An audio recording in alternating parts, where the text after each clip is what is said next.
Okay, who's ready for more nightmarish hellscape of death and destruction? The death block continues. I mean the jank block. The jank block!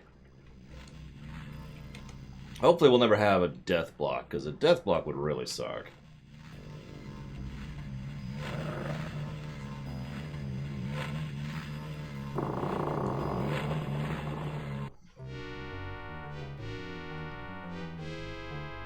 A death block would be like, alright, we're going to be playing Dark Souls, and I want to be the guy. And I don't know what else. I'm sure we could come up with something else that's horrible. I figured out, and by figured out I mean I looked up what these mean, by the way. I suppose I should say that until there's actually people here to hear me. But for now, we do want to raise Frost Avalanche. I want to level that as quickly as possible, along with looks like Thorn Trap, which I might not have yet.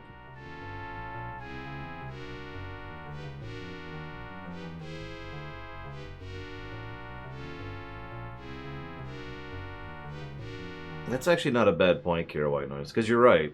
The intro is terrible from a gameplay perspective, but actually quite engaging from a story perspective. Hell, if you were paying attention, several people actually commented in chat that, you know, they were reasonably hooked by the narrative, and I was one of those people. Like, it was like, oh, okay. Yeah, no, I'm with this. Let's level Fireball here while we're at it.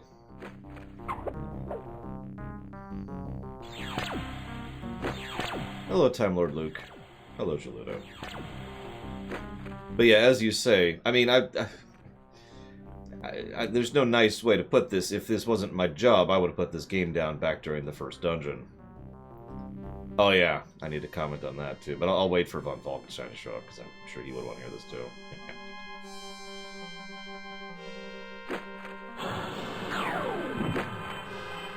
Assuming he'll be here today. He might not.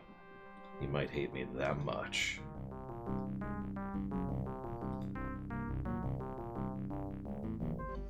Come on, you can't be doing this already. I just got up.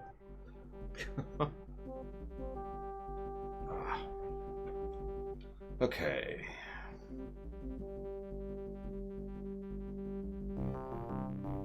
Yeah, this dungeon is so much better than the last one. It's actually kind of strange. And I'd say, oh, it's because you have mages, but I actually think it's because of everything. The lighting design is better, the layout is better, and less frustrating. Talk about that in a second. The objectives are better. The enemies are clearly more scaled for this type of party size. We have a larger party regardless of having mages. We can go pretty much immediately from the dungeon to our recovery area, rather than leave the dungeon and then have a long trek through the overworld all the way back to town, and then through town, and then to a recovery spot. And yeah, the initial enemies don't drop items to give you gold, which is, near as I can tell, this is pretty much in Morrowind levels of gold being mandatory for progression. Or Dragon Quest is another example. Because for those of you who never played a Dragon Quest game, levels are nice, but gold is how you progress in most Dragon Quest games. Because your gear is such a huge influence on your overall power rating. There's actually several RPGs that have that perspective. I should level Hurry as well. What does Hurry do? Yep. Let's cast Hurry. There we go.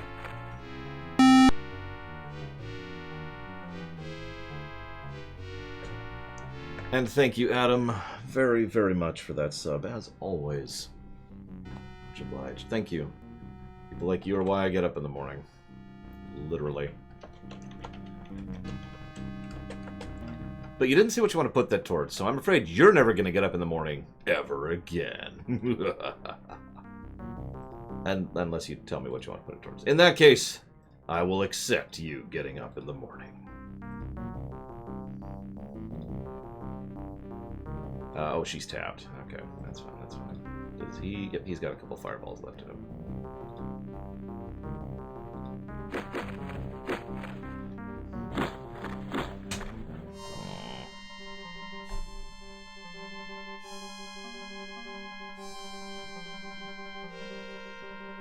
Probably Cure White Noise, which sucks because I'm probably going to use that spell, you know, in the future.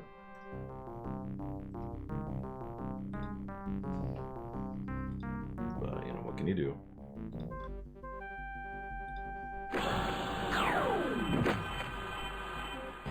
You got it, Valvedrix. Yakuza Like a Dragon. I always knew you were secretly a Yakuza fan. It makes sense, really. It's a great series. I'd be surprised if anyone isn't a Yakuza fan.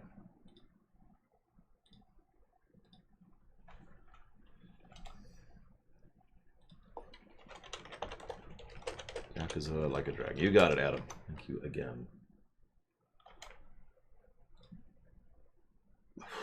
I think I agree. You're not a fan immediately of Zero? Recoil and horror. I mean, if you don't like beat-em-ups, that makes sense. As I've said before, I've been a fan of beat-em-ups since Double Dragon and River City Ransom, so... a little biased.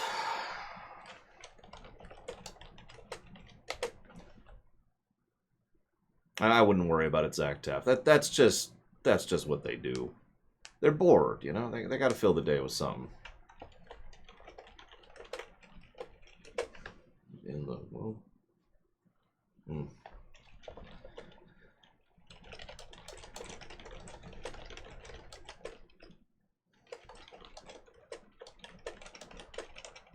I have no idea, Adam. It's not even funded yet. And a game that's not funded, I can't really estimate because it's not funded yet. So, if somehow miraculously someone dropped like $1,000 on it right now, I'd say you need to go to the website, go to the queue, look at the estimated hours, add all of those together, and then that's how long from now. Add those together, divide by 6, and that's how many weeks it would be. And by 6, I mean 60, excuse me.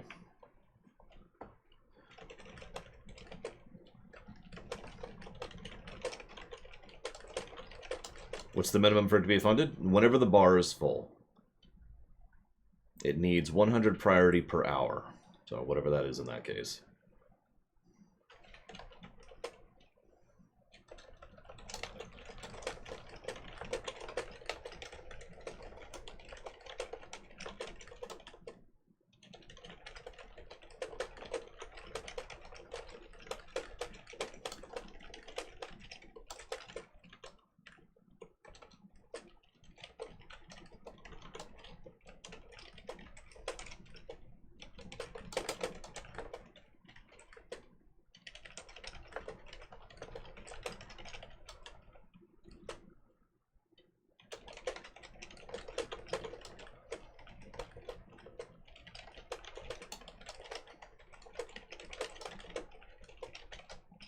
This is a straight-up RPG, Adam, which is in first person and top-down, and also top-down, but a different top-down.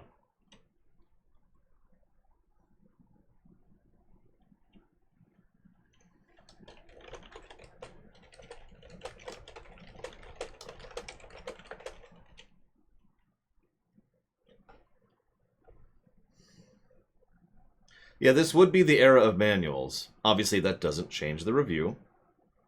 Never does. But it would be something that back in Reality Land, back in the day, might actually help mitigate problems.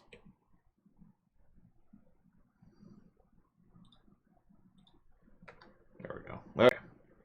Updated plus to intro, minus to intro. Alright, where am I? Where am I?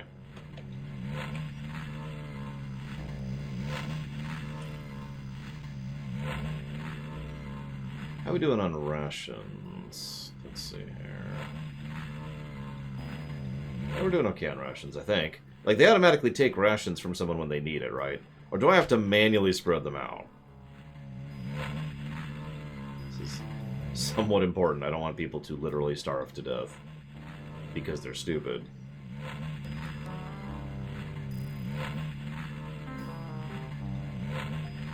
Well, I mean, the way a walkthrough. The way a manual might help is by having a walkthrough. You know, hey, you should talk to this person at this exact part of the city. That's where you get trained. Remember, nothing indicated where the trainer was.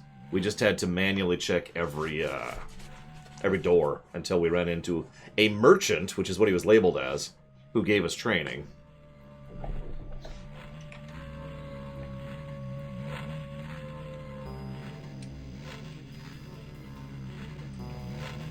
And just, yeah, there are so many little awful design decisions. But as I've said when I was comparing this game to Breath of Fire 2, several of them could be mitigated by the inclusion of a walkthrough or a manual, or having played the game before, or having someone sitting behind you saying, hey, go do this next. Which is technically a walkthrough. Yeah, sure thing, Muhammad Elvis. I mean, I did it last October, so I'm going to have to invent a time machine. But as soon as I invent that time machine, I will go back to the past and show you my rewatch of Mud's Women.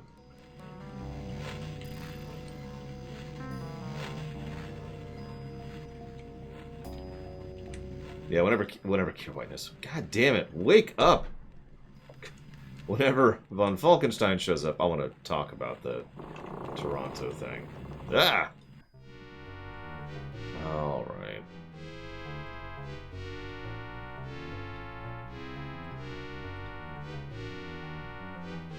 Well, thank you, Nugget Cruncher. I do hope you enjoy. This is, not... It's not quite StarCraft.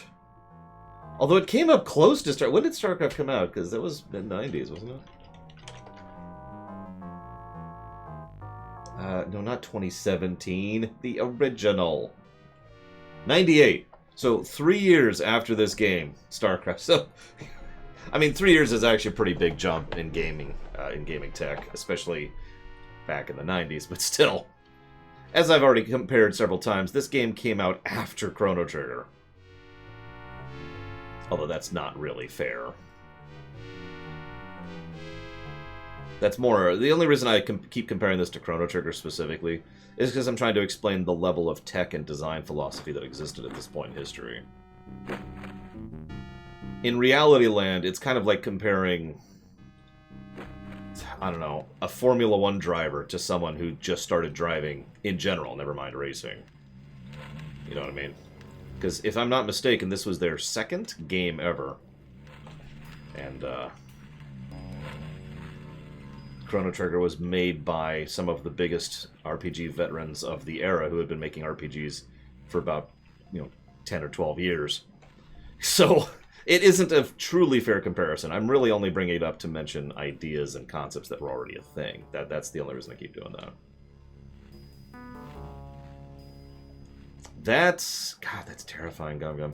I suppose it depends on how slow it's released, though, Because that's a concept now, and a lot of science fiction does that, where it's like, yeah, you just eat this, and it gives you tons, and like a full day's worth of food. I mean, Lord of the Rings does that, for God's sakes. Any loot. Any loot. Hey, loot! A jewel. I like jewels. Oh, Chrono Trigger is totally a good game now. That is the other reason I was making the point. Some people were trying to argue that... Well, I shouldn't say argue. Were misstating that old game equals jank or old game equals bad. And neither of those are true statements. They can be true.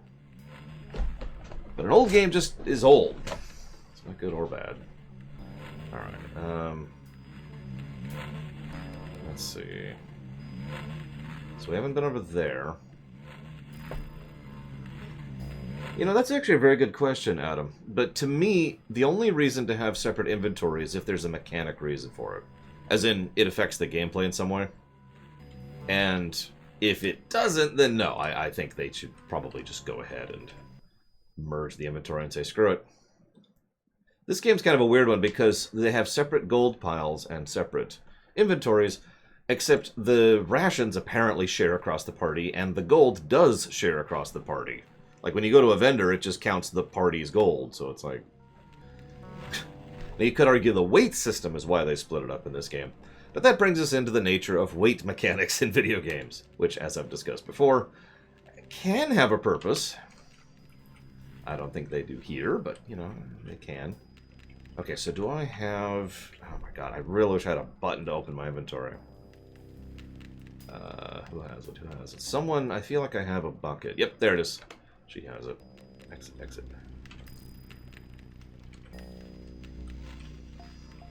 Now, I'm going to go ahead and admit that after we get to a certain point, I'm going to turn around and leave the dungeon.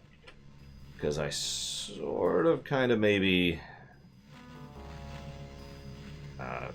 need to, because I don't feel like dying. We might be there already. We might be at the leave the dungeon point. Yep, no, that sounds like leave the dungeon point. Alright, so. Time to leave. Let's see how we get out of here. No, I agree, Kira White Noise, which is funny because I also don't use weight mechanics in D&D, unless it matters. Like, that's actually my rule as a GM. If you try to carry around 3 truckfuls of weapons on you, then yeah, I'm going to call shenanigans. But I'm not going to make you keep track of each kilogram you're carrying, you know?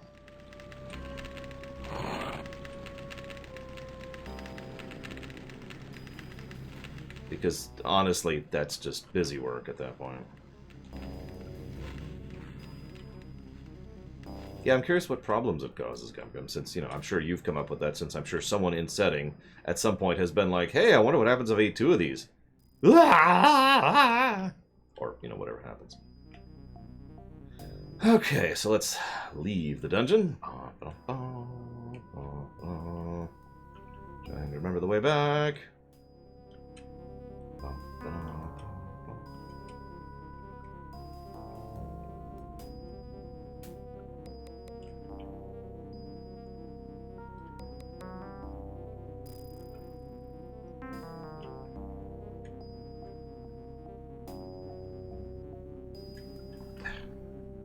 Did you have to close the door behind me? Ah! Up. Okay, so I'm looking for... I got his name here. Auctero. Not that I know who that is, and definitely didn't look it up on a walkthrough. But I need Auctero. Let's see if we can find him. Should probably rest, too. Oh, we can't rest here, of course not. Who doesn't like loot goblins? Everyone likes loot goblins. Are you Auctero? No. Auctero. I love how they're completely unlabeled and unmarked, and they roam around and are hard to click on when you're trying to talk to them. Sorry. I know. All I do is complain. I like to think that what it is in lore is our characters just... That's Robus. Is that we are really shy. Like, we're just like, I don't know, I mean, I don't know if I want to talk to them just yet. Just maybe... Hello? Wait, no, they moved on. Okay, that's okay. I didn't want to be a bother. Alright, anyways. Okay. So let's sell these. Let's sell these. You're seriously not going to let me sell these? Well, that's a shame, because I'd really like those Demon Exodus scrolls, even though this is not the guy I'm looking for. Alright, whatever. Let's see if we can find the other dude. Please talk to me. And they all look alike, so it's like, you know...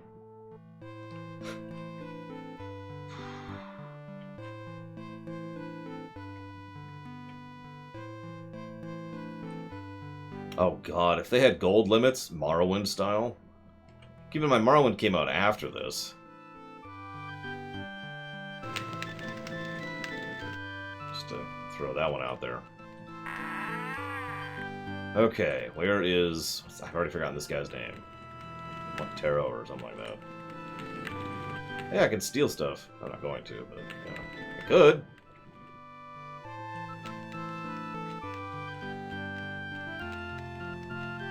That's Torco.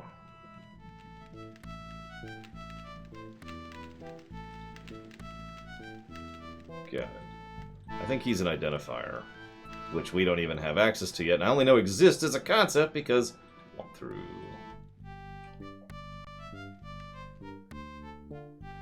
The meme bean. I mean, it rolls off the tongue. Literally. You've heard of Pringles? You can't just eat one in Meme Beam. It's, you have to eat only one. That's not him. Hi, Shadow Machine. Yeah, who uses green potions, honestly? I mean, the answer is non-adventurers, but, you know. Nope. And yes, that's the first time I ever did the extended glitch. On accident, is talking through a guy through the wall. Behold my power.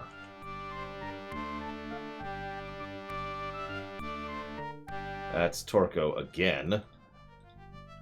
Where is this jackass? God.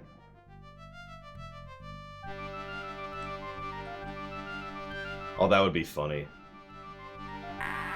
They're actually blue potions, but they put them in bottles that are tinted green. You know, like 7-Up or whatever.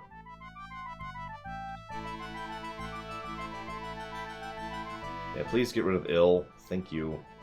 I don't even know that was a thing, but I'll take it. Freaking wandering NPCs. Wandering, unlabeled, unnamed, not looking distinct from each other NPCs. Where is this guy? He's got to be up top. Or outside.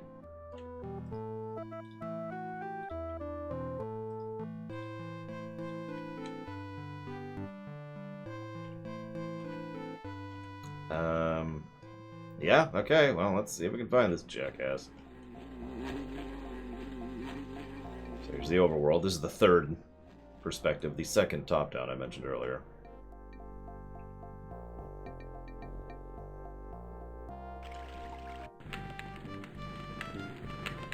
Oh my gosh, okay.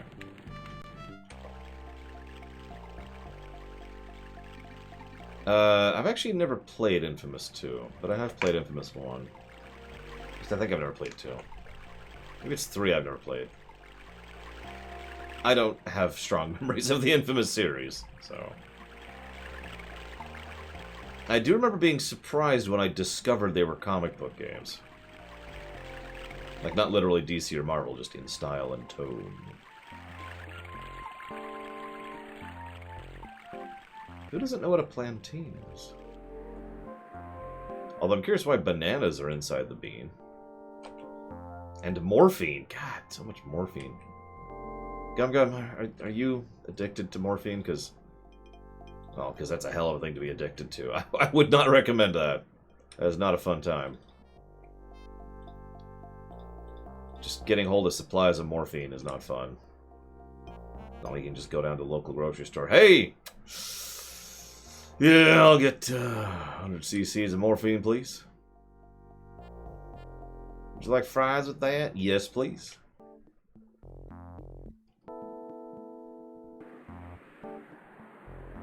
Or we could have a scene from a horror movie where you go to buy a meal and it turns out that the food doesn't come out. And so you have paid for nothing. And then you get violent with the machine, which then gasses you and drugs you and discovers that you're actually a bad parent by checking your ID, and then says it's going to go ahead and claim ownership of your children because of the fact that you're an unfit parent.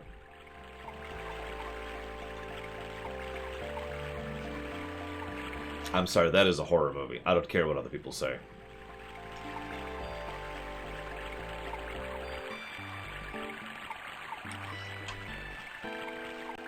Where the hell is this person? So, the specific person I'm looking for is the person who sells spells. I could just go without, I guess? I mean, I don't need spells. I could just go with spending tons of money instead. Yeah, it's also sometimes called pulling a Mega Man's octet. For obvious reasons.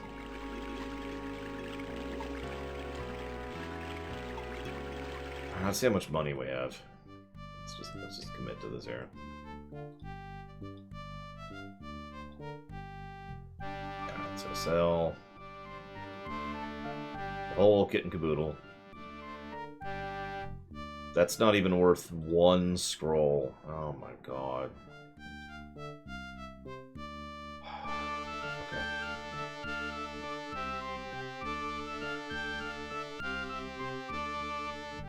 All of Phantom Menace Gum Gum, if that counts.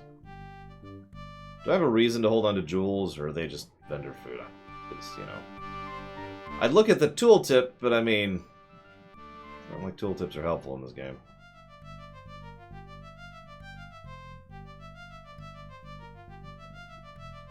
It doesn't even tell me what that frickin' spell is. It's just, hey, it's a dagger with a spell attached. What's the spell? Try it out! No, that's okay. I think I won't. I suppose I could just go without the anti-demon spells.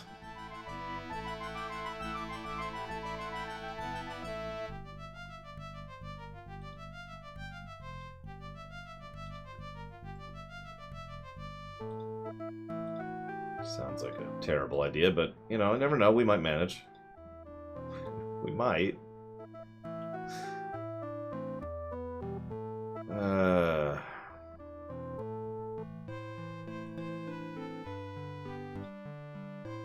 It's okay, that line was actually re-voiced recently. In a frickin' card game of all things, but at least it was revoiced.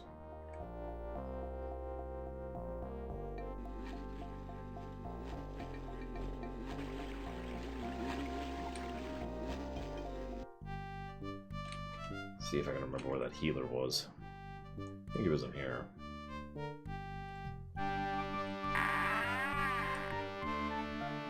Yeah, the Capcom card game. I don't remember the name of it. Don't ask me. So there's the healer. Let me guess. It's the dude on the bed that I didn't talk to, because he was in the bed. Nope. He's asleep.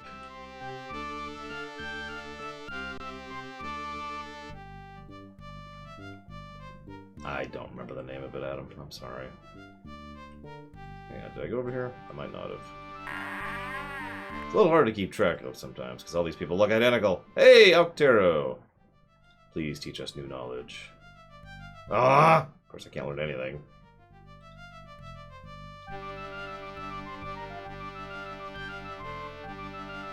Well, whatever.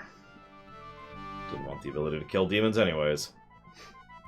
What is this, Hom 5? So Demon Exodus I don't get until level 20, which sucks. Especially since that's the best grinding spell in the game. I'm sure by the time I get that, I don't need levels anymore.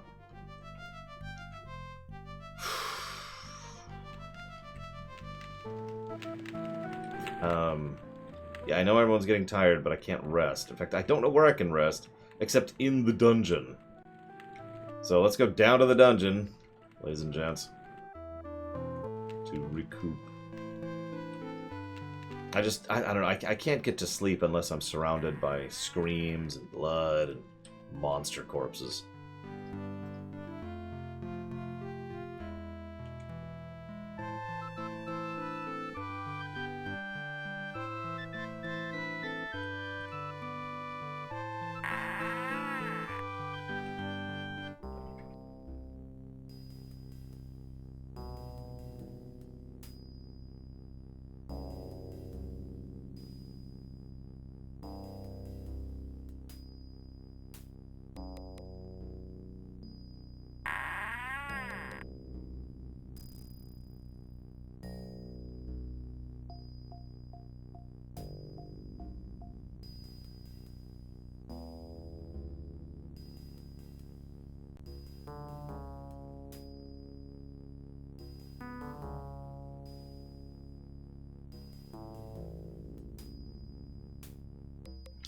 Yeah, I love that. I mean, not that I know there's demons in the second dungeon or anything, but there's totally lots of demons in the second dungeon. It's okay, there's more demons later. It's okay, the game gives us specific spells for dealing with demons and doesn't give us access to them yet. Unless we have lots of money, of course. Anyways, to answer Nugget's question, these are Iktai. They are local residents to the planet we're on. Feline-esque creatures. Who... God, I don't know where to begin. They have a whole culture. They can erase the souls of their children with their own in order to extend their lifespan. But there's a whole thing about that. Like, only certain people are allowed to do that, and you only get so many allowances. Like, you can only do that so many times.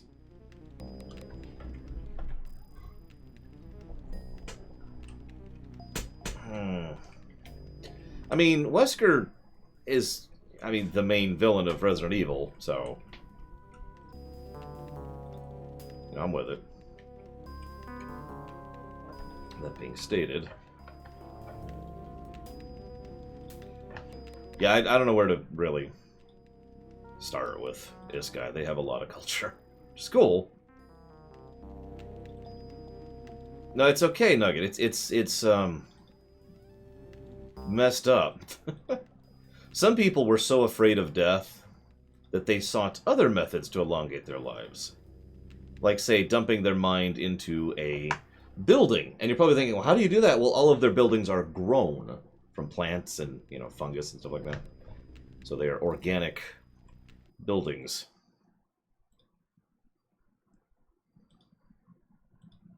So, you know, you just dump your mind into that, and now you don't have to die. It's cool. Thank you very much, Timanash. As always. Much appreciated. Now I'll put that towards Wasteland 3, the jankiest game of all. I hope not. Wasteland 2 was actually reasonably janky. That's why I put it down. Although that was before the director's cut. Okay, so I've got 3 places I can go right now.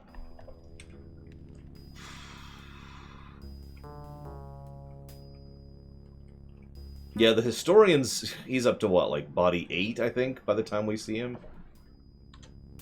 He's been body hopping for a while. Like in north or south. Let's go north first. Let's see what's up here.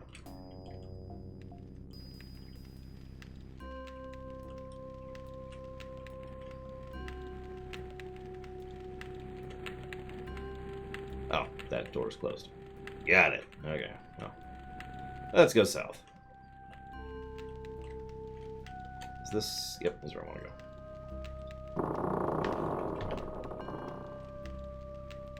Oh, it's not creepy or anything.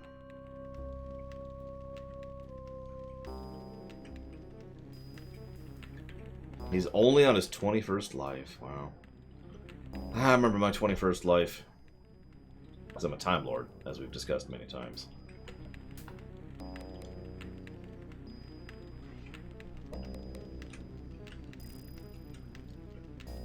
See, what I do, though, is I don't get to just keep going. I have to relive through history, just, you know, on a different time.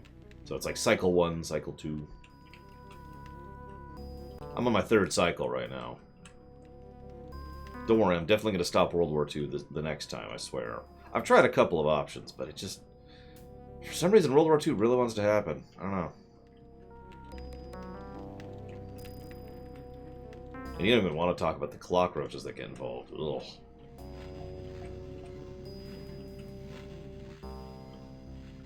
Okay, let's see how badly we do against what is probably going to be demons without anti-demon spells.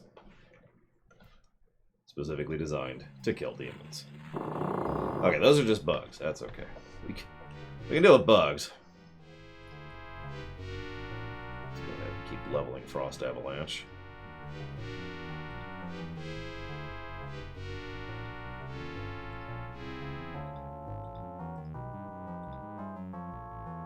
Fireball. Very good.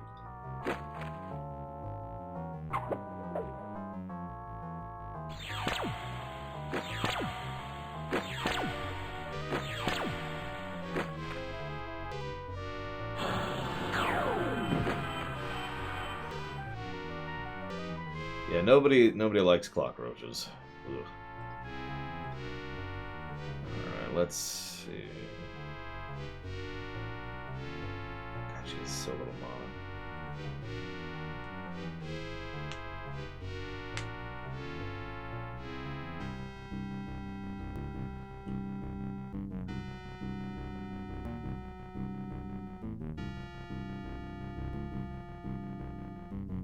Oh yeah, they also go to the bathroom out in the open in front of everybody. Because they're animals! And I slaughtered them like animals! Let's see here. Hang on. So...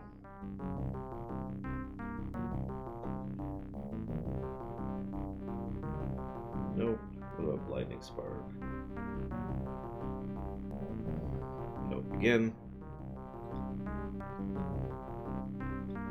There's no reason to level any of these spells. Because none of them do anything when they're leveled. Do you have... She does have an ranged weapon. Okay, good, good.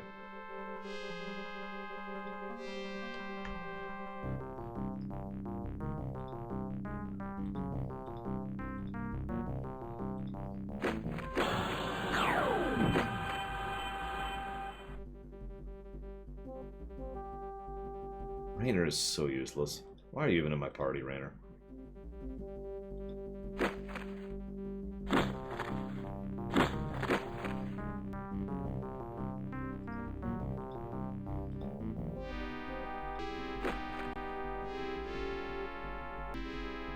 Look, he's a nice guy, but he's completely useless in combat. I've actually considered just having him flee more often than not. Fireball. Which I believe... Hang on.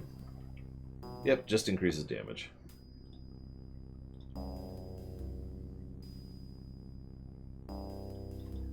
Oh, I don't know, Gum Gum. Until they choose to retire, I suppose. So I don't suppose I have an average, because it depends too much.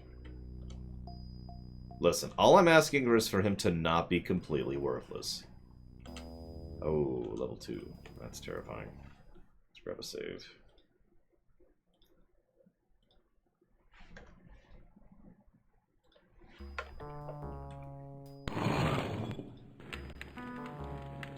Well. That's a thing that happened.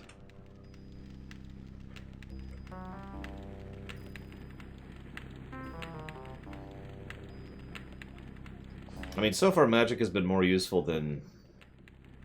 well, that's not true. Melee is pretty useful. And I actually was reading up on this. There we go.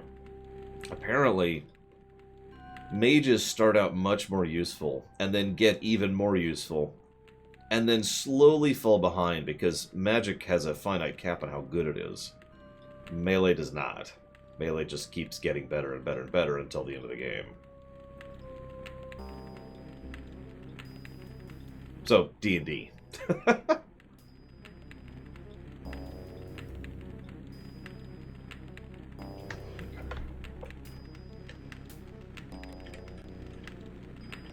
Yeah, flame.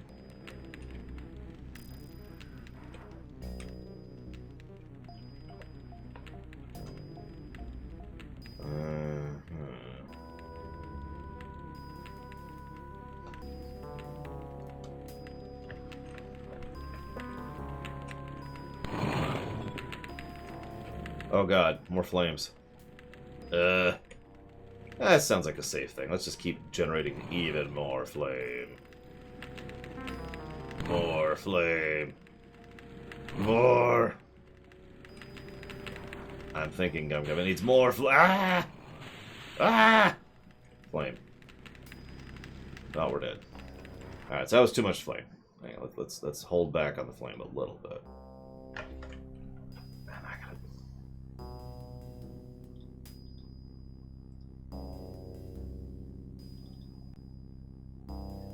Oh my god, my kingdom for hotkeys.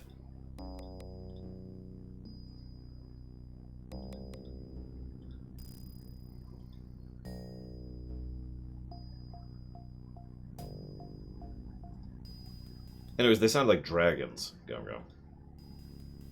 In short.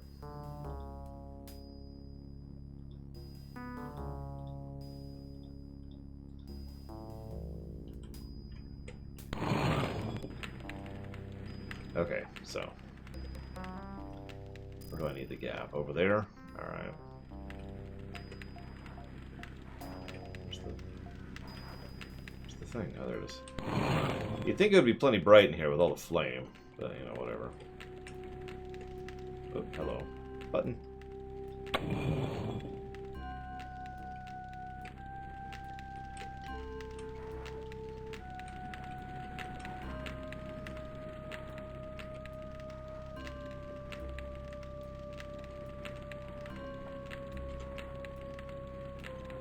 That's not the East, game. That's the West. For future reference.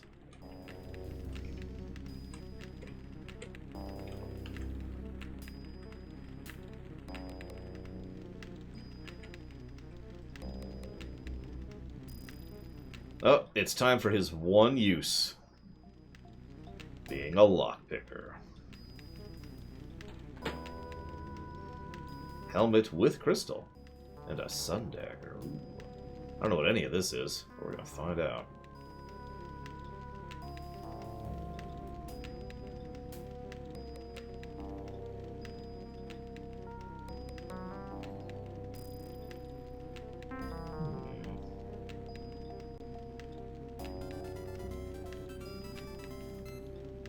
I always knew Ciela was against me.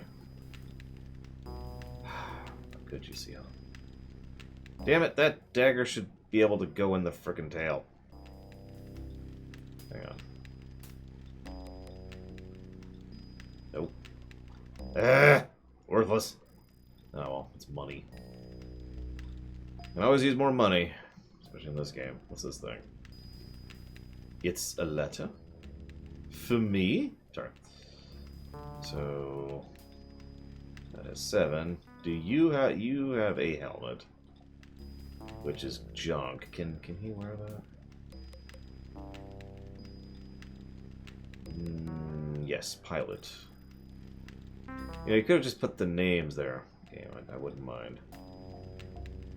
There we go. Even more armor. Oh, he already has that.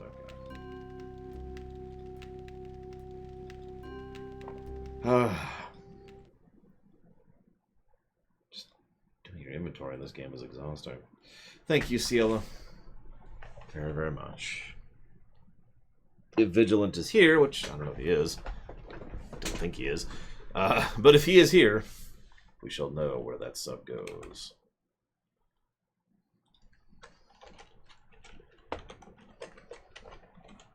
And if not, then I don't know what to do. I don't know, French philosopher. It's so you can be like, hey! This is who this is. Here, I'll get rid of it just for you there. Is that better? Just make it less objectionable. Okay, so now I need to hit the thing 6 times, looks like? Oh my god. Okay, so I just saved. So let's hit this thing 6 times. Where'd it go? I lost it.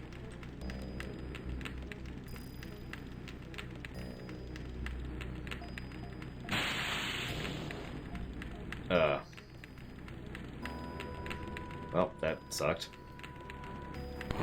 1, 2, 3, 4, 5, 6. Ugh. Oh, God. We made it. We're out. We're out.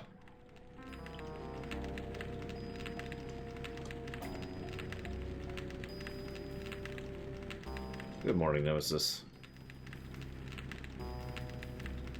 Okay. Whew. We haven't even encountered the demons yet.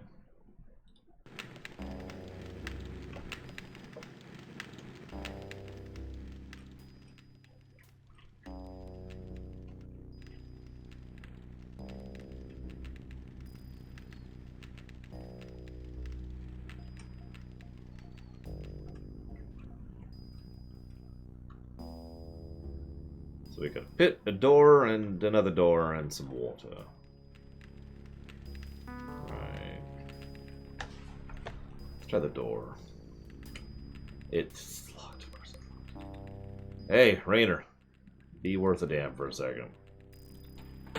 Lock cannot be picked. Oh, you son of a submariner. Okay. What about this one? Yeah, you're not getting me with that one again. Alright, so our option is plunge into the depths.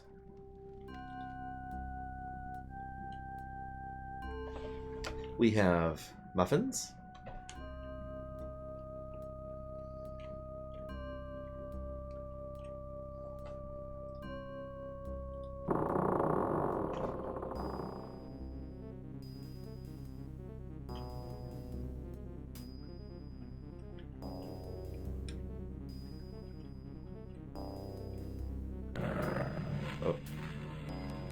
enemies approach, and hopefully they're not demons. There's an exit. Okay, I'm actually curious enough here. Hang on, let's grab a save. I'm curious where that leads.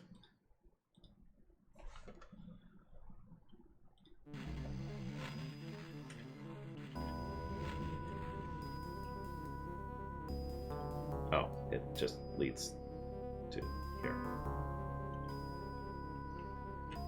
Well, that's okay. I feel like there's probably a switch up here, but god, those switches are hard to see. It's the only graphical complaint I have in the whole game is those tiny little switches on the walls are a little hard to see. By little, I mean hard to see. You can quote me on that. This game is very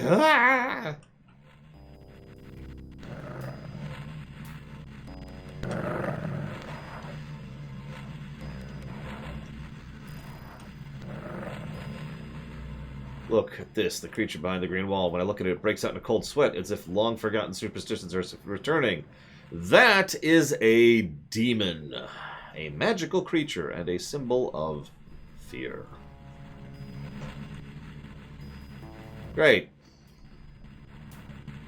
Because it's my job. French philosopher. We've talked many times about games that could probably use a proper remake. I'm thinking this one qualifies. Get some modern design concepts and philosophies in this thing. Listen, I'm pretty sure we all know males are worthless, Gum Gum, so I'm with it, 100%. Because yeah, like, I mean, even the overall style of first person to top down, I'm with that. But like, can we have an inventory that doesn't make me want to hang myself? And, you know, actual dungeon design when it comes to the first dungeon, and some visual acuity changes here and there, like with the button. And just take every negative I've given and fix it. Just do that. Just do that. Hi, Dakota. I'm not sighing at you. I'm just sighing because because this game. I don't know what to do here.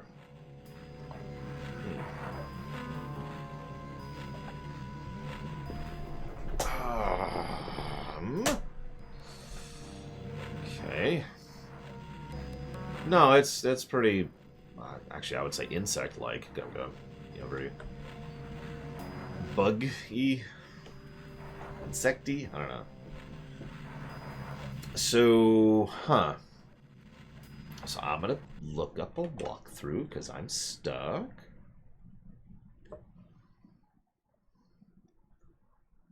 The story's pretty legit so far. I legitimately have not thought of a story negative yet. The gameplay makes me want to tear my teeth out. But, you know. Apparently I can open the portcullis. Okay, that changes things. It's like, I'm against a wall right now. Literally, I suppose.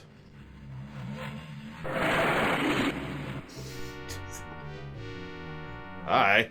Alright, so we're gonna go a little magic light right now.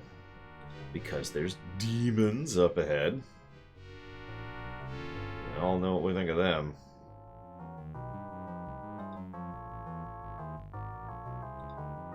Yeah, actually, speaking of which, I think I'm officially gonna give the music a negative. I've heard the whole soundtrack at this point. It's not big. But it's really short on loop, and in some cases it's actually annoying.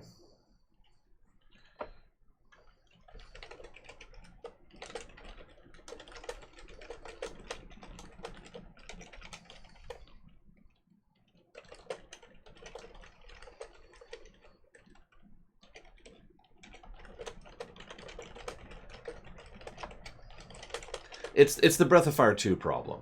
I keep comparing this game to Breath of Fire 2 because the songs aren't necessarily the problem itself.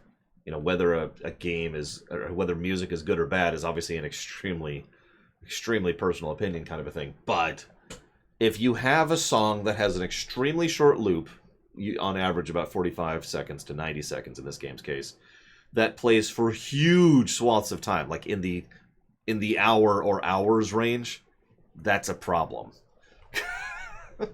Think about how long I was in that stupid first dungeon, the former dungeon back in Saturday, I guess it was. And now think about the one song that plays in there, and you see the problem. So hang on, let's see. So we're in. This looks kind of like a fortress. This used to be where a civil war happened between the druids. That sounds kind of fortressy. So let's do that and just put it on random. Turn it down. Sorry. Turn it down a little bit more. There we go. Okay. All right.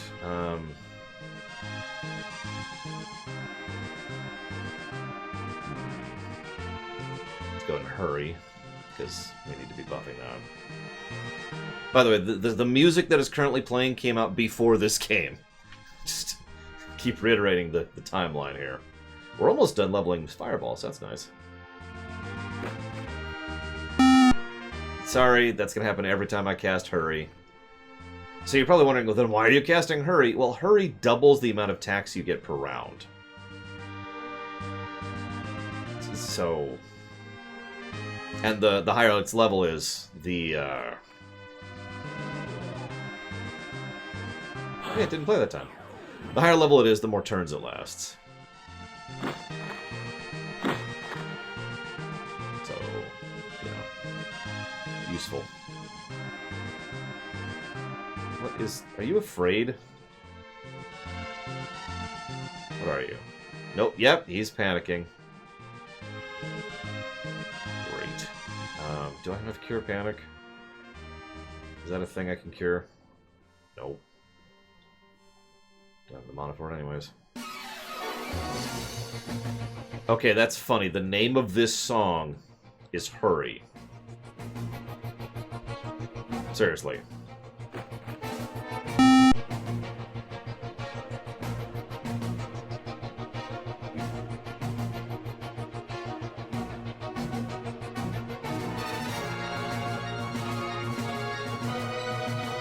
I mean, kinda, Zektev. Not really, though. Casting that to level it. Yeah, FF7 and 4 and 5 and 6 and 8. I think that's all of them. All have Hurry songs. Some of them are literally called Hurry. This is Mario Galaxy 2. I had to look that up.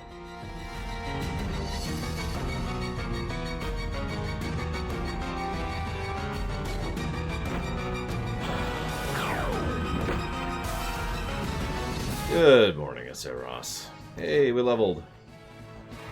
We need him to be level 20-ish, so, you know, it's getting there. Yeah, Koji Kondo knows what he's doing, and so does everyone else.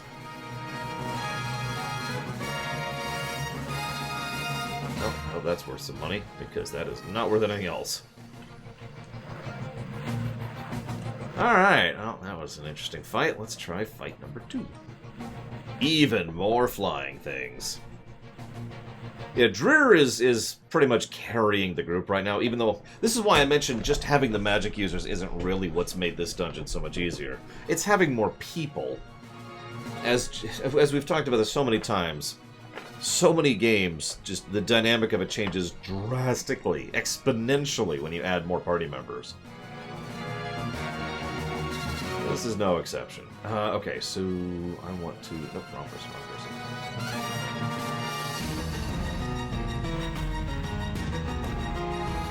Check a couple potions. Just a couple. I'm mostly still in leveling mode for the mages.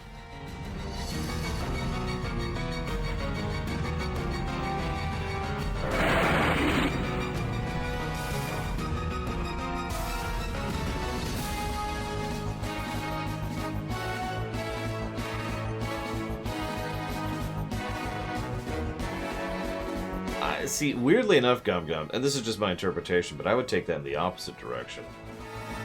I would assume that war lasts very, very shortly for them. Not only are they not used to death, since they have such long-lived lives. So, you know, it would be more horrific to them than it is to us. There's also the fact that they don't have to hold back as much. So...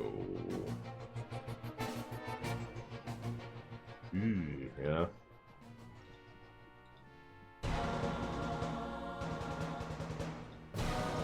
This guy.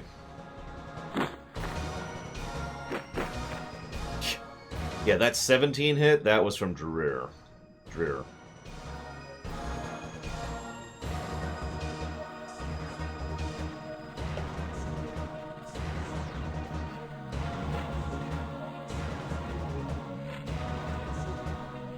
Damn you, Don Cheadle. Yes, I know, Kira White. Sorry, I've kind of waited on talking about it until Von Falkenstein show up. I found a list of the spells and what they do, and what they do when they're leveled, when you increase your proficiency with them. Because not every spell gets better when you increase its proficiency. So that's another player hostile thing. You can level spells which do nothing when leveled. That is to say, they don't get better, even though you can level them.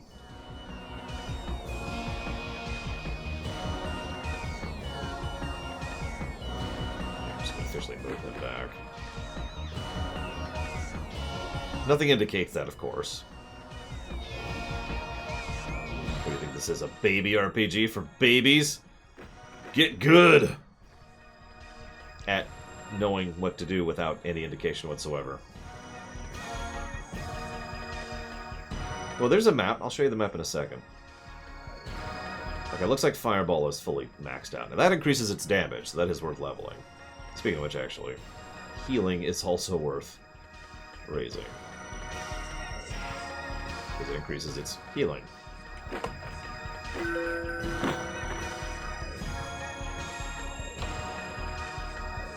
I know, shocking. I'm going to check my ammo counts after this.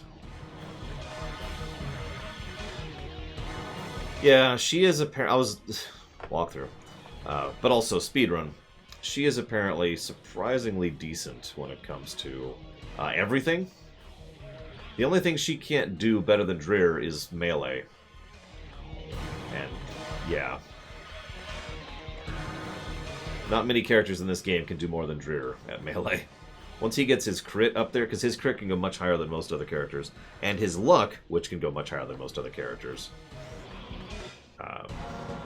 Yeah, that's game. Do I have get rid of poison? Or am I just missing it? Oh, there it is. Healing poison. There it is. Damn you, Terrence Howard. Sorry. I would say that doesn't qualify as Amazons, no. I mean, it kind of does, since it's a female-dominated society, which is one of the requirements of an Amazon, but... Down to 54 seeds, I need to be keeping an eye on that. At least he doesn't use seeds.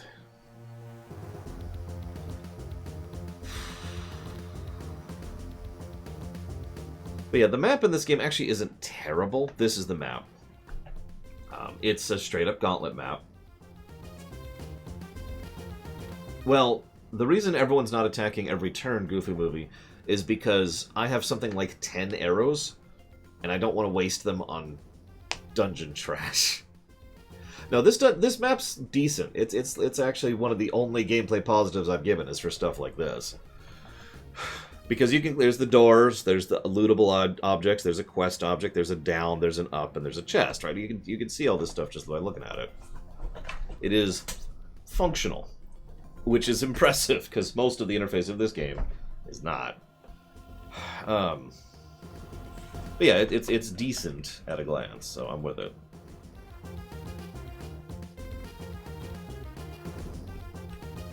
Probably not. Okay, so this lever is almost assuredly going to release the demons. So let's go ahead and rest. Eat up some rations. Nom, nom, nom, nom. Get a save in. God, I hate the Skyrim 3D map so much. That, if we ever review Skyrim, I'm giving that map a negative. I'm just... up front. the overworld map, specifically. That map is getting at least one negative, because, ugh.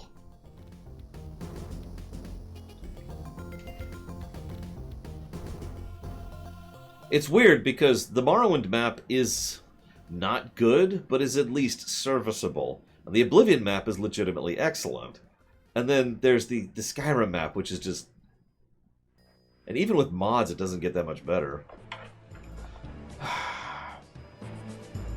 Anyways.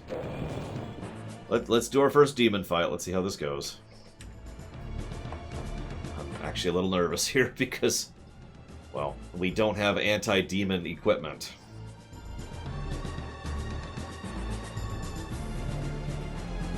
So we're going to see what melee does to demons. And we're just going to kind of watch for a second here. Oh! Whoa! Okay, so my scientist just got a one-shot. That's great.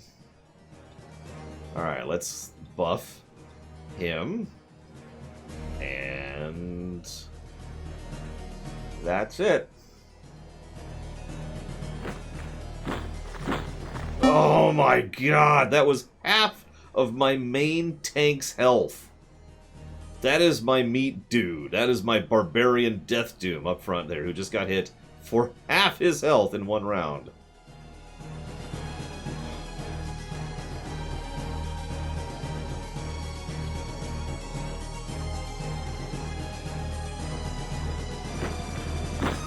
By the way, this is our tutorial demon. This is just one demon.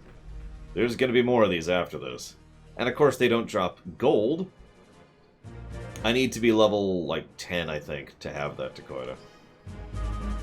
And you're probably thinking, oh, well, that's your fault for not grinding. No, I need to be level 10 on the guy I just got right before this dungeon.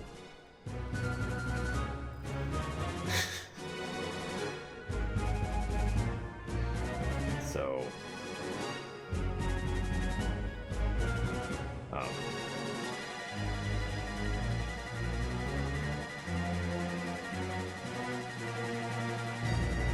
honestly, they sound like they'd just be another race at that point. Like, there would be no eternal war. I'd just be like, hi, we're here.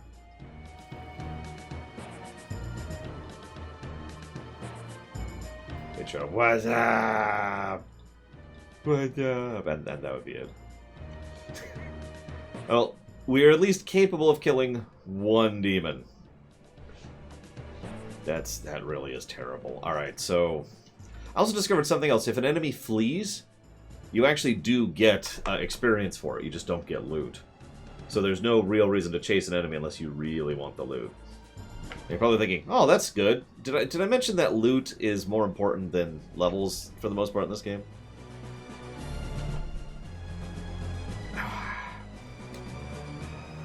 So if they try to flee, they're trying to actively deprive you of progression. Because... Albion! Screw you! I was gonna do something. Right. This... there it is. Let's put you in the back line. Yeah.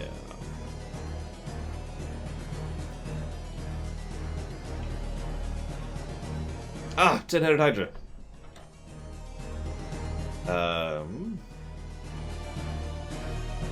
Thank you for both pieces of information, 10-headed Hydra. I will put your... Where are you? There you are. It's $15 towards Overlord. And thank you for checking in. And yeah, I'm leaning more and more towards us not waiting for BTMB 2. Especially since I've already scheduled it. It's during the jank block, but, you know, whatever.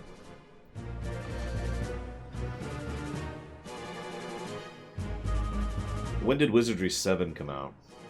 For a bit of perspective. Also, wasn't Wizardry 8 the really bad one, or am I thinking... No, I'm thinking the wrong series. Never mind. Ignore me. I'm thinking of the Ultimas. Hey, it's a key. That's cool. Oh, hey, a new guitar. Snag. How long is the jank block? You know what? That's a good point. Hit the stream brakes. I meant to do this yesterday, and then I was doing theater stuff all day. Got every line that was submitted in, though. At this point, I'm only missing lines for 3 characters in FF9. and like 100 in Undertale. But anyways. Jesus, Carol, white noise. I mean, I guess that lines up. Mega Man 7 came out in the 90s, to use a parallel. Failing upwards. I mean, it sounds dangerous to me, Gum Gum, because, I mean, you can't predict where those mutations are going to go. So there's probably ones that just, you know, get stronger, and they're the ones who effectively win the genetic lottery. Then there's the other ones. Why do I have a third eye? It doesn't even work! Anyways, what am I doing? I am hitting the stream breaks to do this. Right. To edit the upcoming page. Right here.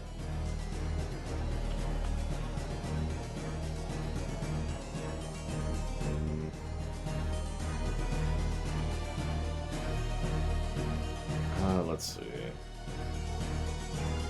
So it looks like the jank block ends here or here. I'm not actually sure where.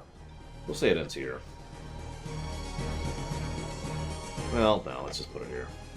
There. So there's the jank block. And there's the console block. And I don't really have a block after that, so we only have the 3 blocks planned for the moment. Oh no, yes I do. The short block. The short block begins after that.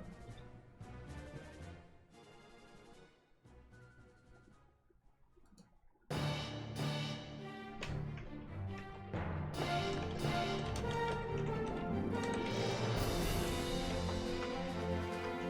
we got jank block, console block. And we have the short block. Even though the short block has Surviving Mars in it. Just the longest game in the short block.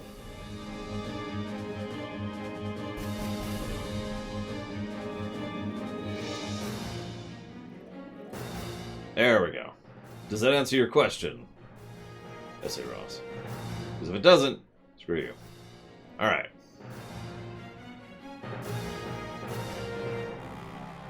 So we got a key. I happen to remember there being locked doors we couldn't pick up top. It's also the only way to get out of here, so that's good to know. We managed to kill a low-level, minimal-rank demon, which would normally be considered good game design. You know, hey, here's the enemies you'll be facing, except for the fact that you didn't give me anything to deal with it. Except for mulching my face into their fists over and over.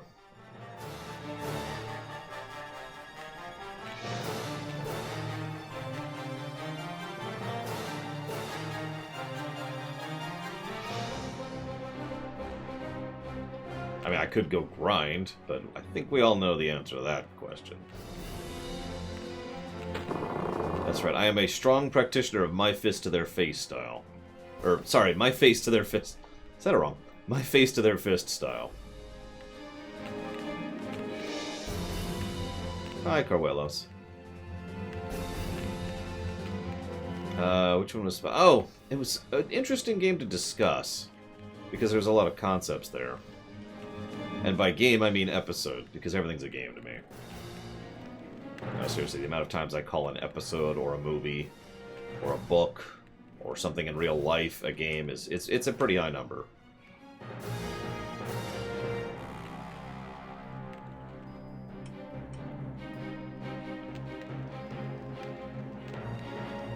Like, I'm in the car. Car's not working right. And I'm like, game? Game? Oh yeah, this isn't a game. No, I'm sure the... What are they? The Ikademus or whatever? Had nothing to do with this. I don't remember how they pronounce it. And that's because there's no voice acting in this game.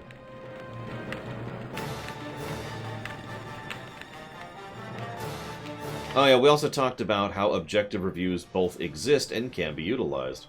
I am not an objective reviewer, but I am capable of being an objective reviewer. As I demonstrated yesterday. Because, there are ways to do that.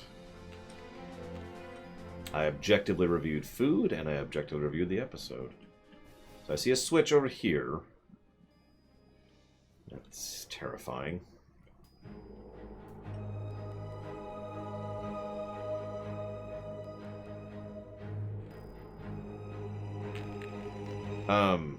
Actually, I already knew that, Zach Taft. But, yes, I suppose, either way.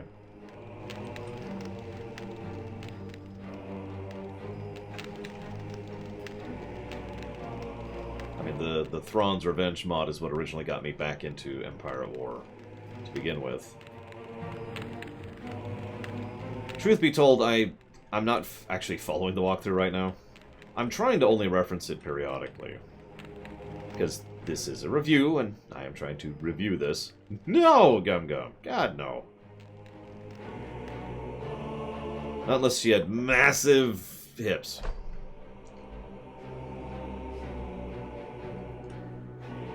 Zesty Gourmand was not a good character, is the summary, S.A. Ross. But obviously I go into why, rather than just saying, she sucks!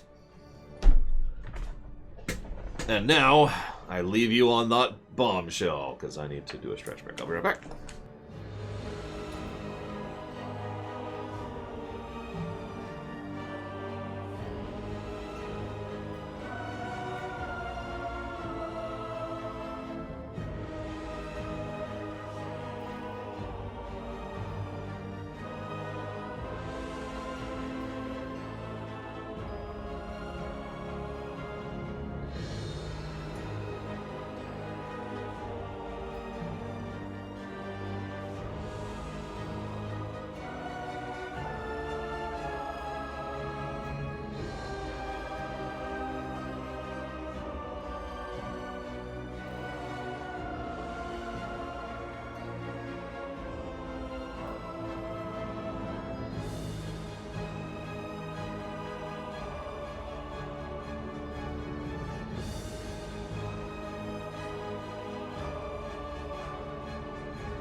I mean, the height issue wouldn't bother me. But I mean, think about the Drell over Mass Effect 2.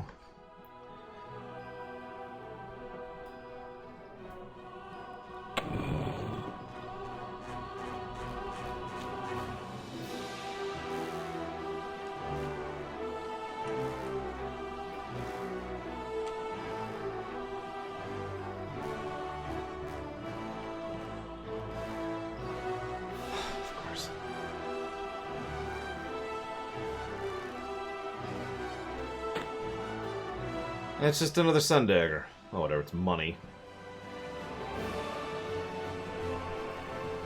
No. Come. I mean, maybe as slaves or as something that's converted to chaos or, you know, any other number of horrible fates.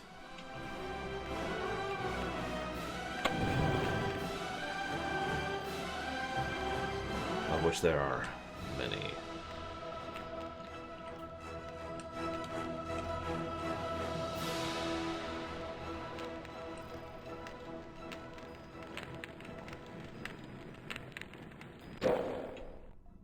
Okay, I think that might have gotten rid of the fireball death trap. I swear this is on random. It's just randomly picking WoW music.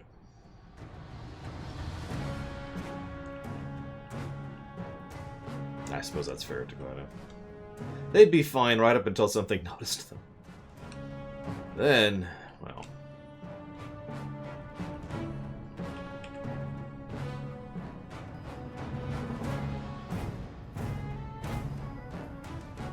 Am I even using a shield on anyone? I am. Although I probably shouldn't be. I should probably be dual-wielding on him, honestly. How much armor is that? Well, that is 10 additional armor, though. And I am fighting things that can two-shot my highest health, highest armor people. So maybe I should keep using a shield. I don't know. Either way, it's money. Money. Money. Money.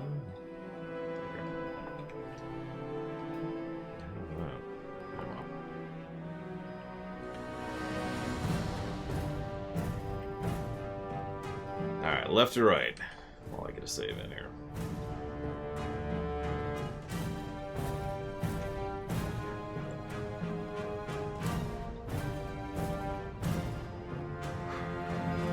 Left. Okay. Impulsively go left. There's demons here.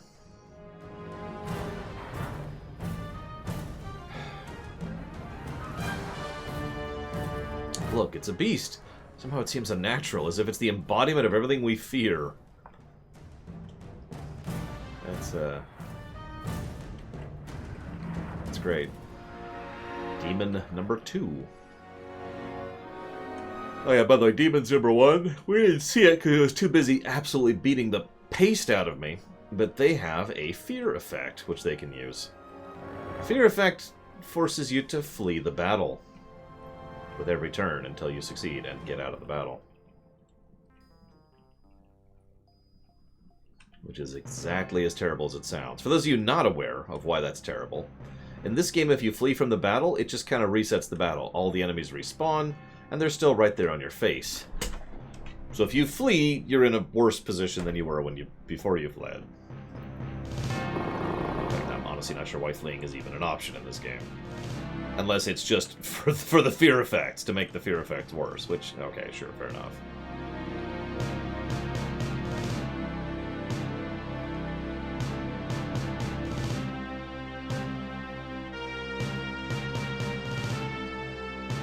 Actually, this is Lufia 3 music. By which I mean Lufia 2 Remake. You can tell by the sound font, which is distinct between the two. Well, let's release the demon. Because we're idiots.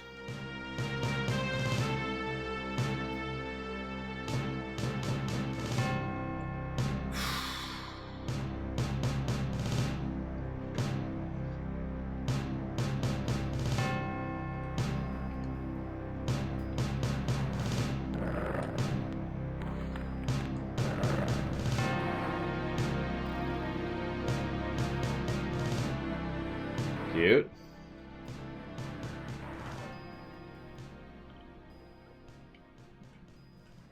We're sort of trapped on this side now.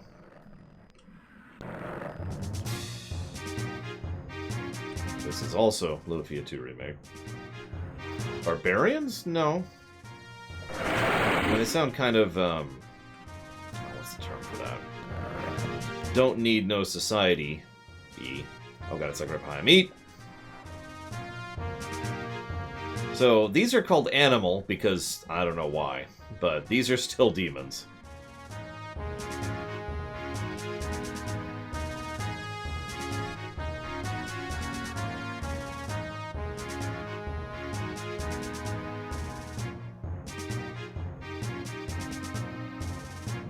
Yeah, let's go get a fireball in here. We're just gonna We're gonna take this all seriously.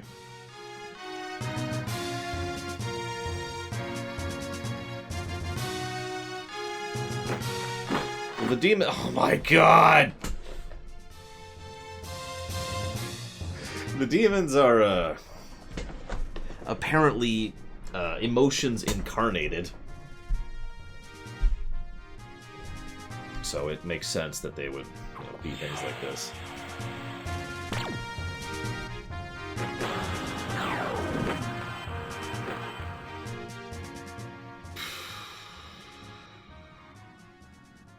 Yeah, honestly, just keep doing that. Refreeze. And kill the sucker. Oh my god.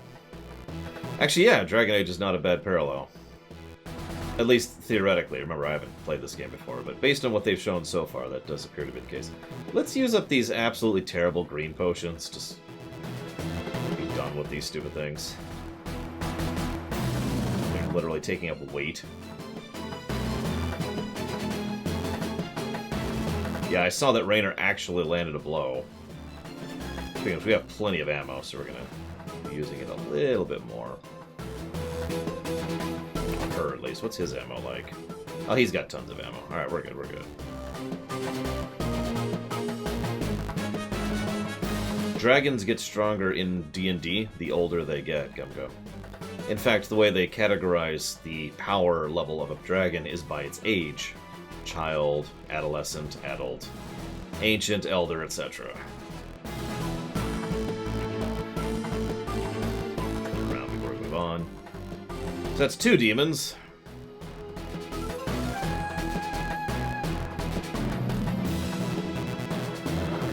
Oh, there's Vigilant. Alright, Vigilant. You know the question. All eyes turn towards Vigilant. And... oh god, oh god. I didn't even see the... Oh god. There's another demon. Yeah, Ancient Worm Red Dragon, also known as... Ah! The beast behind the red walls. We're doomed if they get out. Watch your step. Yeah, that feels like death. Let's save. Let's grab an immediate save here.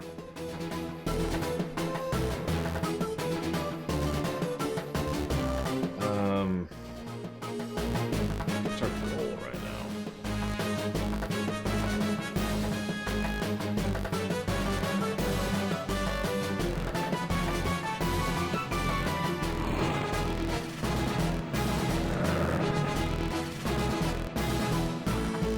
Wait, any red plate?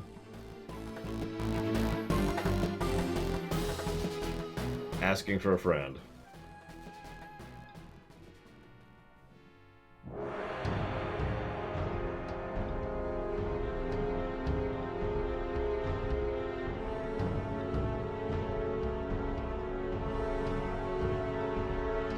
Curious what they're attempting to hear. Okay, I was gonna say, because I'll reload. I'm curious what the loot is in here that is worth this, but... God, the difference between these, which there's quite a few of them, I might add, versus a single demon, is just yikes.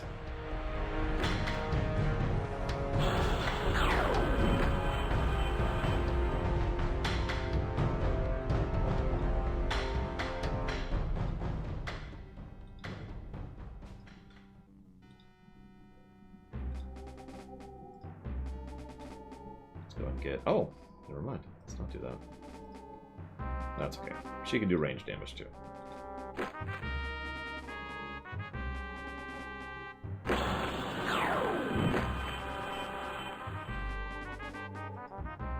Very appropriate music for where we are right now. Of course.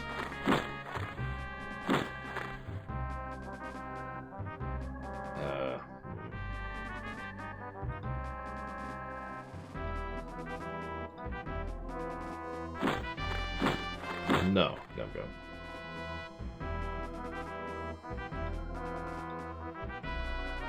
I mean, nothing you've said says warrior culture to me personally, so...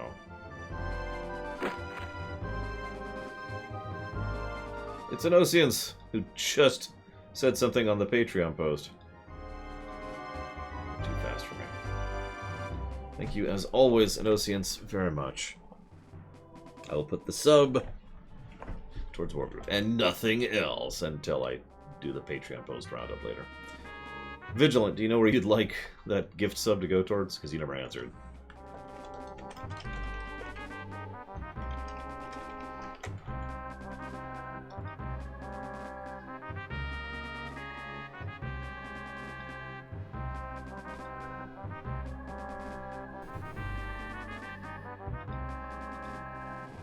There.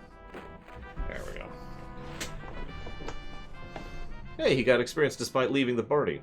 That's actually good to know, because it's something I've been wondering this whole time. I'm guessing the dead people don't get... Oh my god. Thank you very, very much, JJ Dechi. Nope, you're over here, actually. Always appreciate those subs. I'll put that towards Endwalker.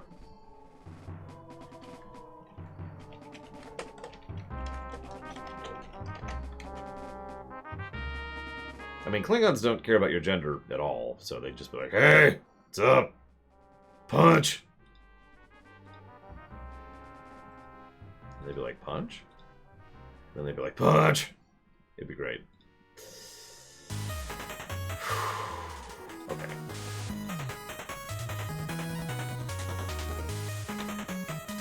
Now I should probably get an attack in while I can. So I'm gonna have him flee after this.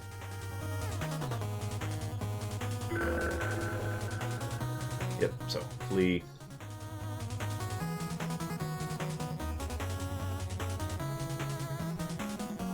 Before you flee, let me take your potions here.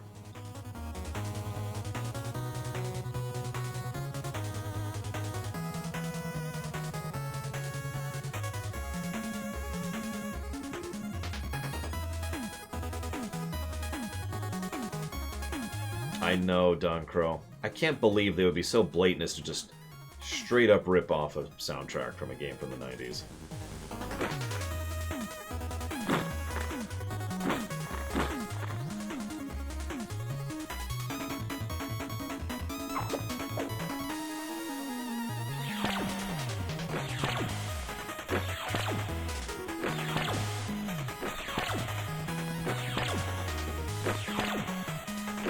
There's one other benefit to leveling up.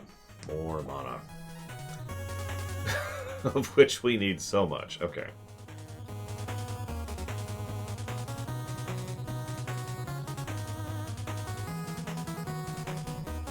Your heal is already maxed. Okay.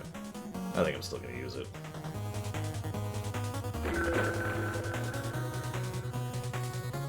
Attack the yellow one.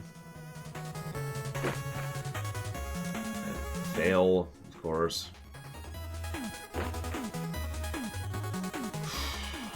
Okay.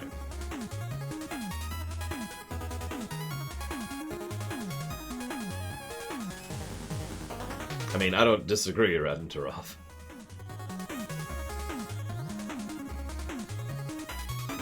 Let's do this. Okay.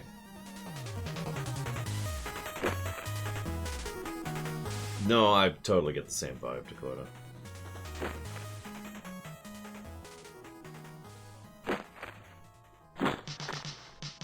Inquisition, Dragon Age 2, oh, erased.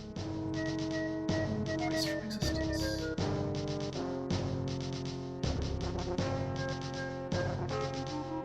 I mean, God, I don't know.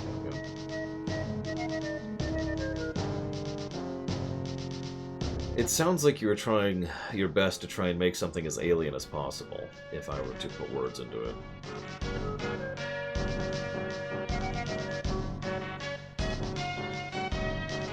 That was the first thought I had when you started describing them.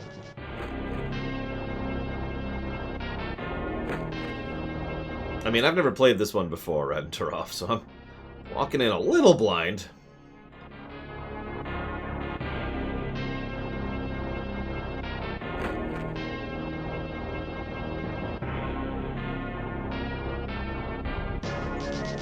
Well, I'm glad you like that, Fringe, since, you know, that cost a bit of money.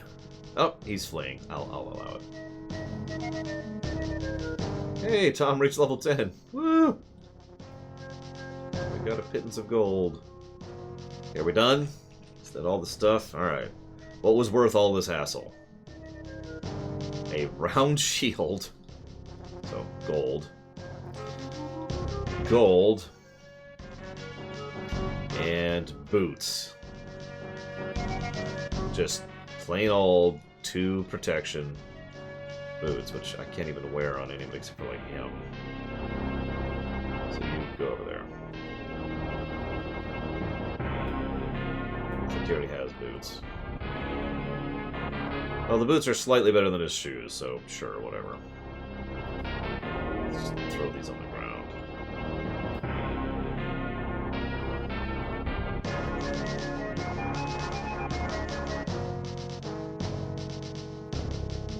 Okay. Yeah, I forget off the top of my head the exact Final Fantasy game where they stopped having that flaw in programming. I know it was in FF1 on the NES, but I don't remember if they fixed it in 2 or 3. I know they fixed it by 4.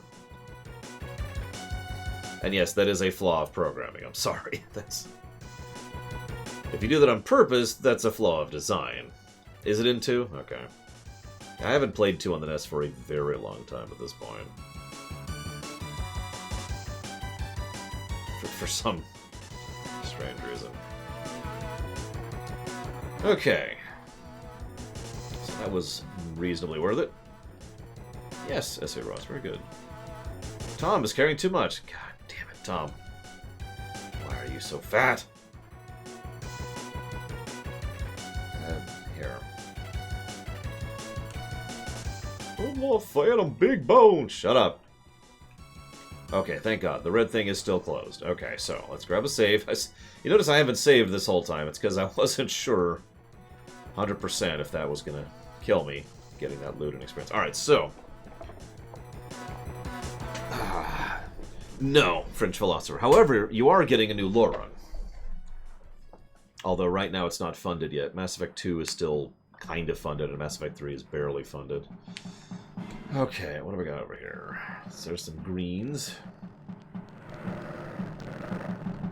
There's some horrible death dooms. Lots of horrible death dooms.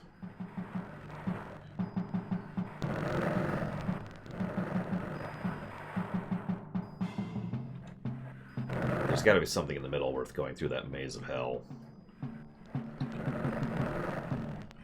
Well, we're not sure if we're playing the remaster or not yet for that particular run, French Philosopher.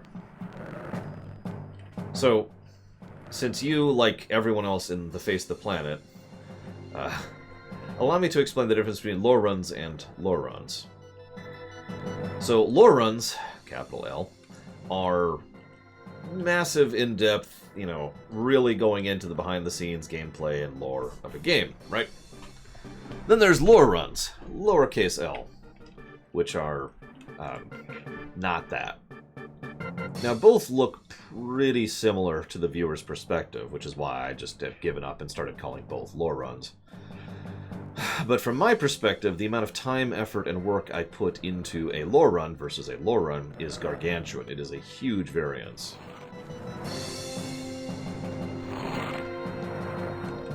So I try to be nice and honest about when I'm doing a lore run versus a lore run. But that's mostly from my perspective, and me not wanting to lie. It doesn't really matter at the end of the day.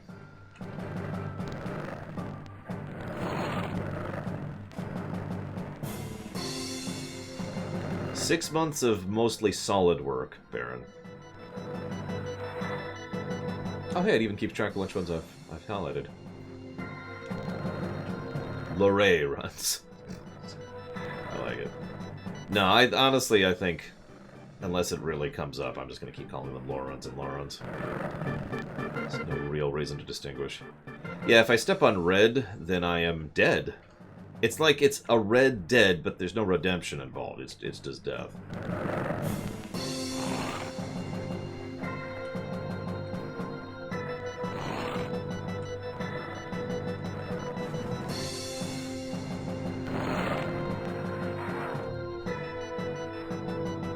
Hey, Puzzle Fury.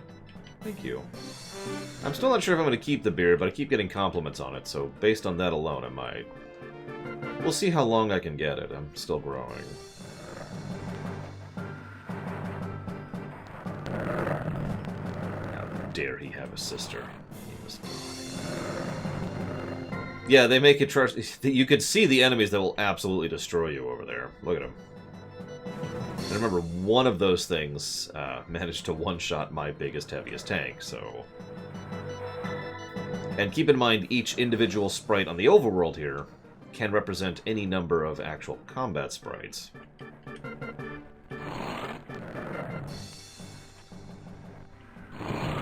Okay. Let's get out of here. You see what I mean by this dungeon is just better than the first dungeon in, like, every way? That was actually a cool sequence. Like, legitimately. As opposed to everything in the first dungeon, which none of which was a cool sequence. Since we're past that, let's grab a save here.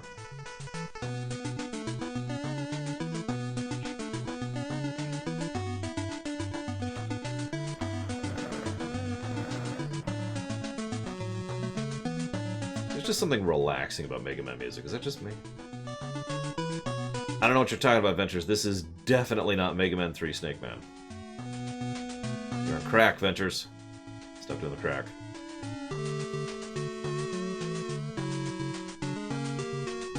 I know the nutmeg helps.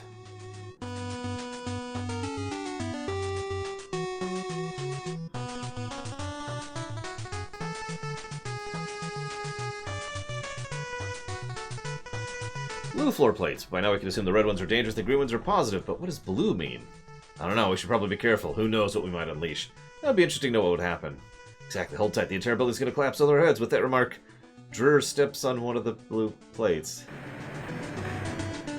The ceiling has closed again by the time everyone falls to the floor of the levels beneath. Drew, you will destroy us all. Damn, keep your hasty fingers away from any switches until we all agree. Oh, that hurt. Yes, you may be right. I'll try to pull myself together. Before you chew me out, let's find out how well we've all survived the landing. Thanks, Drew. It's just starting to like you, too. Like status revoked. I'm gonna leave a downward-shaped thumb on your profile.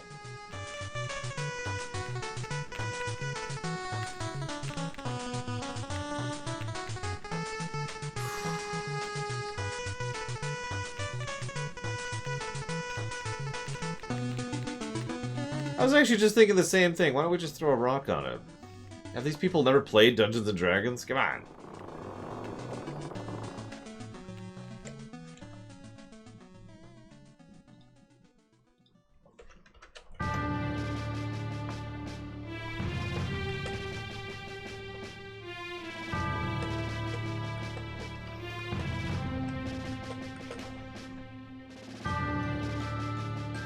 There we go.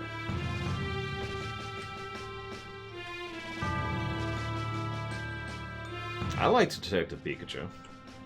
It's got some really serious flaws, but the rest of it I think makes up for that.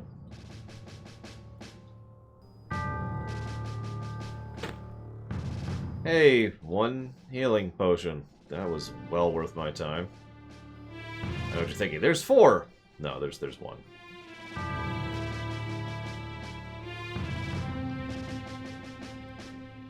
Hi, Eclectic.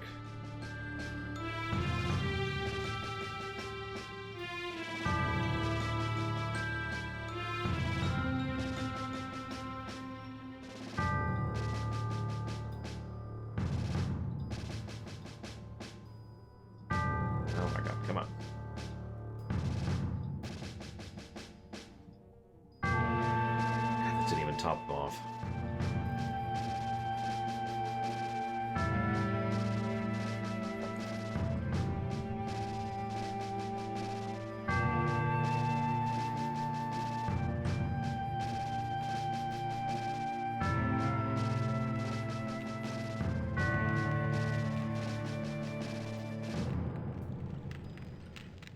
Oh, there's water. It's interesting. Donald should not voice the Pokemon. I can't do an Arnold voice, I'm sorry. That's as good as I got. So, can I interact with these, or no? I can. I can also turn out the fire if I wanted to, for some reason. You see another demon vibrating in the distance there.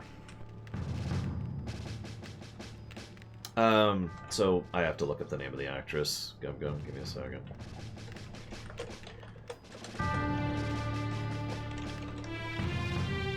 I mean, Arnold would be a Machamp. Duh.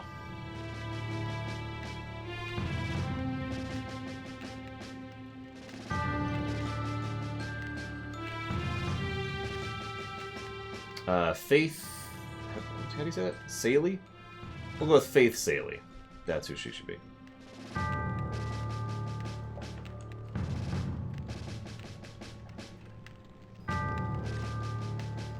No, Stallone would be the Metagross.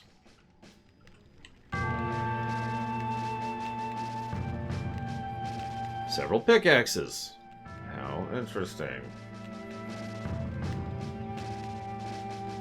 That's not suspicious at all.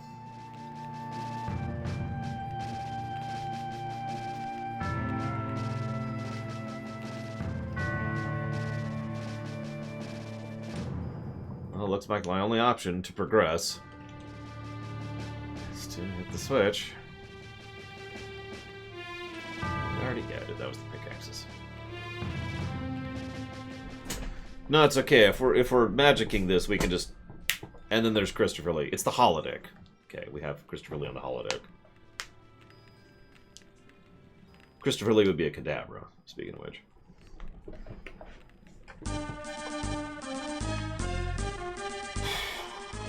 Save.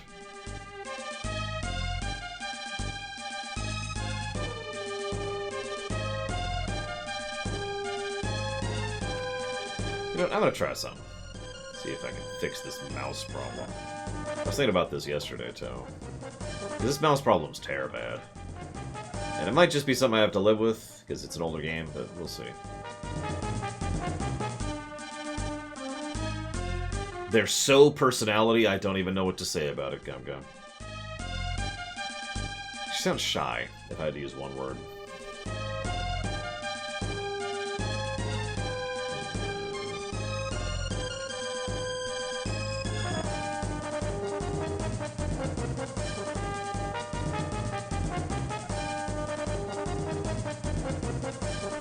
Oh, I agree, Kara White Noise. That feels like the actual tutorial dungeon. Which is funny, because there's a dungeon before that on the Toronto. But whatever. I mean, I get along with everyone, Gum Gum. Except you, obviously. Gum Gum secretly hates me. It's okay. I don't blame him.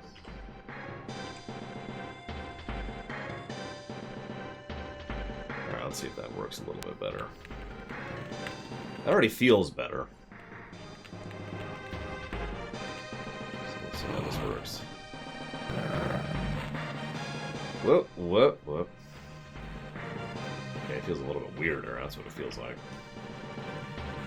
Oh, so we got those things over there. Those things over there.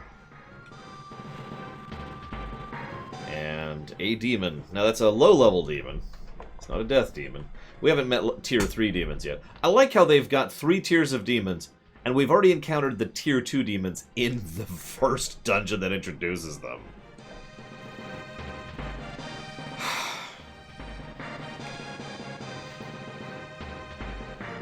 Just... No apologies, although, I mean, just to defend myself a little bit, Gum Gum, if you were paying attention, I didn't actually tell you to chill out. So what happened there was someone popped in and was like, oh my god, is there some drama?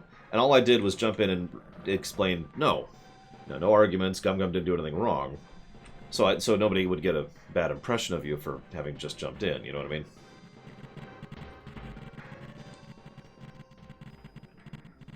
Yeah, no kidding, Dakota. I mean, there is literally a spell, and all it does is kills demons. There's actually 3 spells. One kills a single, one kills a row, and one kills all. The all is level 20 wreck. just... Alright, let's grab another save here. Yeah, the speedrun strat for this place is to buy those scrolls of kill demons and just your way through here. Okay, so we're gonna go for this first. Get this out of the way.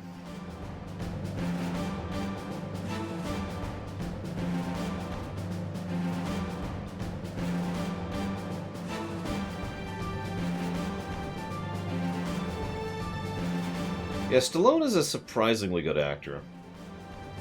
I didn't really remember that until I ruminated on Rocky.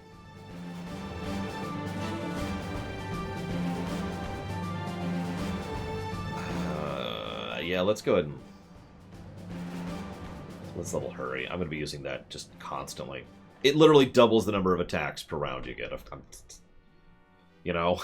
And your attacks per round go up as you level, so doubling that is always going to be useful.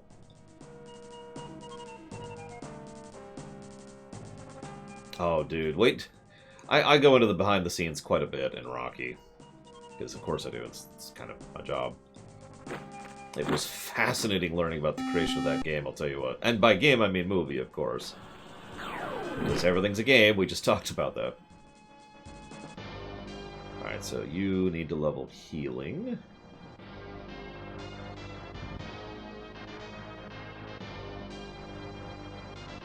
Yeah, Rambo 1. That's actually probably the game. Movie. Damn it. Rambo 1 is probably the movie which I've seen Sylvester act the best in. And not just because the one scene that everyone praises. He does a good job throughout. Hey, Michael. Oh, thank God. Okay, so hang on. Let's get a heal in. But I've seen him do good in several games. And God damn it, movies. Yeah, the Assassin one, which also had Antonio Banderas. Is that the one you're thinking of, Dakota? That's what I was thinking of. Yep. Okay, so round 2. I wasn't joking earlier. I really do kind of think of everything as a game. I don't know why. Yeah, I got a really lucky crit on that, which I'm not gonna question. Need to keep buffing Hurry. Need to keep leveling Hurry. I mean, games have kind of been a huge and significant portion of my life since I was 3, you know?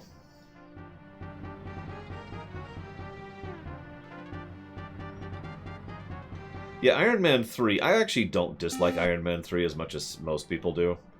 But one of its bigger flaws, in my opinion, is the fact that it's like, this is PTSD, and speaking as someone who suffers from PTSD, no, it's not.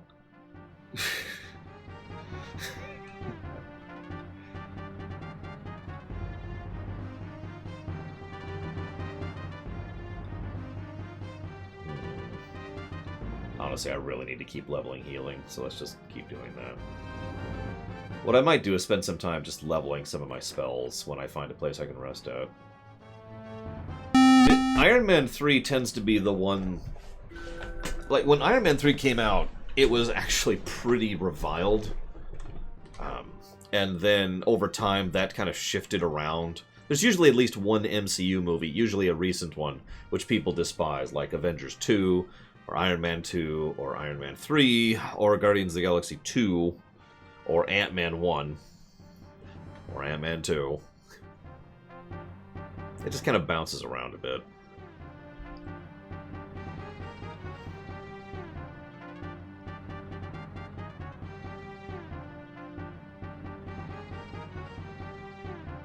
Or Hulk. Nobody talks about Hulk. Okay. Sorry. I'm talking to try and cover the hurry spell effect, which isn't there.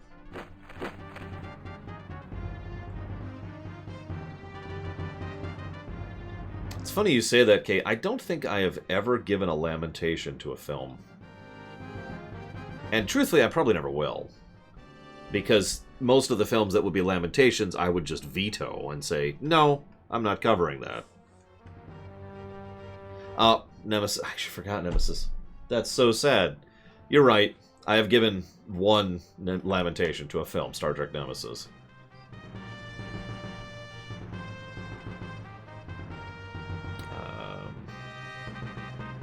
It's funny that I forgot about that.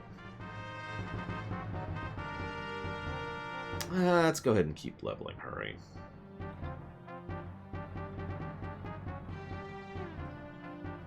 But yeah, like if you asked me to do a rumination on, say, Alien 3, I would say no. Or if you asked me to do a rumination on Alien 4, or 8mm, or the bad parody films I can't remember the name of right now.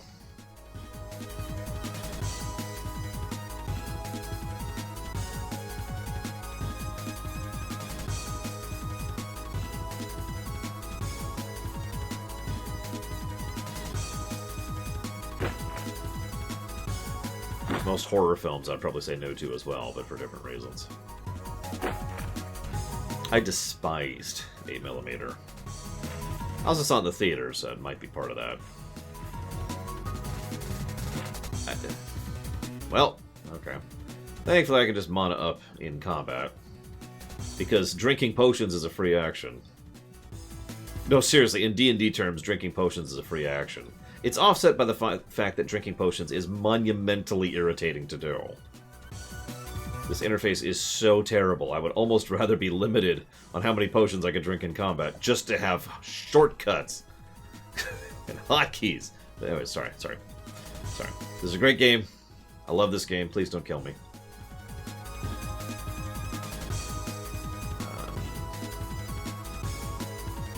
Let's keep leveling. Hurry. Chill for a moment. Yep, there it is. Goofy movie? Oh, I barely remember that. I have seen it, but that was when it came out. I'm pretty sure most people have never played Albion. Not a dig, just, you know, it's... They're more well known for the stuff they made after Ubisoft bought them.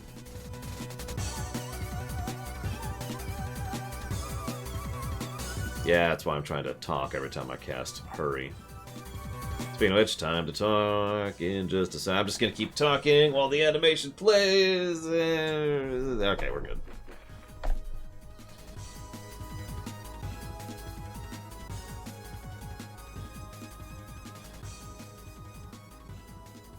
I mean, it's rather to the point, Zacdaft. It's a very efficient review.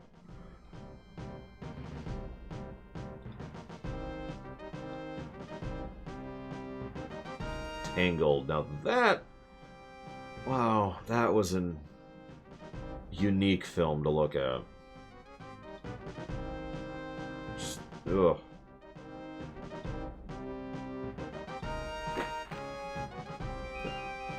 Okay.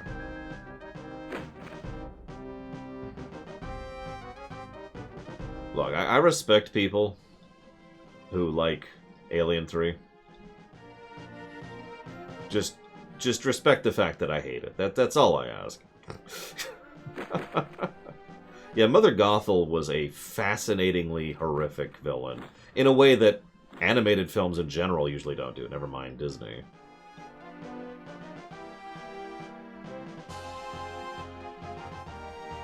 Let's go ahead and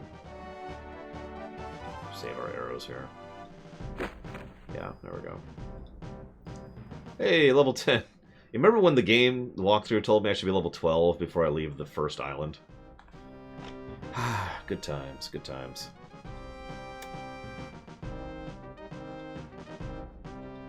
Ah, Von Falkenstein, there you are.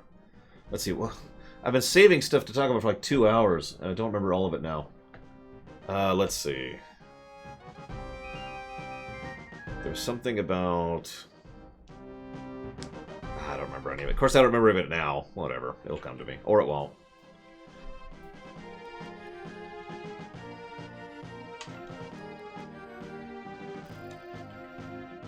Oh, for God's sakes, Tom! No, it's okay. But I don't remember what I was going to say. That's all.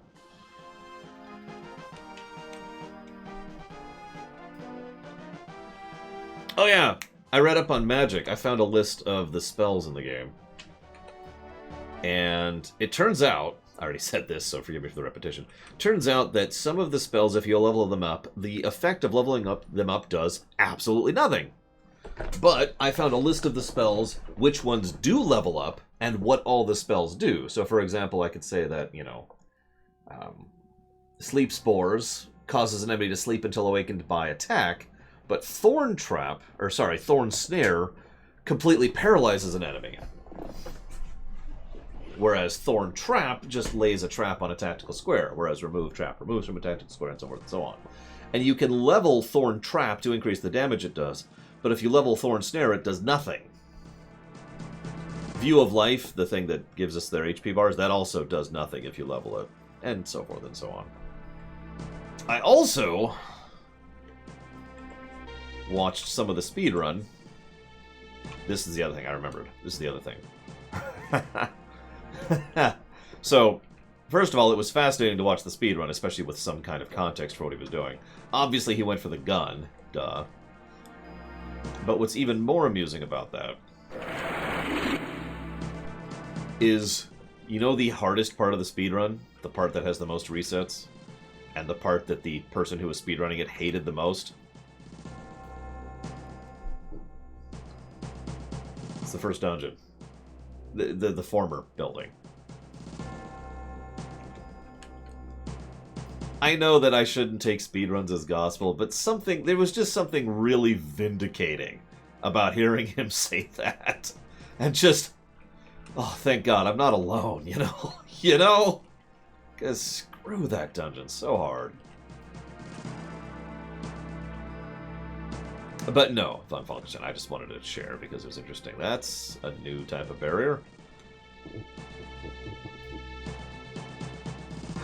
I'm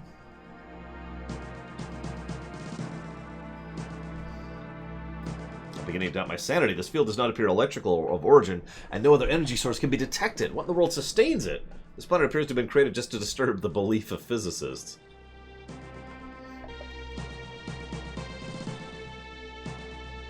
Yeah, what's funny is I can think of several other CRPGs that have really bad early dungeons. Not the first dungeon. Like, the very first dungeon in Baldur's Gate 2 is actually pretty legit. But you get to the Beholder Nest, which, depending on how you play Baldur's Gate 2, can be the second dungeon you encounter.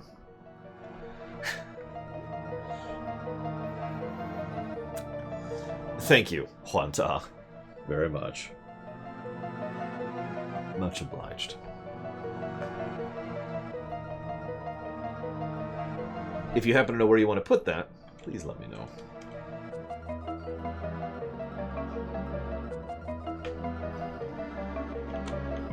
Really, Takoda? I will admit that I haven't replayed Baldur's Gate 2 since I did the rumination on it, which was years ago at this point. Oracle of Ages, you got it. But I don't know. I rather enjoyed the first dungeon. Maybe it's just because of Irenicus and the lore. Maybe it's purely from a story aspect.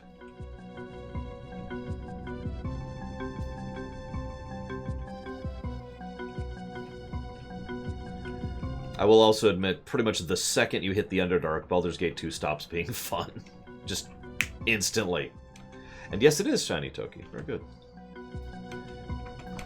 No, Zach Taft. Hang on. There we go.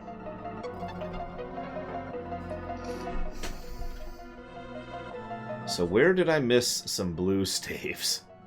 Because I haven't been ignoring stuff. I've been sweeping pretty well. Yeah, this dungeon has been surprisingly good, Von Falkenstein. I have been legitimately interested and engaged. There's still a little bit of bullcrap here. Frickin' demons. But, you know. Well, you see, Shiny Toki. This is my music, not the game's. Here, look, see. Here's World of Warcraft music. Mario. Easy answer. Come, go.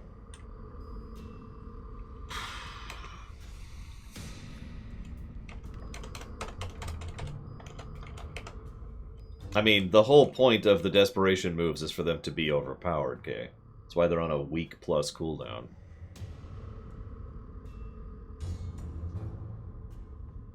Alright, hang on. I'm gonna pull up the walkthrough, because I obviously missed something somewhere. It's probably one square I didn't loot.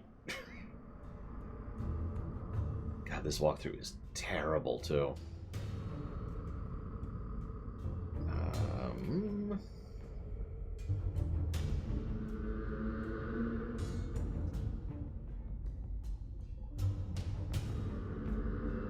Okay. I saw the word force field somewhere in that screen. There it is. Force field. Run into the field to disable it.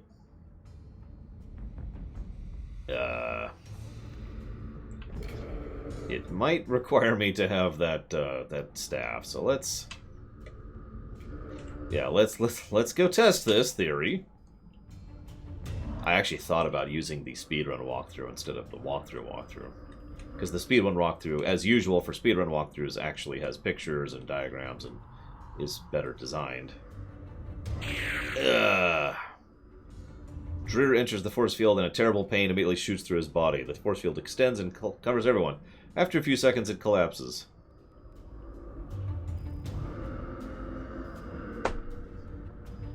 Okay. I don't know about you, I can take a settle after that.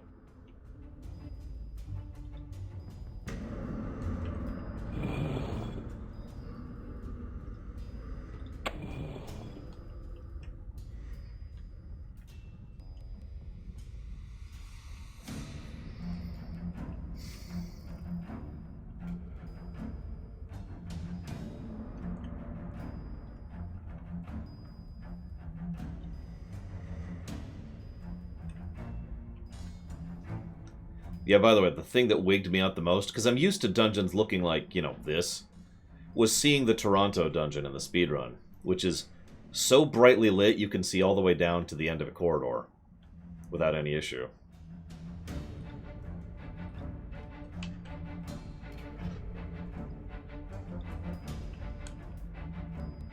Like, it was just kind of shocking. Like, what?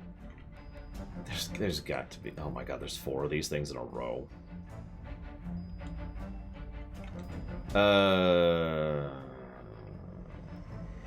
Was there?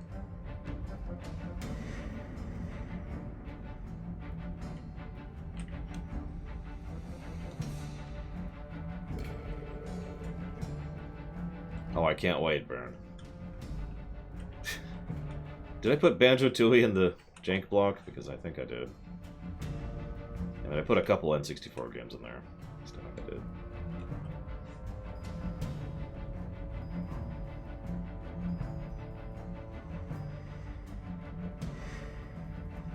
I don't remember that episode, Muhammad. I'm sorry. Hey! Blue healing potions. And some turquoise.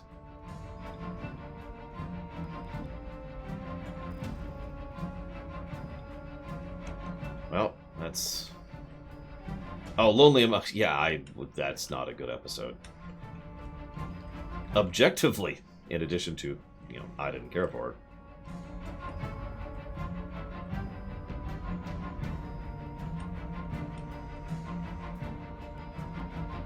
Well, I mean, I'm curious how, like, if you remove GLaDOS but don't replace her with anything, then obviously yes, Gum-Gum. If you replace her with something else, then no. Yeah, I'll never play Sekiro. Could someone link Haru Tokos my Sekiro review, please?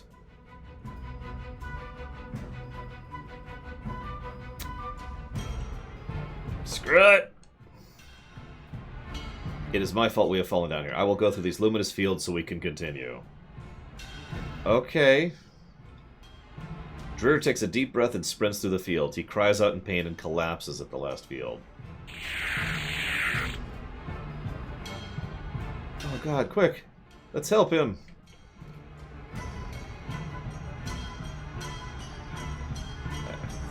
Well, we did just get these blue potions. There you drink up, buddy. Drink up.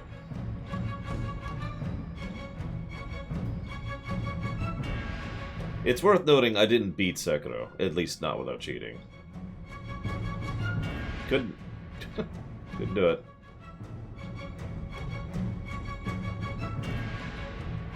I mean, the fighter's method of disabling traps is a legitimate thing. It's not just a meme or a joke.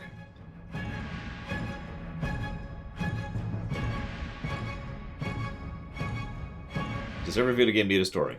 No. Can every video game be improved by good story? Yes.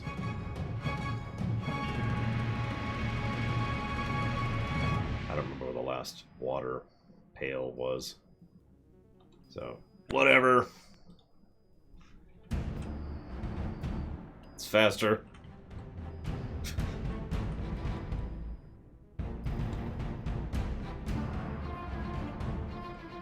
Speaking of awesome games that are hard.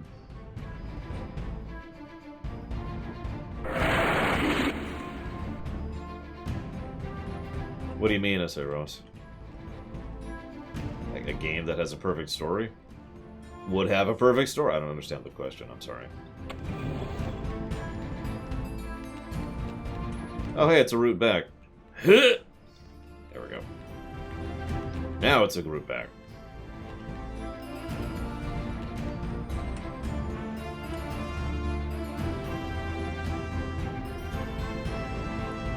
Honestly, I'm just gonna go ahead and burn some rations, I think.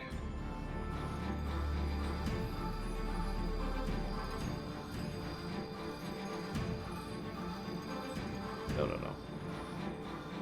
Although we're doing okay so far, so I could probably replace the long save at this point, but let's not. Let's not.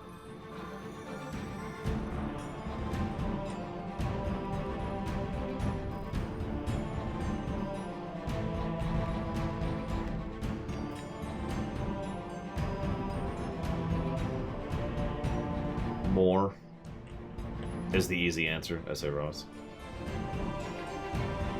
Oh yeah, speaking of things I learned from the speedrun. Remember that bridge that I was taking damage on walking over? Apparently that's just a purely random thing on that bridge.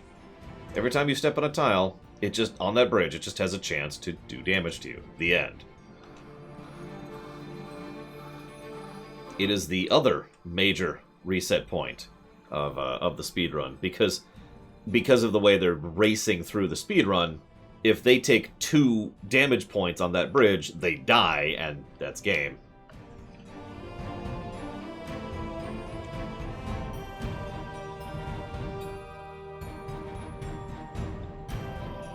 Speaking of which, this is a good time to do that while I'm thinking about it.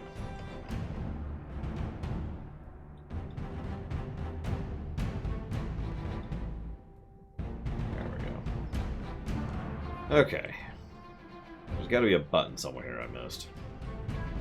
Oh, there it is. I also learned that the interact range is way larger than it looks in this game.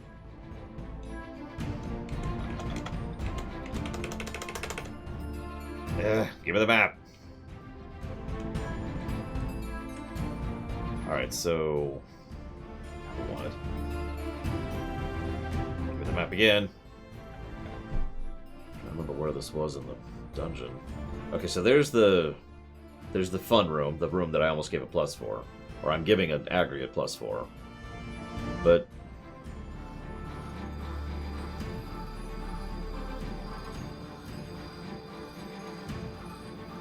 yeah, in the 3D thing, I should clarify.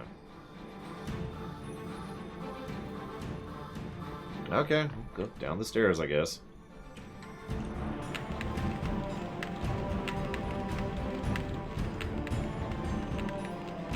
Yeah, I've seen Bleach. With a friend, but yeah. Ah! Fireballs.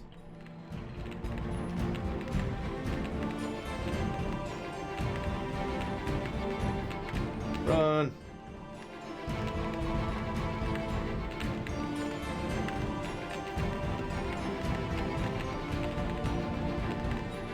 Oh, this is interesting. Rolling balls of death. It's like the good old days. Which weren't actually that good, but we remember them fondly. Oh, bull crap, that hit me. Wah! Bull crap! Bull crap that hit me.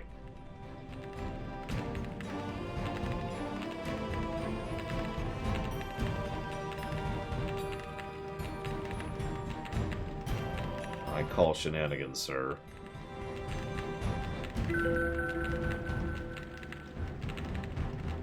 Yes to both questions, S.A. Ross.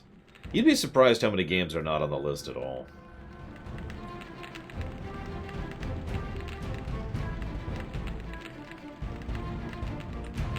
Well, since hurt boxes are bullcrap, we're just gonna... God damn it, give me my tab button back.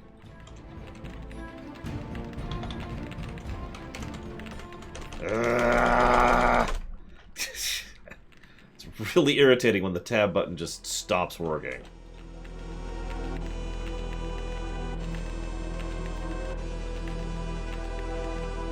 I've already alt-tabbed several times to try and fix it. It hasn't fixed it. So. Whatever.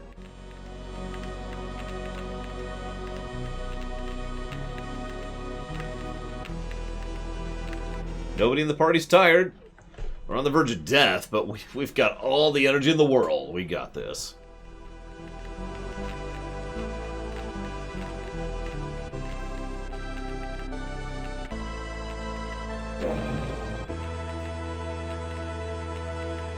So you remove the switch, and the right of her wall rises. Unfortunately, it's the wall behind them that blocks the way.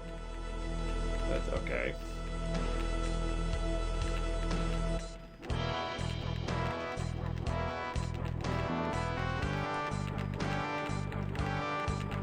I don't know if I agree with that, S.A. Ross. Azula did some horrible... Oh my god, that is really pissing me off. Ah! Oh, hi.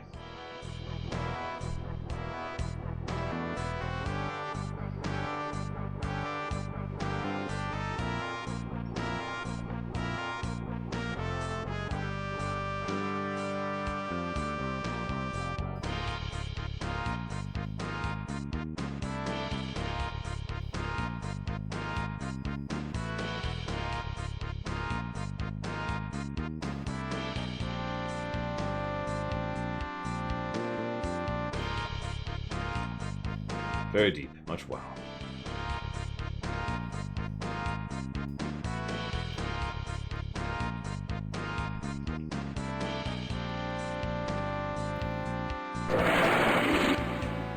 This is the best game I have ever played, Mr. Red.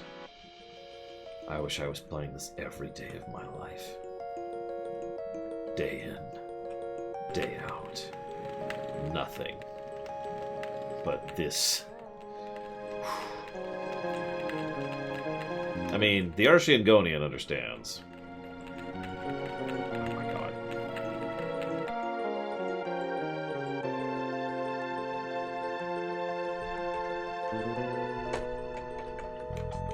Is just my keyboard not working anymore? Come on, save. Oh god, it really isn't. It is just no longer acknowledging my keyboard. Keyboard's working. Just not for the game.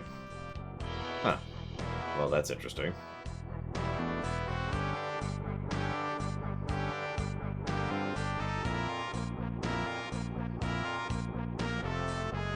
What's the A word? Sorry. Or do you mean Argonian? In which case, never mind.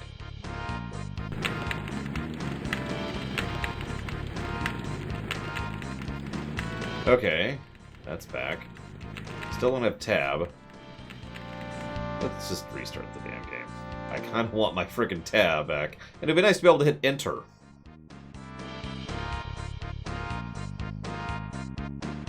It's okay, Mr. Ed. I understand that those... That one line was terrifying. Horrifying, you might even dare say. Hey, Dream Whisperer.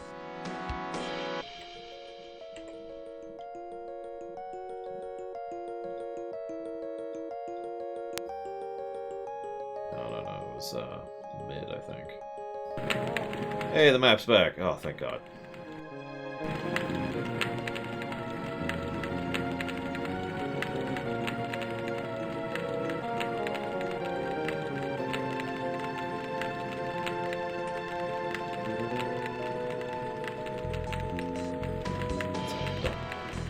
touch these hurt boxes anymore. Oh, come on! Bull frickety crap. All of the bull crap. I didn't actually mean to hit that, but whatever. Go! Hey, Bluff Alex. Good morning.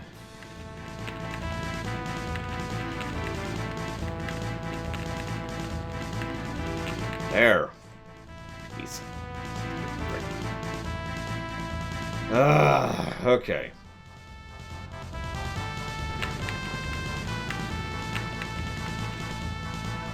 You know, I thought you didn't like the remake of Lufia 2, S.A. Rose.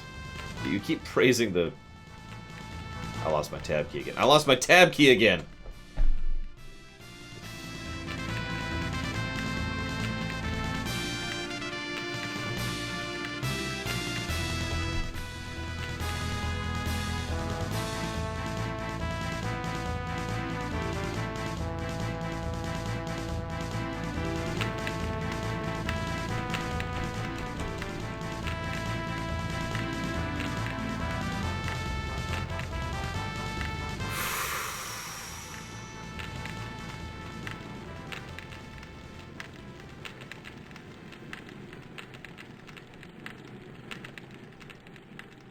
Frustrated, Mr. Red, I think is the word I would use for myself right now.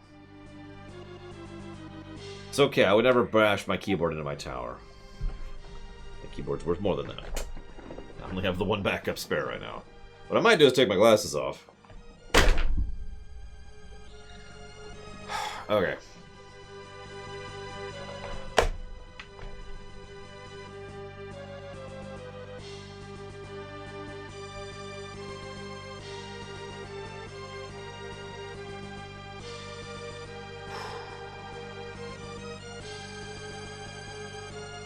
Keep leveling hurry.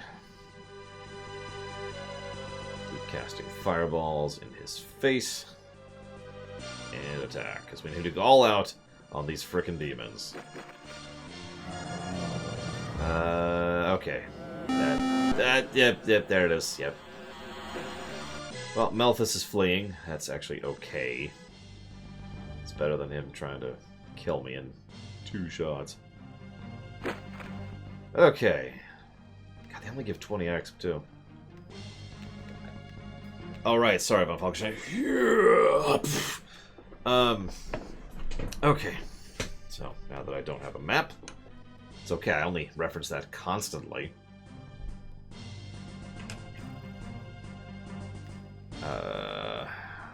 Let's see if we can go without a map for a bit.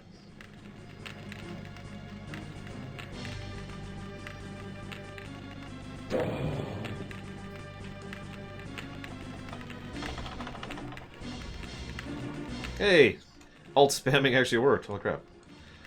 Yeah, I probably should have taken a stretch break about 20 minutes ago, but whatever. I suppose I should do that anyways. Stretch break! Stretch break!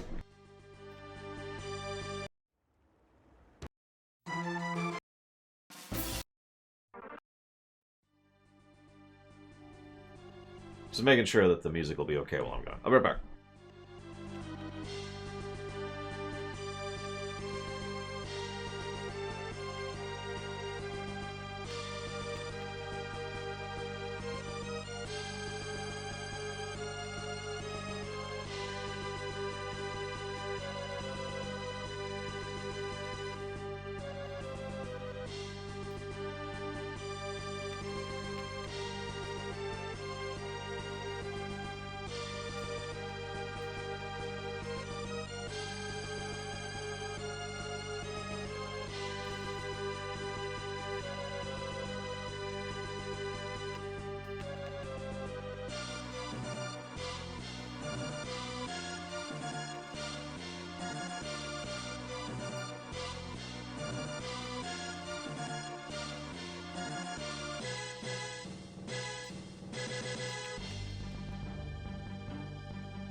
Okay.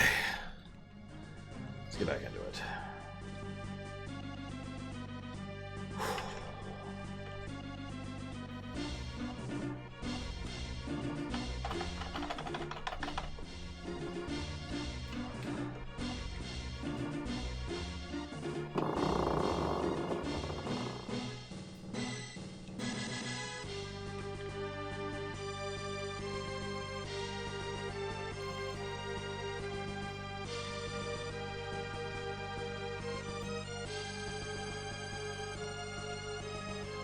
Is that it?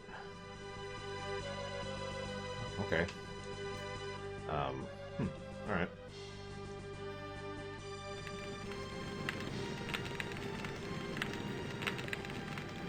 You gotta be kidding me.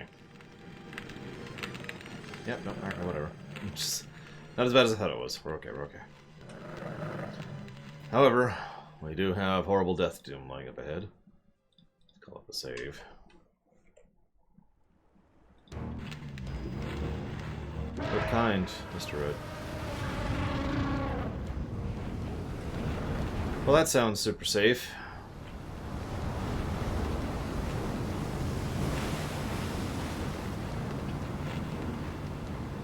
Hey, Crazy Norse. You missed the entire Pokemon run where you were pretty much the main Pokemon we used. Look at this heap of rubble. It's like a quarry in here. Tell me about it.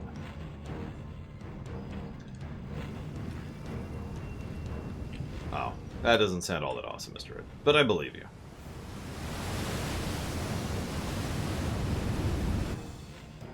Whatever.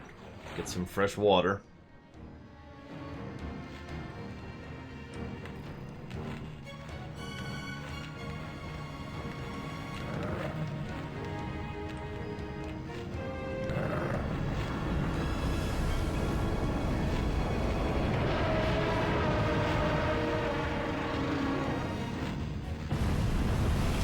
I'm just amused because you, like, pretty much every other Pokemon we were using was someone who was in chat.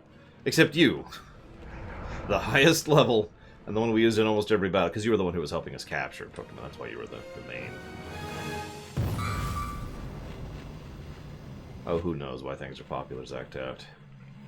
The public latches on to random things. There are funnier and more interesting things than popular things.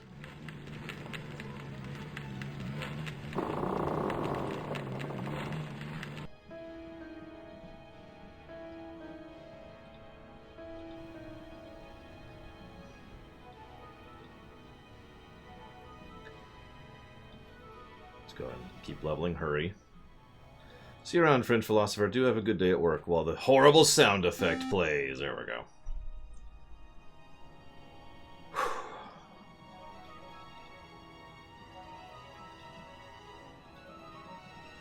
I need you to hurry on him.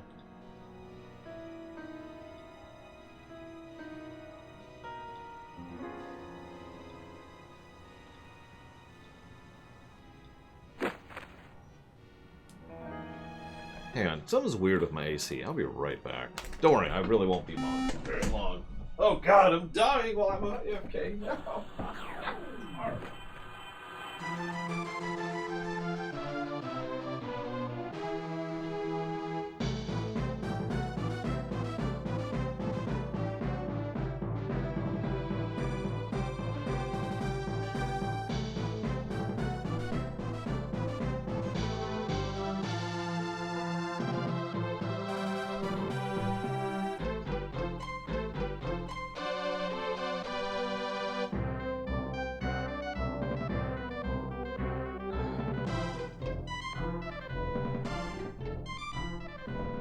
Whatever. Just turned it down. Hopefully that'll be better. Yeah, the fireball is getting a little bit more worthwhile. We continue to level Hurry, which is just going to be probably forever useful. Which is why I keep leveling it.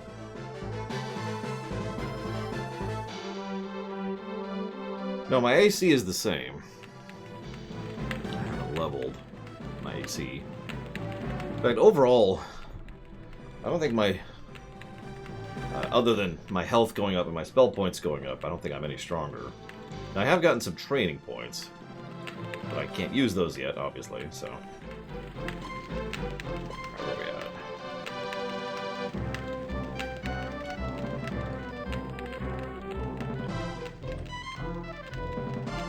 at? Hey, Deckfish. I apparently already got this.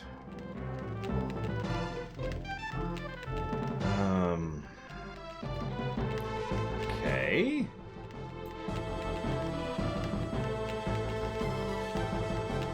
God. Eventually, Melthus will actually be worth a damn. Probably mandatory if the demons are an indication. Like, right now I'm only fighting one demon at a time. I'm terrified of more than one. I haven't even seen Zemo's mask, so I have no idea.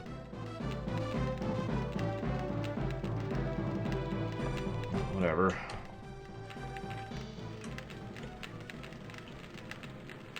Where's the door north? There it is.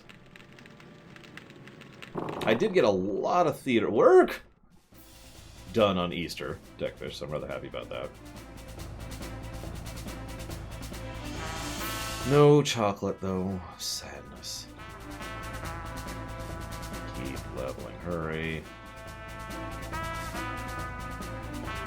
Keep leveling healing, I guess. Who's hurt? You're hurt. Nah, it's okay, Zektaft.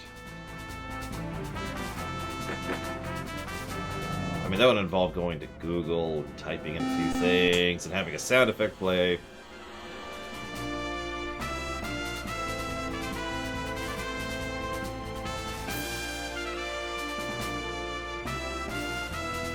So I never got to your sands, and the reason I have such a confused look on my face is I went down the whole list of all the audio files I had, which means I must have not downloaded it, or it's labeled something weird. One of the two.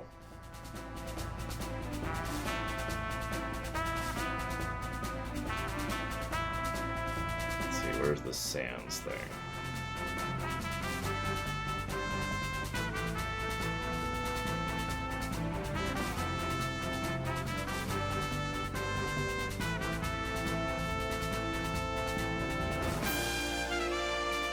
I have not, no, Grazing Horse.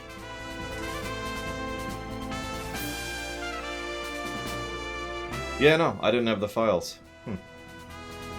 Well, that answers you, Mr. Ed. I didn't have the files, which is why I never got to them.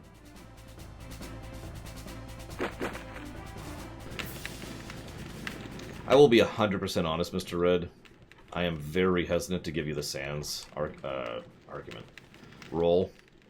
And you're probably thinking, it's because I suck, right? No, it's because your mic setup is kind of bad. And I'm very hesitant to give a main character that. Now, I might. That might still happen.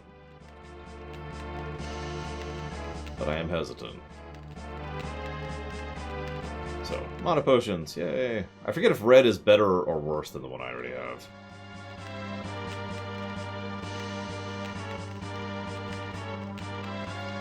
Worse. Got it. So these are dinky Mana Potions. Let's run through these now. Look at that Mana gain. I'm also going to need to make sure I get more seeds at some point, because I'm down to 33. And at some point, that's going to be an issue. And I've yet to see a replenishable source of seeds. In fact, I'm sincerely debating, as soon as I finish leveling Hurry, I'm probably going to stop casting on her at all. Just switch to archery.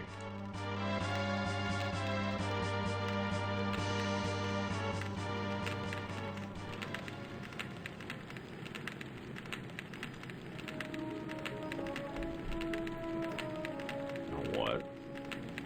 There are cheats. We have already cheated, actually.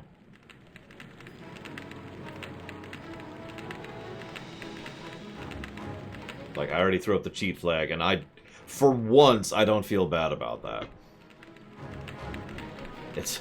Which is rare, because I hate cheating in these runs, but, man, that first dungeon can go to freaking hell.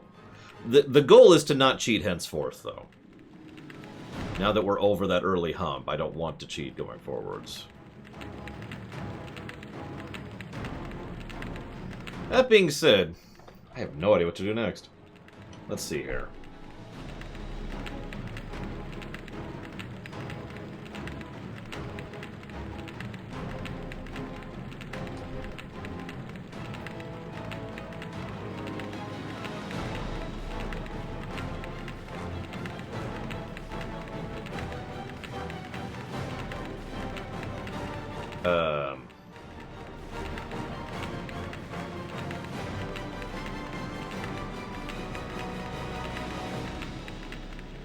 You mean here?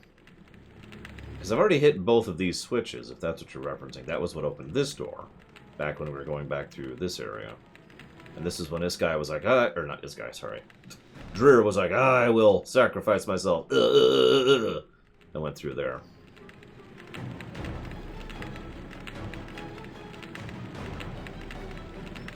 So he's evil, but he's also awesome.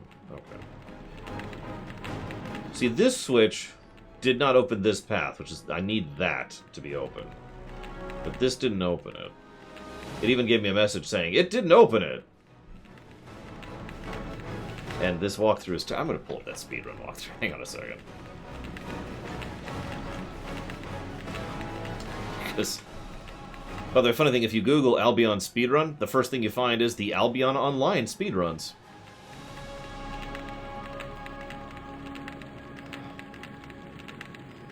I will go ahead and be honest, I've never heard of the phrase toxic pride before. I'm not sure I want to hear about that phrase. Ever again. Okay, so. There we go. There's Toronto. There's that. Grottigal.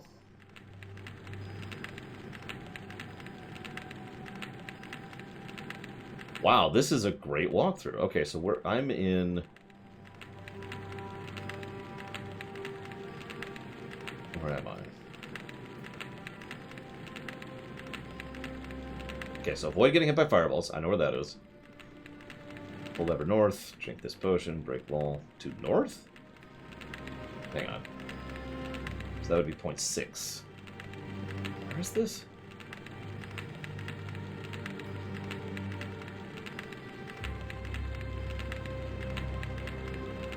So pull the lever to the north. Drink my healing potion.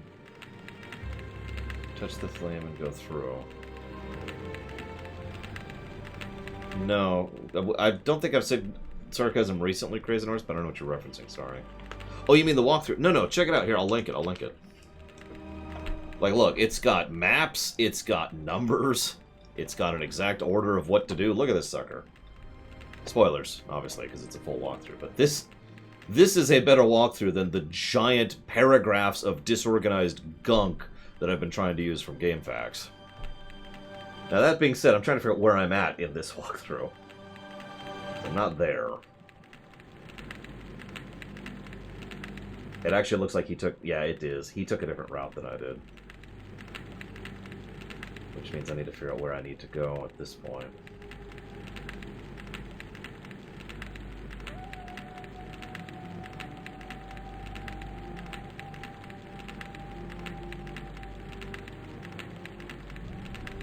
Okay, so... Avoid getting hit by the fireballs, which we did. Hang on, let's get rid of this flame sound effect, shall we? The game is not especially linear. Where am I? Where am I?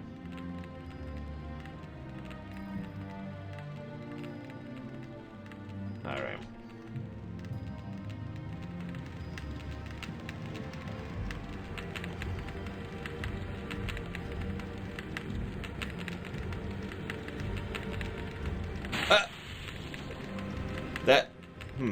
Okay. That's cool. I'll accept that. I don't have a choice in the matter. Well, it sounds like the worst idea I've ever heard. What is it? What do you got? So, I did hit... Yeah, okay, so I have hit this.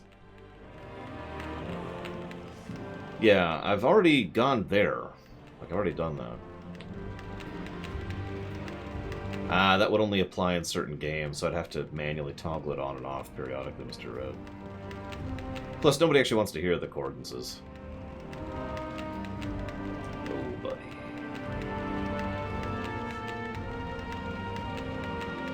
so get toward the west.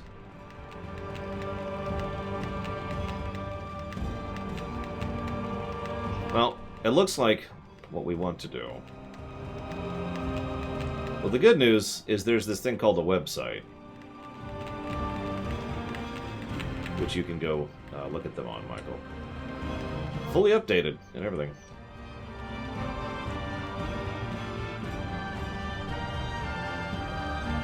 Okay, so looks like that wall. Well, the good news is it's not on the Discord anymore. Wait.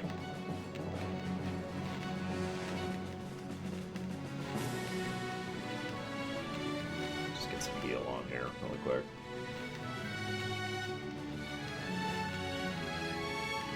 I will admit I hesitate to heal just because it's such a pain to heal, but probably should.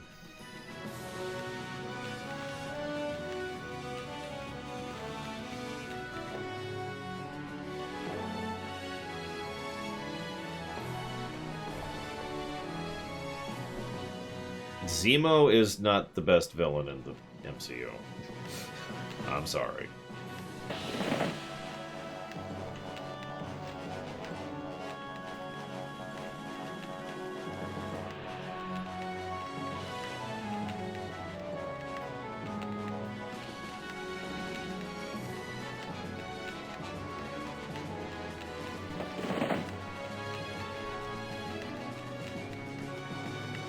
No, Thanos broke the Avengers. let's be 100% on that one.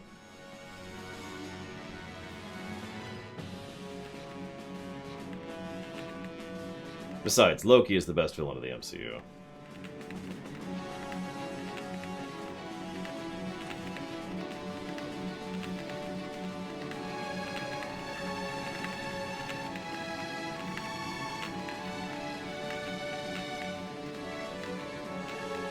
Okay, so this is actually good. This is where we want to be.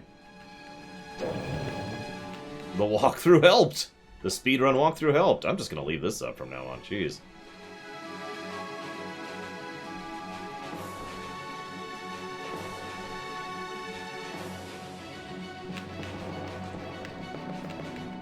Okay.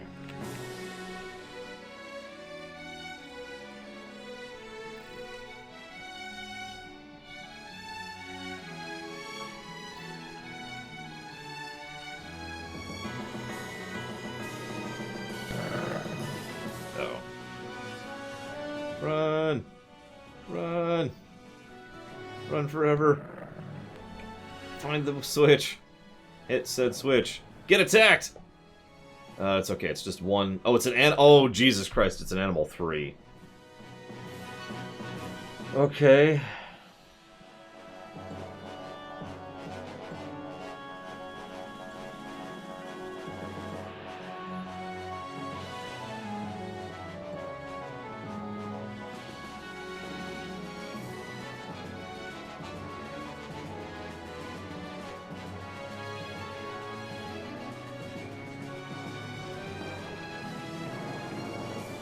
I might not actually be able to kill this thing, to be 100% honest. Yeah, that was my best armored person, who actually is wielding a shield that he just one-shot. For perspective.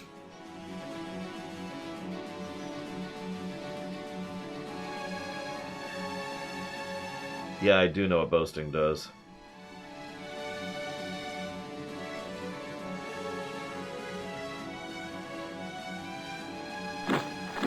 And that was my other melee. My other tank who just got wrecked.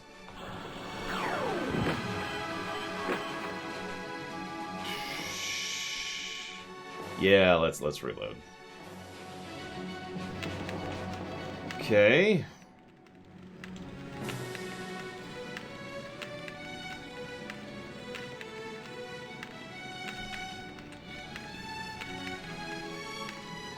Fire Emblem Radiant Dawn, Mr. Red.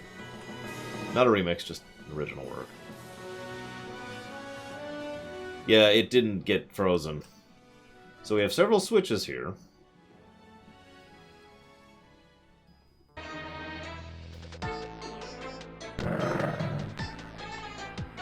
One of these switches leads to death. In an Animal 3.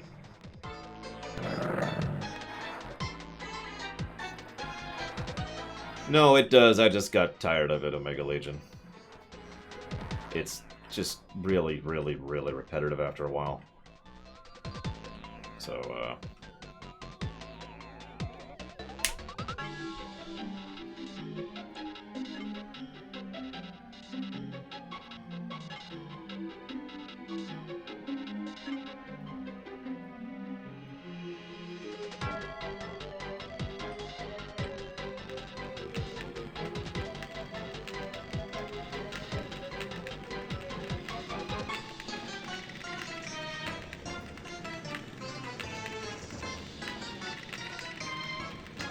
no, I think there's another game where I just liked the music quicker, but I don't remember off the top of my head.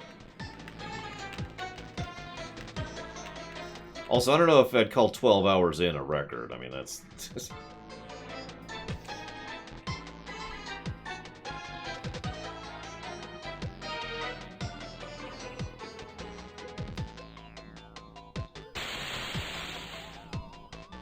There we go. Like, 12 hours in is not terrible. Yeah, the first minute in is just, oh god, what is this nonsense? Mute. I feel like that's happened, but please don't ask me which game, because I don't remember.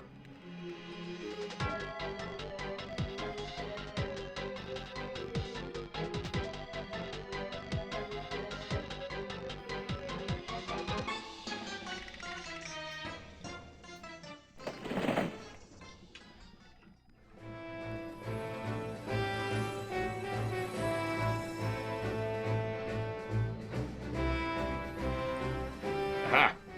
Und switch.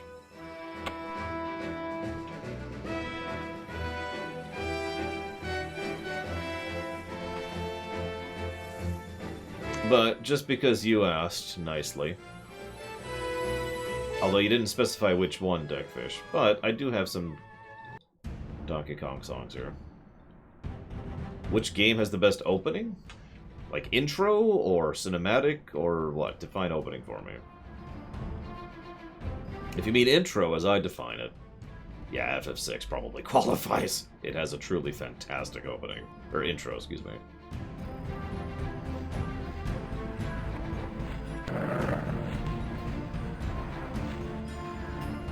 Okay.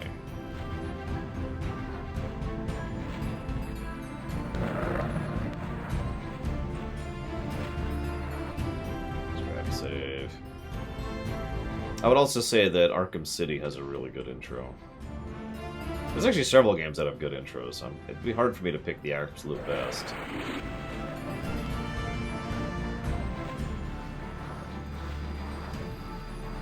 Well, I don't have any music from Donkey Kong Country 64. I'm sorry, Deckfish. I have a bad feeling about this. Look at those beasts behind the wall. Everything smells like a trap. Up until now, the green ones have had positive effects. That sounds like something I shouldn't do, to be completely honest. That's terrifying. Great game with a terrible opening? Ooh. That's a tough one.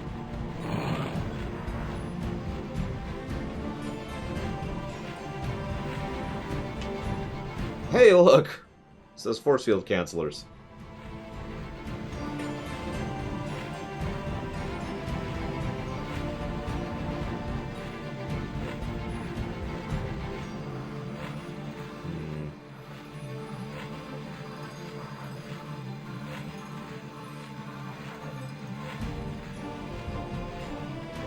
That is a tough question. Oh my god, that's cute. Is it it's just it's a sea of red.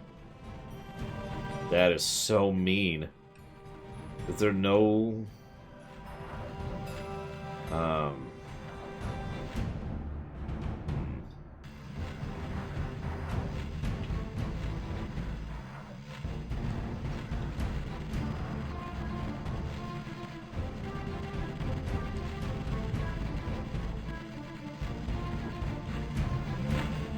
possibly, although not the DK rap, since we all hate that.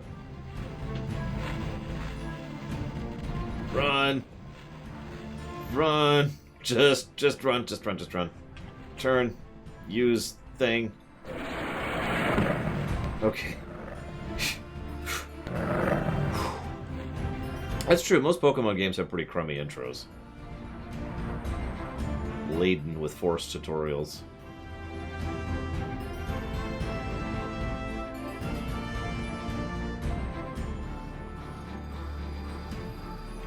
I like Fallout 3's opening. But then again, I like Oblivion, so... hell do I know.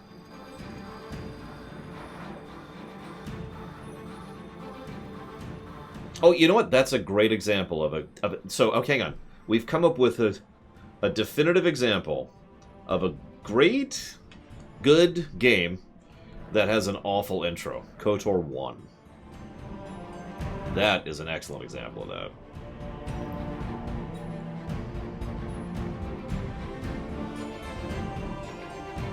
Because, if you remember, I actually gave KOTOR 1's intro a negative, because it was really, really bad.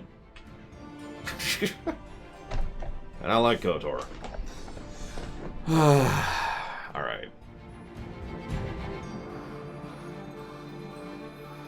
Well...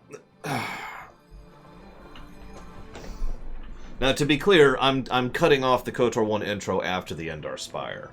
If we extend the KOTOR 1 intro to include all of Terrace, then that's awesome. I actually really like Terrace. But to be clear, I'm referring specifically to the Endar Spire. It is a thing. For reasons we have already discussed on camera and are on the website, so I shall not reiterate here. I'm going to do this.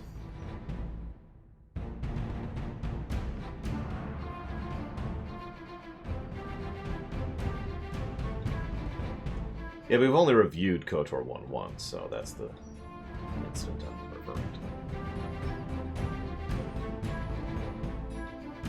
to. Okay. My all-time intro. I don't know how to turn that into a joke. If you're asking what my favorite intro is, and that means you didn't listen just a second ago when I was having trouble naming my favorite intro. There's a lot of really good intros in gaming, but I'm not sure I have an absolute favorite. Because there's a lot of really good intros in gaming.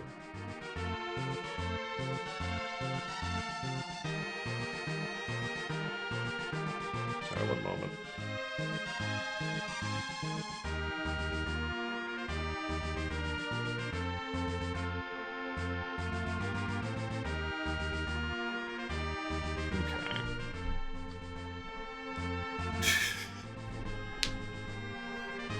Okay, so...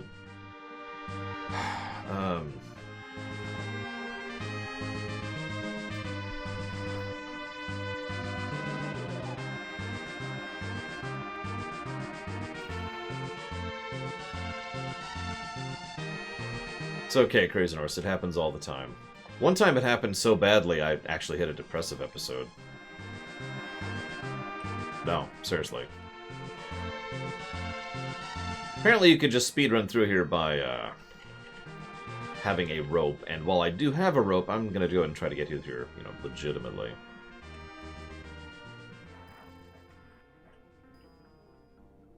Like that.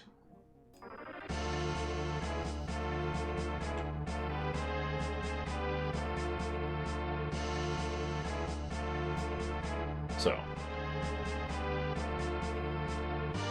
Do we use it? We do.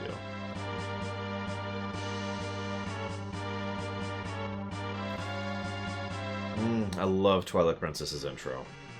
And Kingdom Hearts 2's. Majora's Mask I don't, but we've never reviewed Majora's Mask, so I don't know yet if I'm going to give it a negative. I tried, Deckfish. Oh, whoops, sorry. We've shifted off of Donkey Kong music. Hang on. Sorry, we were playing Donkey Kong music, and then I just kind of let it play. Let's see. Let's just go by artist. Donkey Kong. Here we go.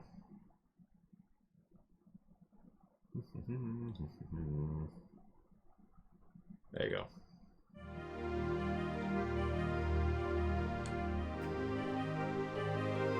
FF7 is also a game that I consider to have a pretty good intro. And keeping in mind, we decided that all of Midgar was the intro. But I stand by that statement.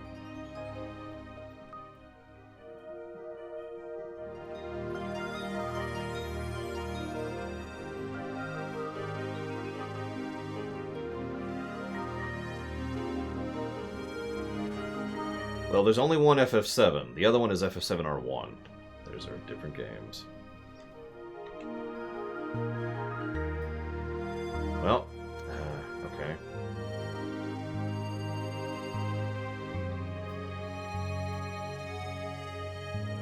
It'll be interesting to review Sunshine's intro when we get there. Mario games usually have really good intros. So we will see what we think of that when we get there.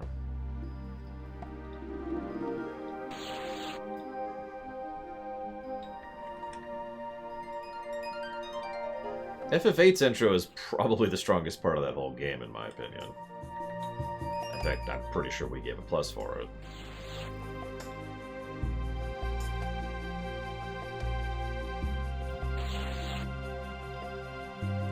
Paper Mario 2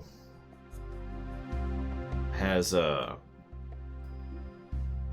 pretty... Oh, Hotel Mario? That's it. You said the best Mario, so I assumed you meant Paper Mario 2. What else would you mean?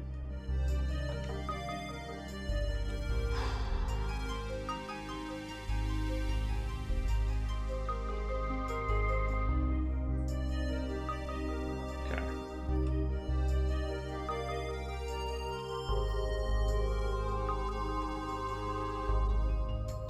Just checking the walls here. Uh-oh.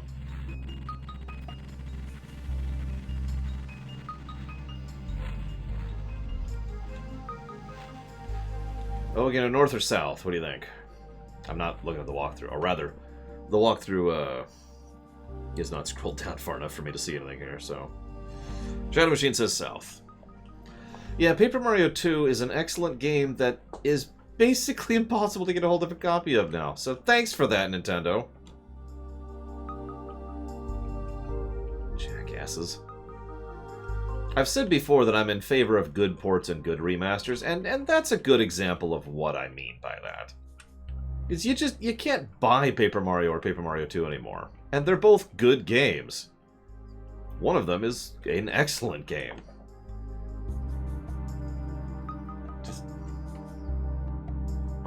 And as we've discovered very recently, PS2 and GameCube games can be very expensive to buy. Never mind getting a working PS2 and GameCube. Apparently I can't go through that wall. Okay.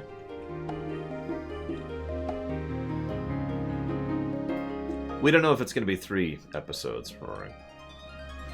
We only know it's going to be probably more than 2 episodes.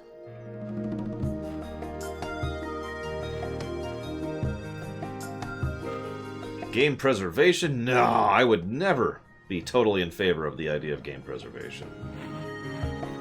And thousands of bugs.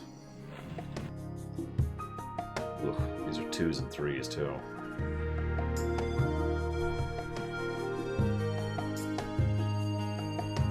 Admittedly, I've never tried to get a Wii or a GameCube. I did buy a PS2. We've talked about that. That's the PS2 that's under there right now. So, an awful intro or a boring intro? What is worse? I suppose that would depend on the specifics.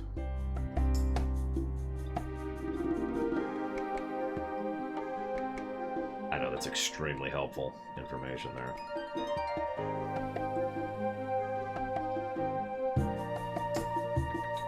I didn't buy a PS2 because I was destitute at the time.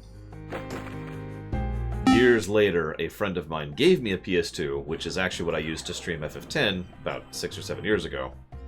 And then, in the process, that PS2 stopped working because it's a very used PS2.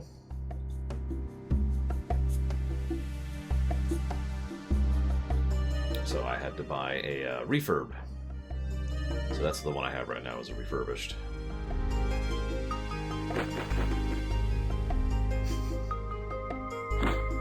Correct, Roaring Metalman. At least until it comes out on the PC in several years. Assuming it ever does, which it may not. You never know.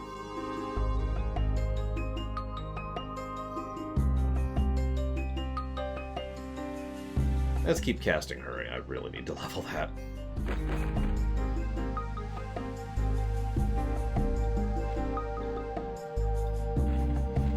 More bugs. Oh my god. At least most of these are ones. I couldn't possibly imagine that, Crazy Horse.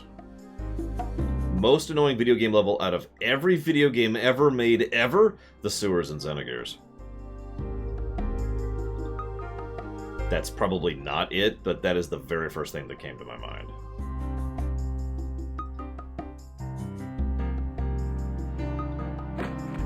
I'm sure there's worse. I just can't think of anything off the top of my head. No, I have not, Colin Peluso. And no, I will not. Although, it's not like it's a big story. If I've ever reviewed a roguelite? I don't think so. I've played several on stream, but I don't think we've ever actually reviewed any.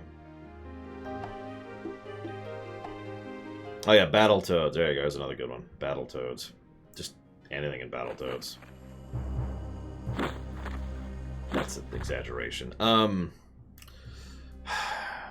The Technodrome in TMNT on the NES.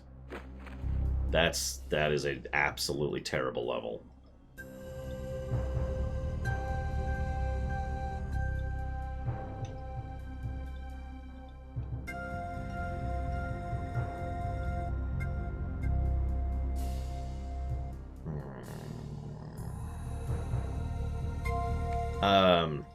I would recommend that they pirate it, Mr. Red, because that's the option.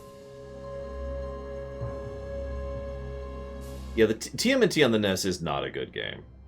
There's something I've discovered over time, and that's that people tend to meme on the first iteration of something that they encounter when it comes to a video game. But there's actually worse after that in almost every case.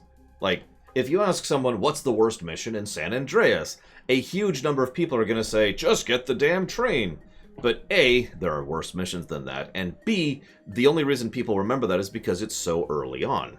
It's one of the first missions in that game, right? But anyone who's really played San Andreas and puts actual thought into it will come up with an answer after that. Because there are much worse missions after that, and we talked about that when we were streaming it. Yeah, the Zero missions, which are bad no matter which version you're playing. The flight missions, which are only bad on one mission.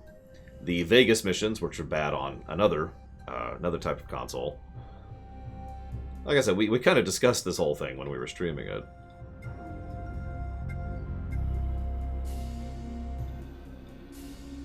I'm not saying the Big Smoke mission is good, Dakota. I'm just saying that people meme on it for being the worst mission because it's early. Because that's what people meme on, is the immediacy. And again, there's a lot of examples of that when it comes to gaming, like the Dam level in TMNT, which is not the worst level in that game by a huge margin. I wouldn't even call it like the third or fourth worst level in that game, but it's early on, and it's the one everyone run into. So it has a larger popular exposure, because more people are aware of it. It's something I've noticed. This is actually kind of recent in the last few years, where people tend to meme on the common thing that are usually early on. She's completely tapped. Let's try to level healing a little bit here. Just a bit. Or not. That's cool, too. Hey, Sierra's level 13. She's our highest level, consequently. It's a shame that doesn't heal her, but whatever. Oh, God! Oh, that's bad. That's bad.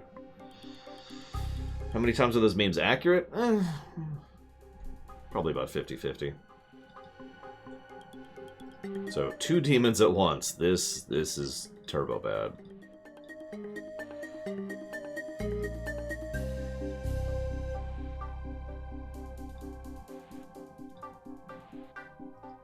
Yeah, it's time to deal with the interface and get some potions on.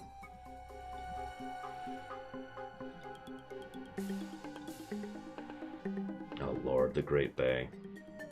Actually, my least favorite Zelda dungeon, if you asked me just right off the top of my head, would actually be the ice dungeon in Majora's Mask. I don't remember specifics, but what I remember is as I was playing through that for the Rumination, there's a specific part where you can fall, and Snowhead, yes, thank you, Snowhead Beak. And not only do you fall to an earlier part of the stage, but because of how the dungeon is constructed, you have to redo all of the puzzles to get back to where you were. So it's not just you've fallen and you have to backtrack. You have actually lost progress on the dungeon. And God, that pissed me off. Alright, so he's getting really low on ammo. That's the other thing I wanted to check. She's kind of okay on ammo. She's down to 14, but she's down to 28 stones. Let's go ahead and grab a combat save. That's why the combat... Oh, it's not going to let me? Oh, jeez. Okay.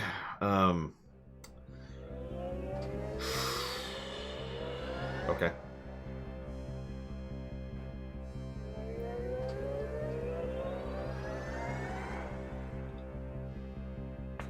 Yes, I did, Zach Taft. I already looked into that. It was entirely too expensive. And it's already been axed, so it's not like it matters at this point.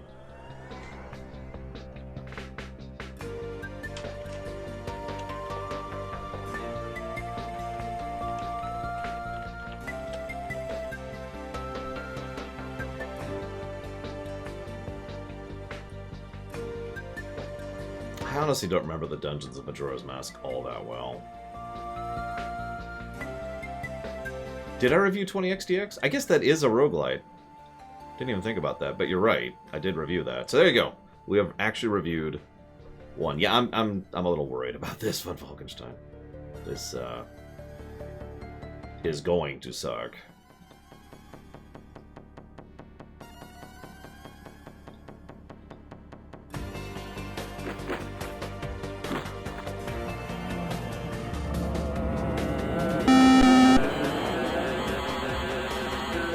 Yeah, Wind Waker didn't have great dungeon design, in my opinion.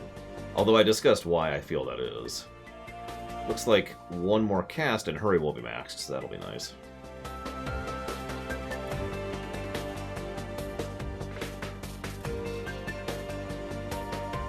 And, yeah, he's fleeing. Well, that's whatever, I'll take that. Yeah, Twilight Princess probably has my favorite overall dungeons in a Zelda game. Just really, really excellent dungeon design over in Twilight Princess. Now this sucks. I have to basically burn 2 turns to be able to do anything against this person.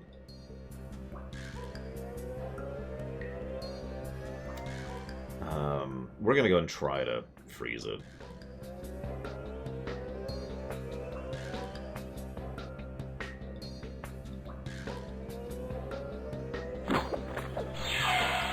Okay, so we managed to freeze it. And it's only a Fear 1, but still, 2 Fear 1s? Ugh. So you shuffle over. No, don't flee. Don't flee. But now with Hurry maxed, I think I'm going to hold back on spellcasting. Because I just do not have a lot of seeds right now. Me too. I drink from a hand. See, it's easier to pick a best and a worst from like a franchise or a genre, Roaring. Picking the best boss of all of gaming ever. Probably something in Kingdom Hearts 3, but I don't know. There's so many. Okay. Took those out. Let's potion up a little bit more here. Worst FPS level.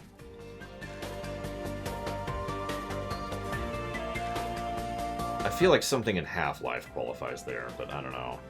Half-Life 1.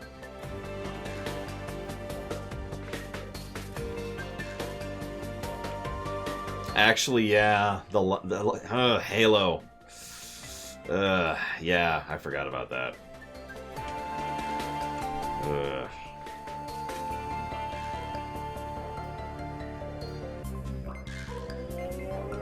Still, we've got Zen in Half-Life 1, and we've got freaking Halo's 2 levels that I didn't like. I know everyone dislikes the library, but I just liked the other later level more.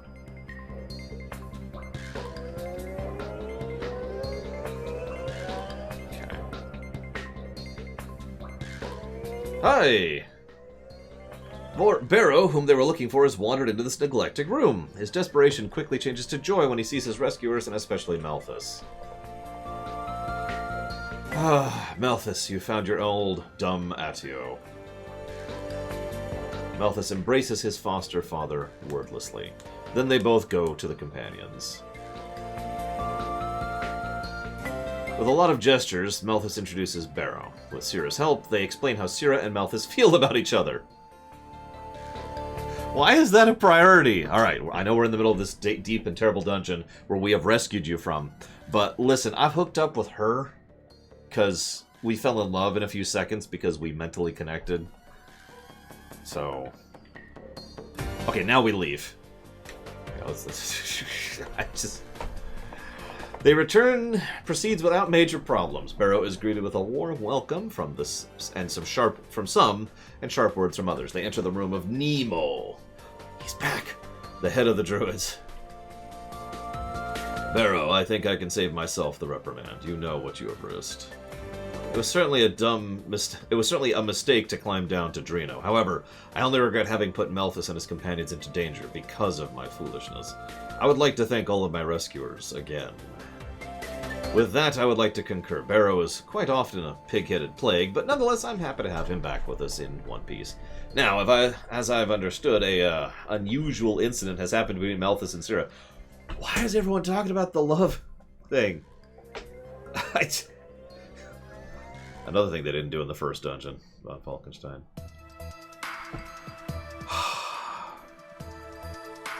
Okay.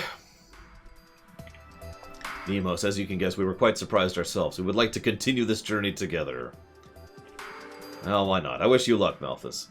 Not everyone here in Grotagel would understand the bond between human and Iskai, so perhaps it's best if you leave for a while. No, see, it actually... You missed the point, Crazy Norse. It actually makes a weirdly large amount of sense. If you could directly merge your mind with someone, falling in love in seconds makes perfect sense. Because it's such a direct and intimate connection of everything they are and everything you are. Like that.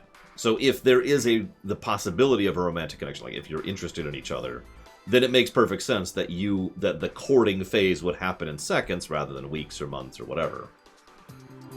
It's just amusing to me they keep talking about it. Anyways.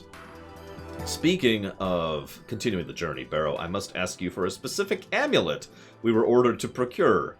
So, for those of you who don't remember, speaking of weirdness, we were sent here to grab a virility amulet for the local king, chieftain dude, who is having trouble having a child.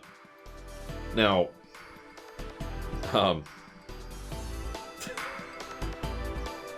given that magic and fantasy elements exist in this setting, that may be legit, it may be literal. I don't know. Here you have the strength amulet. It's the least I can do. I wish all of you, and especially you, Malthus and Syrah, Danu's blessing for your journey. Thanks.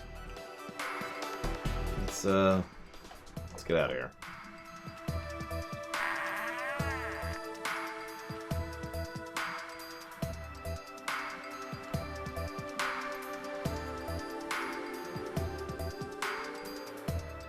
You teach me Magic Shield.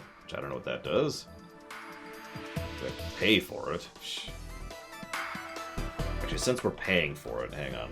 Let's check these spells. Let's see which one of these are worth it. What do we got here?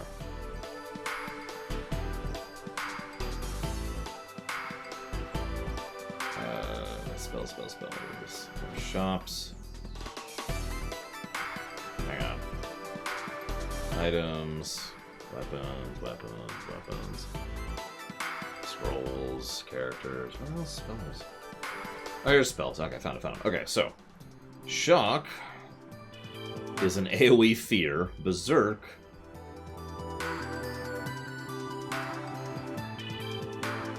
Reduce health to increase strength, long range, close range, and crit chance. Yeah. Is that it? Is that all you got? Yeah, looks like it. Meh. We're good.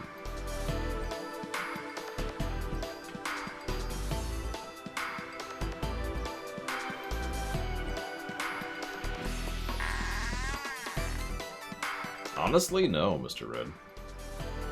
Except for love. Negative. Negative for love.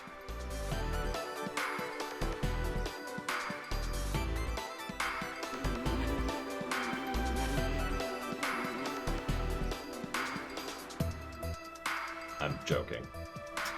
If it's not obvious. Memes are often not true.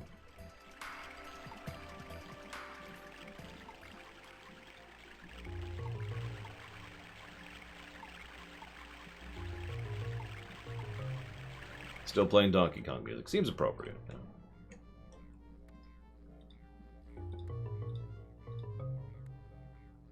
Alright.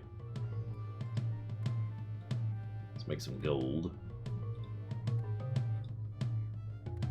Yes, icky, terrible feelings. Let's not sell the strength amulet we just did that entire dungeon for, shall we?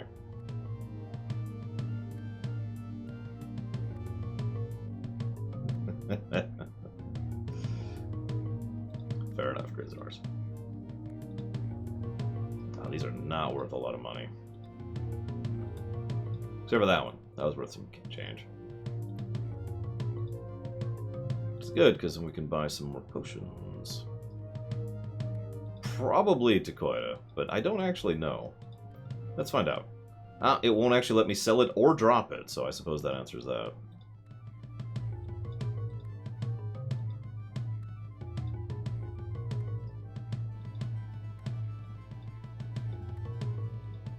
Yeah, but it's total crap anyways for Wolfenstein.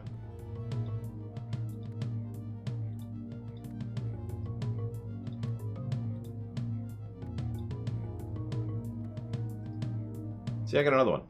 So...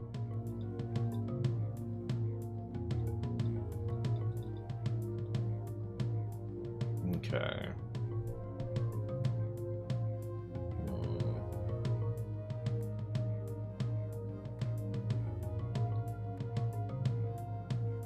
Yeah, he's supposed to be a pilot. It's okay, he's kind of not the same. So, we came on a spaceship to a planet that we assumed was empty, Crit Source. When we landed, we found a 400-ish AD society of multiple races who have magic. Does that answer your question, Crit Source?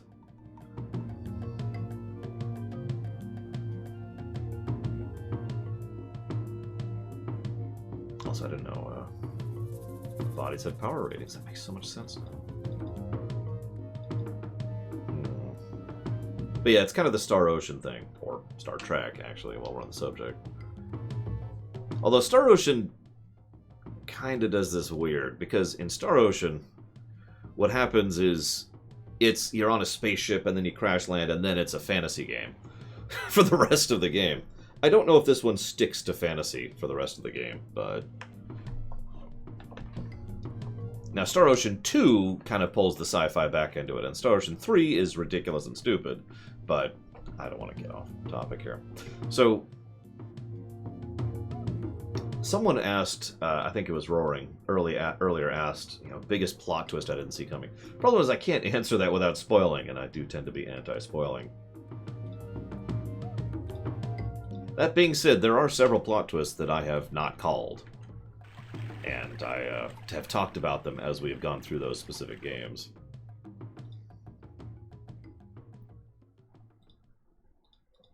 Yeah. FF7 and KOTOR 1 both come to mind immediately.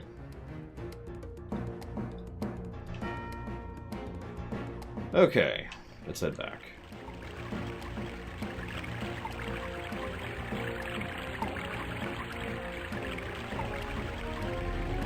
That's fair. Blow up Alex.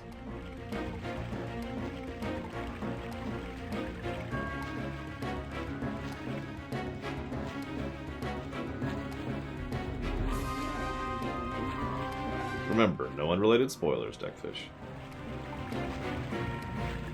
Yeah, it was requested, Mr. Ed. And I actually meant to do it yesterday, and I just got distracted by the other stuff I was working on.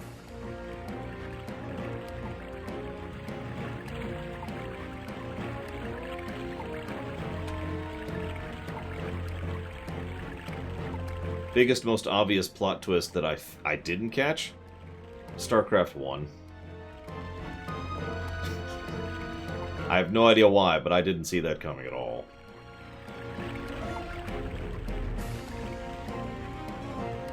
I really don't have an excuse for that. It was just like, huh. Oh. What? And that was pretty much the reaction there. Hello?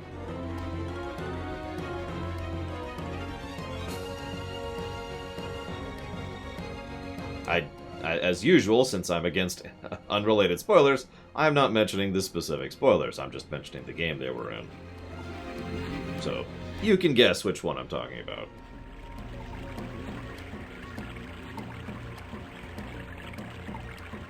Let's see here.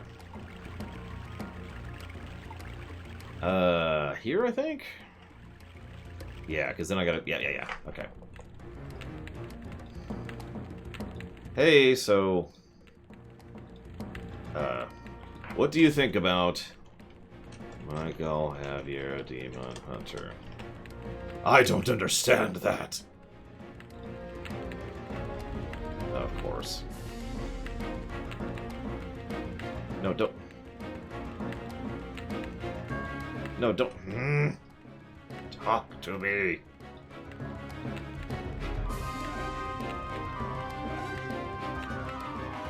Hey, how wonderful you've got the amulet. I too will keep my word and write out a promotion for you. You see, you're making a fine deal, just for this little errand. Can we kill this guy? Can we just murder him? I had to go do that whole dungeon, fighting demons.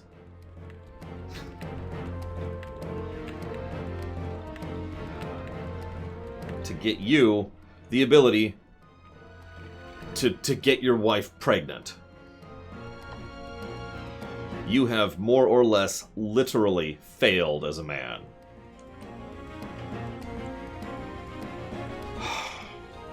Thank you, Crit Source, for watching my show. I'm gonna have to look up that game because I don't know what that is off the top of my head.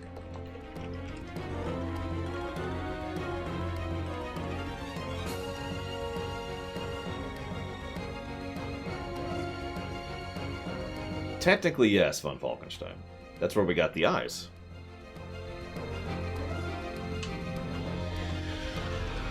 Okay, it's already on the list. That's what I wanted to know. Making sure, making sure.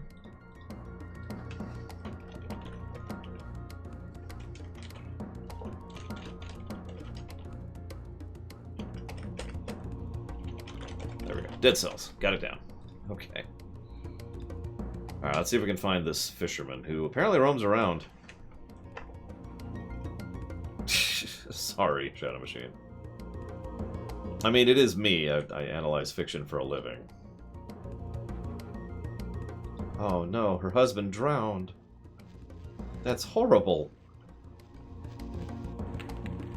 So, have you seen The Fisherman? But my husband drowned.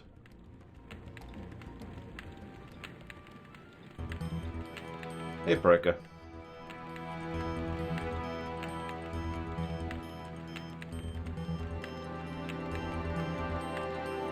I love how they just bounce around chairs. No, no, no.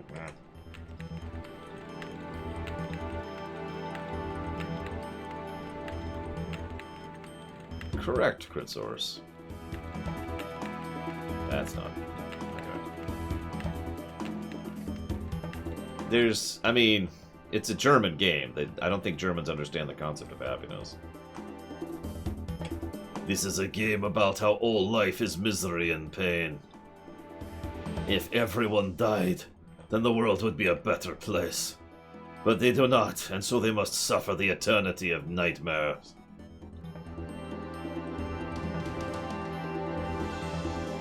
Oh, he just got home. There he is. Hey! We're looking for passage. Naturally, the price is 200 gold. Uh-huh. I have gold and permission. Let's friggin' go.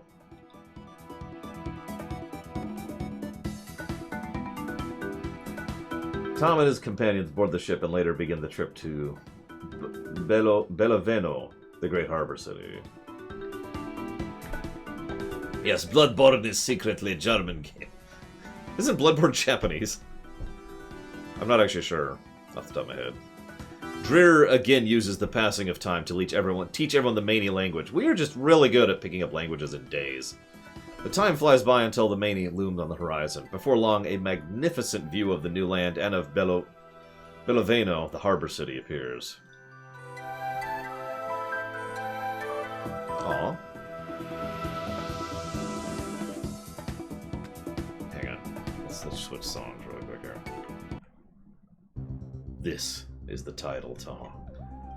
Understand that you will suffer for the remainder of your life, and you will be grateful for it!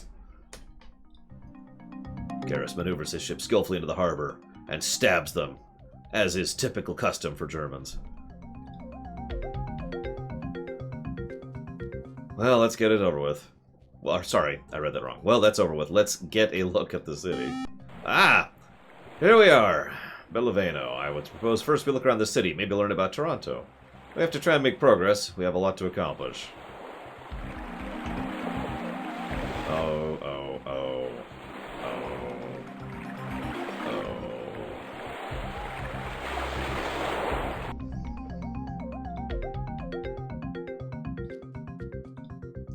Well, the Toronto is trying to mine out the planet, but there's a problem with that. There's a lot of people here, so... Could you stop mining the planet filled with indigenous people, Juniper Rowan? Is that cool? Could you do that for us? Oh my god, look at that guy. Look at that guy. Please not go through the green field. A quarter of last harvest was destroyed because some people had nothing better to do than take shortcuts through our fields. See you around, Deckfish.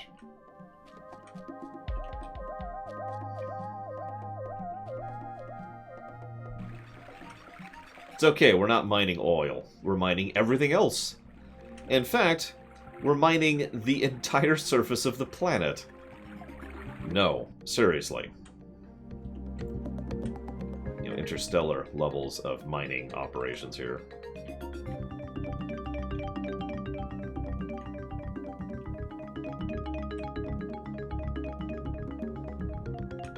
Here, I actually have a town playlist. Since Deckfish is gone, we can pull off of the Donkey Kong stuff here. Very appropriate. I was going to say, this looks a lot different than the Celts earlier.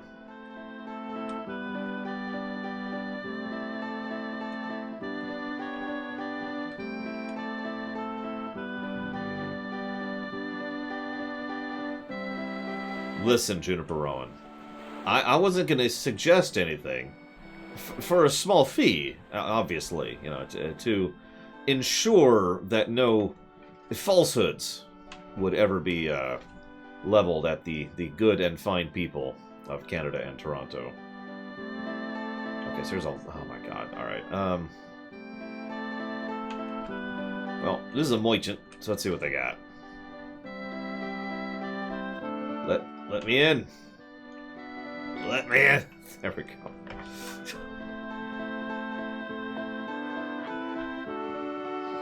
The green one is health, the blue one is mana.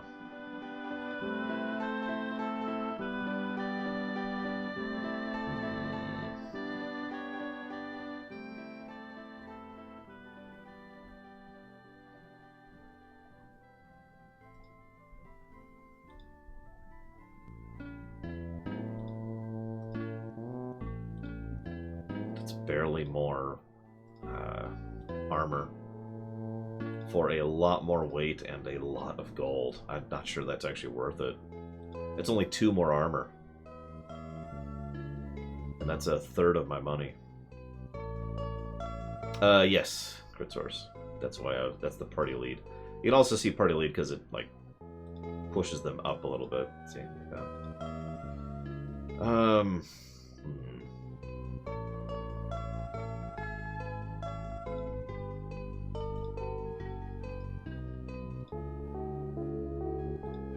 I have a better helmet than that. I already have a really nice shield.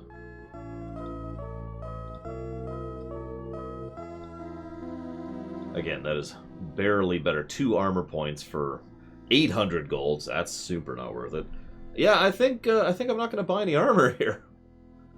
Like, that is technically an upgrade, it's just not worth the price, and ditto for that. Now, Raynor the Worthless. I'm tempted to just make him a melee. Say screw it. Because he is just so terrible. I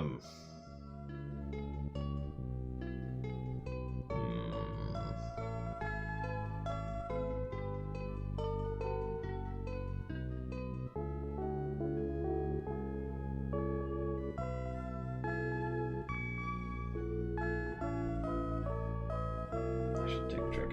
It's really hard to remember to take a drink during this game for some reason.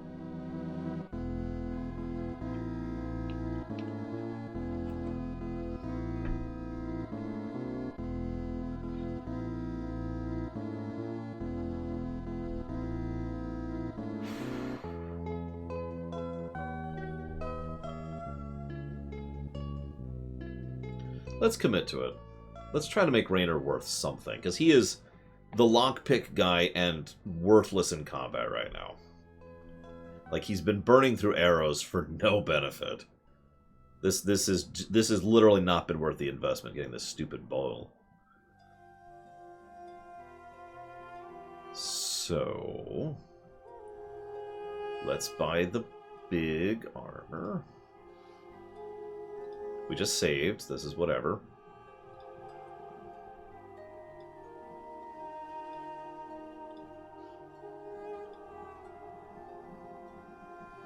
Yeah, but his melee ability isn't good either. That's the thing.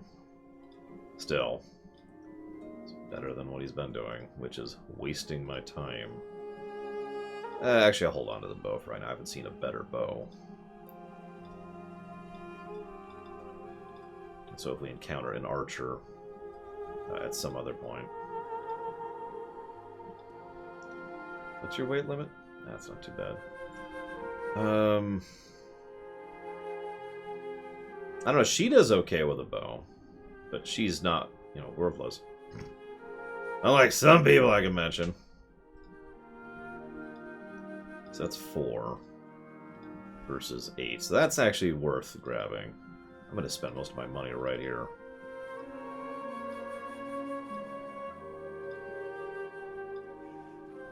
Trying to turn him into something worth a damn.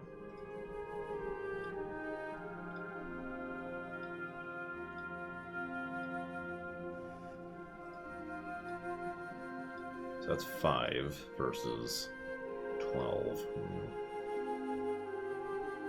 Let's grab that. That is literally half the price. For a decent chunk of upgrade. Why does it keep doing that? There. And we'll get him a weapon at some point. A melee weapon. But at least he can hang in melee now, since, you know, he's got some kind of armor. Better armor than he does, actually. And he's got a magical amulet of armor.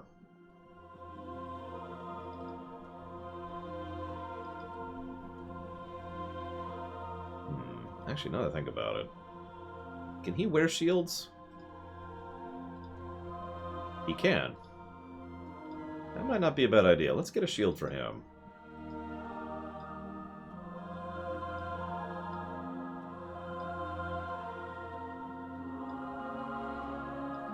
There we go. Get him some armor.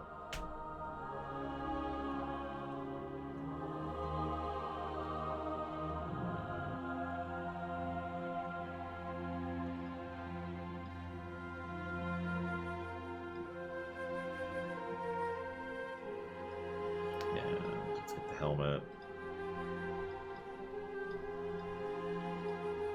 Probably should have thought of this before I realized I wanted to gear him up, but whatever. At least he's got some armor now. Better than her. She'll never have armor. But, you know, she's supposed to be backline. Yeah, that's pretty much my entire reserve of money.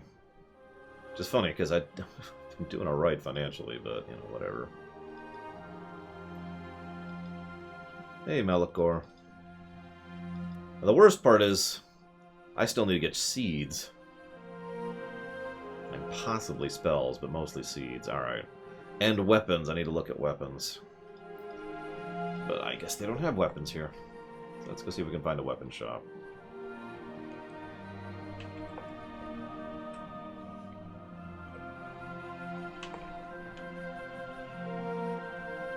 Kind of fill out the map while we're at it. Fill.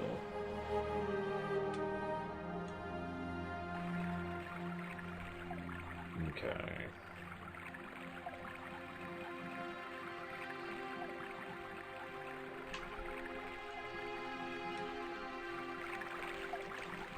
No, wait. Talk to. Oh my god. If you'd like to get something, talk with the people. That's the only way you'll find anything here. If you can't talk, you'll get nothing around here. Talk to the people often. It pays to be persistent. Just recently, I talked to my neighbor out of his little decorative fountain. He hasn't needed it for years, but I had to ask him 5 times until he finally gave in. Some people are simply pig-headed. Most people here are that way, and some change their minds as the political situation changes. Simply stay with the people and talk to them. This really is Toronto. Ah! So there's mixed goods. And we got a few here. A few vendors.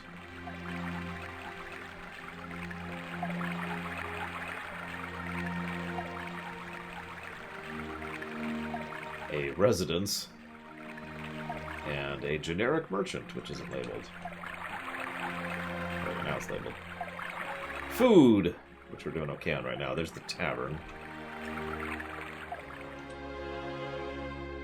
We've heard of a walkabout, right? This is a talkabout.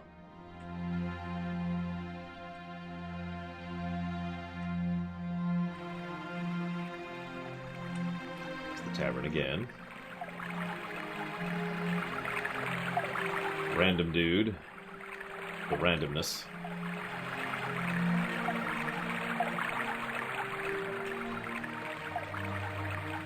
Well, Crazy Norse, I guess I better get my phone and start filming this. There's the exit to town. I don't even know what I'm doing here. I don't really have an objective at the moment.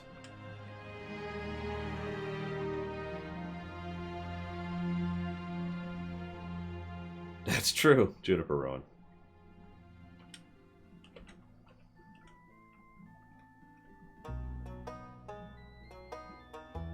Didn't see a weapons vendor. Well, it's funny you say that, Crazy Norse. I don't really have an objective right now other than to get back to the ship. Like, that is the goal, is get back to the ship.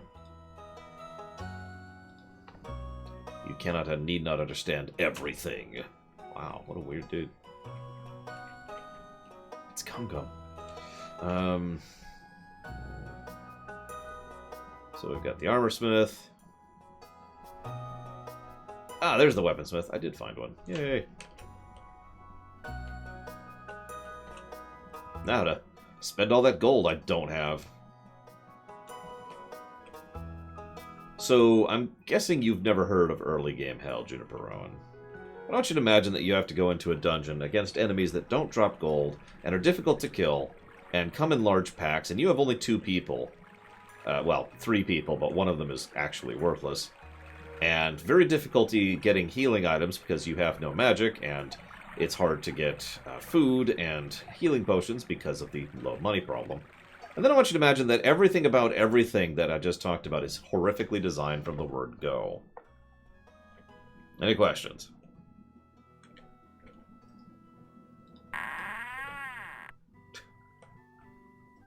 It is, as we've said many times, a very common problem when it comes to RPG game design.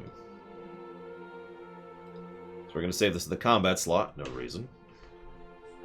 And now we're gonna rub. Oh, hang on. Rub. This is harder than it looks. Rub. Yeah. I just want Rob. I mean, to Rob. Yeah, it's not happening. Alright, whatever. Fine, I'll buy your stuff. What do you got?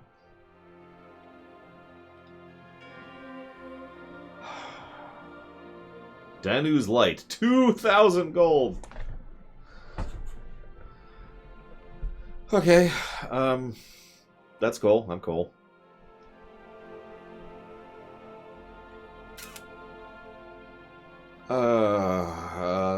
Right. Okay, so. What do you have? Because you're the most important one to get the damage up. An 18 damage two-hander. So what do we got over here? Notice nothing says it's a two-hander. It just is.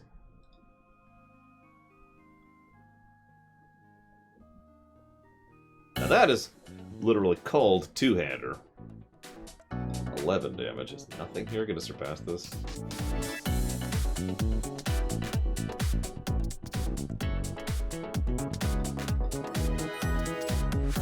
Jeez.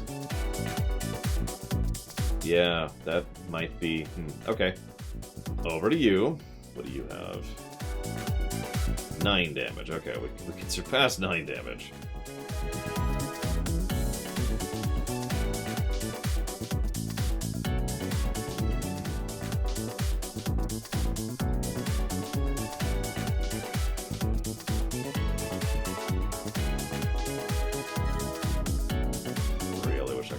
I might just save up.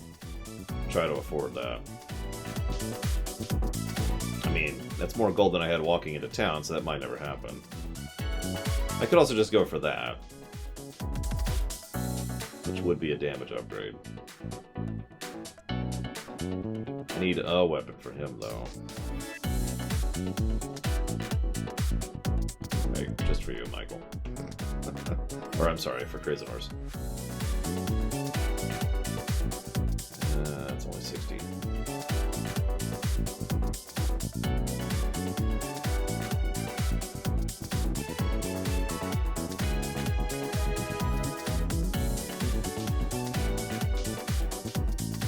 You know what? Let's go ahead and buy a decent sword for Raynor. Not a great sword, just a decent sword.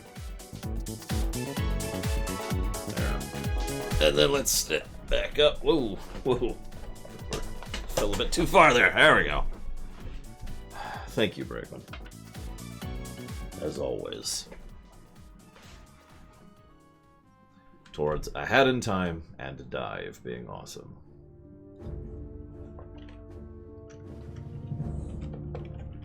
Wait, that's not a donation. It's a sub. Wake up, Laura. Okay. Yeah, I'm gonna have to... Well, I think he's already in the correct formation, Carol White Noise, but we'll see. I guess that's it? Because I can't afford jack else, so... Nice talking to you.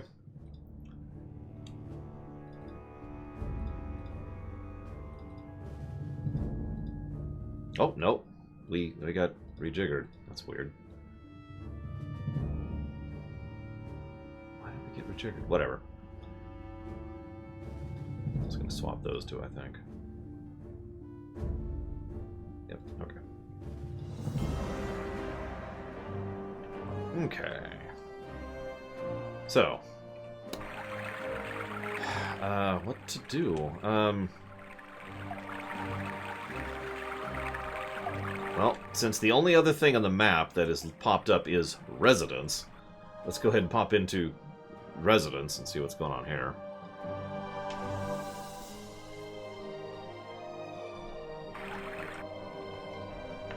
Hello? Is this the residence?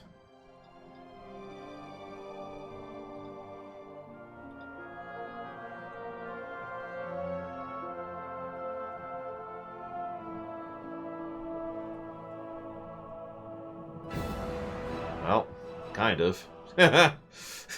For certain definitions of the word.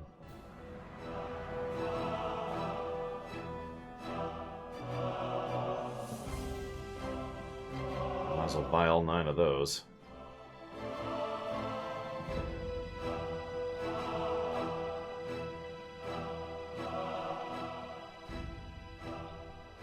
That doesn't make me feel old, Duckteft. I don't feel old, legitimately. Even though I'm staring at 40. But I was talking about that recently to my sister. It's probably just because of my general mentality and the fact that I lost 10 years of my life. So I'm still 30.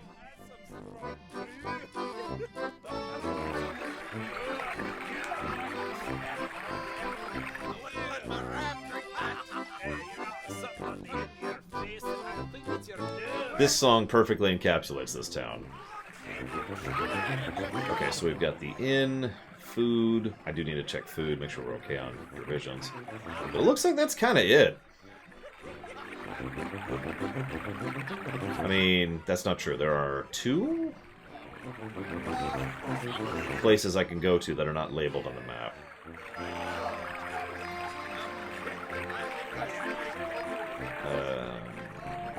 Here we go. I'm doing okay on food. There might be Juniperone. I haven't seen any yet. So let's go to these 2 places we can go to. See what happens.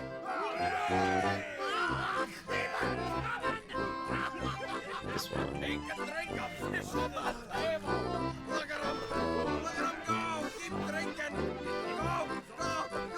Please be quiet and have some considerations for the patients in the bed. If you are injured, I can heal your wounds. I can also deal with curses and help if you're suffering from handicap.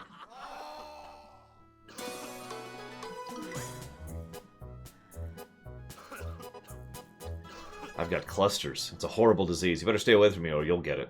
You'll feel weak and get pimples on your legs. That's awful.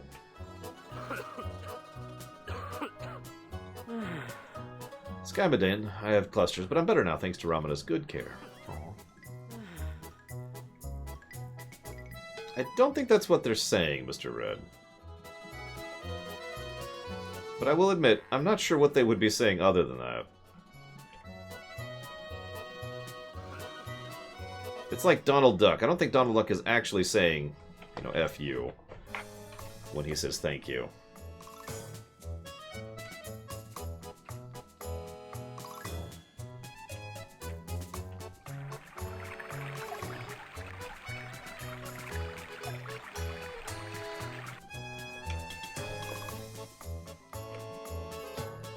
You look different from the people who come to see Mommy. I mean, just listen to him say, "God, thank you!" Except he says it in a rather distinct tone. Have you talked with Uncle Kunog? He's not always here, but when he is, there's a creepy feeling in the house. He's always nice to me, but I'm scared of him. Uncle Kunog can do some weird things. One time I watched him while he hovered a cup over the table. But when I asked him about it, he pretended it never happened.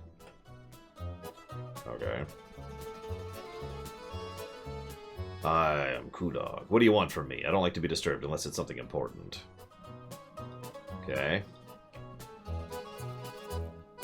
Definitely not a plot person there. Oh, I see some well-built guys here. Hey, don't worry, you're safe. I get all the satisfaction I need at work.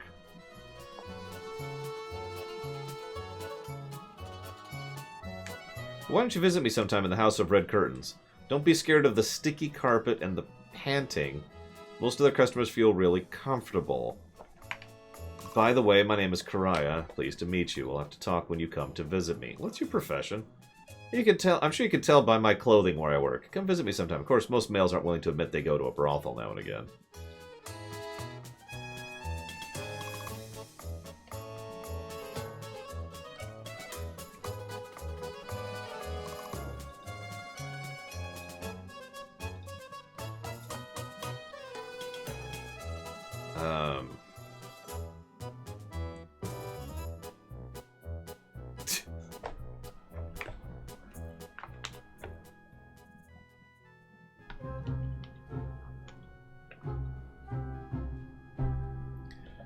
Can you provide us with worthwhile information? No, why should I? Okay, that's... you look like you're a scholar of magic. Well observed. I don't want to hide the fact I'm really a magician, but those times are long gone. However, my magical abilities are better now than they've ever been. We could use someone with your abilities on our charm. What kind of journey are you on, then? Well... Explain. It'd be interesting to see this mother ship. I would join you, at least for a short time, if you would like me to. can we know more about you? You don't have to know everything about me. I was raised here, spent some time with the Kengut Comulos. We've been hearing about them since the first island, by the way. My magical abilities come from that time. For a while now, I've been living my own life here and doing what I can. Naturally, I can help with magic if I come along. Then please join us. You got the last party member, I think? Maybe? I don't know. Yay. What do we got? What are you? What are you? Level 8. That's not terrible. Terrible stats, as usual. Except for magic talent, which is cranked. Alright, what's your spells? That's a really good spell. He just made Shadow Machine donate subs. Jesus, I need that spell. I'd never use it. I'd feel terrible. Can you imagine? I just cast a spell and people, you know, start giving me money. That's effectively a form of charm, which is a form of mind control, which is a form of no. So he has Fireball, Lightning Strike, Fire Rain, and Thunderbolt. Now, hang on. So, Fireball is row. Lightning Strike is a singular. Fire Rain is... hang on. Oh, I'm sorry. I misread that. Fireball is singular. Fire Rain is row. Thunderbolt is row. So, he's got a little bit of a AoE thing going on. He also later gets Big Lightning Mine, Big Lightning Trap. Fire Hail, which hits everything. And Thunderstorm, which hits everything. Yikes.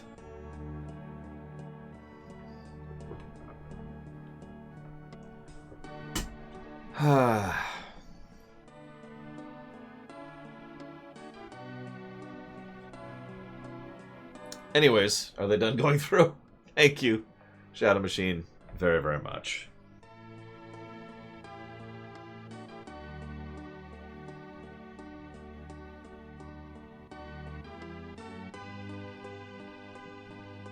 Always appreciate.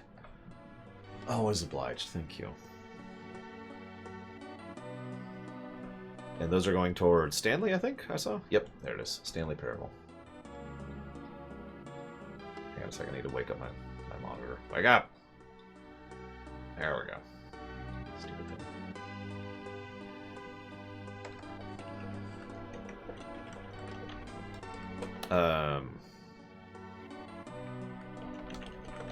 I could check really quick.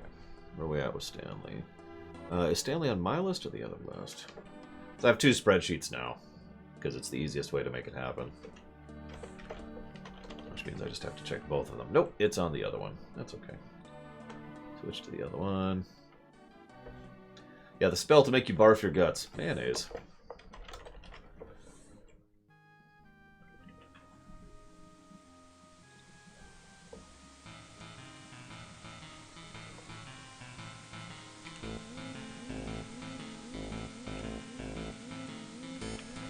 Yep, that funds it. You are correct, Shadow Machine.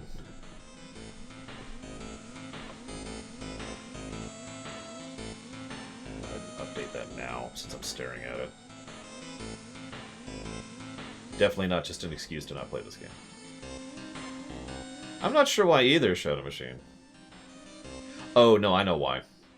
Technically, it's strategic, not on my list, because it's an extremely short game, so it kind of doesn't need to be on my list, you know what I mean? I don't know if you remember the Shadow Machine. I've actually streamed it before, but obviously we didn't review it. Because, you know, duh. That took 155 days to get funded. Just barely beating out Zelda 2, which took 151 days. Give me 1 second. I have one other thing I want to update. Because I also keep track of how much is getting funded. That could be Shadow Machine. It was quite a while ago. It was actually one of the earlier runs I ever run. Like, I wasn't even calling them runs back then. That's how far ago that was. There we go. And I'll update the actual website later, but the spreadsheet is now ready to go on that. Thank you again, Shadow Machine. Yeah, I don't even know if that VOD was archived, now that I'm thinking about it. I don't think I was keeping track then, Mr. Red. I can double check. Because that's a relatively recent thing. In fact, some of these are estimates, not accurates, because I'm not sure when they actually started. But, yep, nope, I wasn't keeping track. In fact, I wasn't keeping track of a lot of things when Head-On was funded. Because it was funded a while ago. In fact, Head-On was funded before we were charging per hour. That's how long ago Head-On was funded. To give you an idea of that. Oh yeah, speaking of which, I need to move VTMB1 over. Just occurred to me.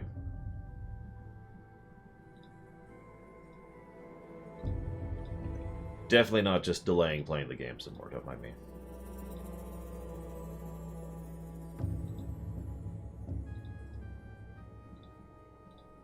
Speaking of which, do you have an ETA on that, Mr. Red? Because I'm still just waiting on you for Head-On. I just want to be nice and open and clear about that. That's what I'm waiting on, is you saying, go ahead and play it.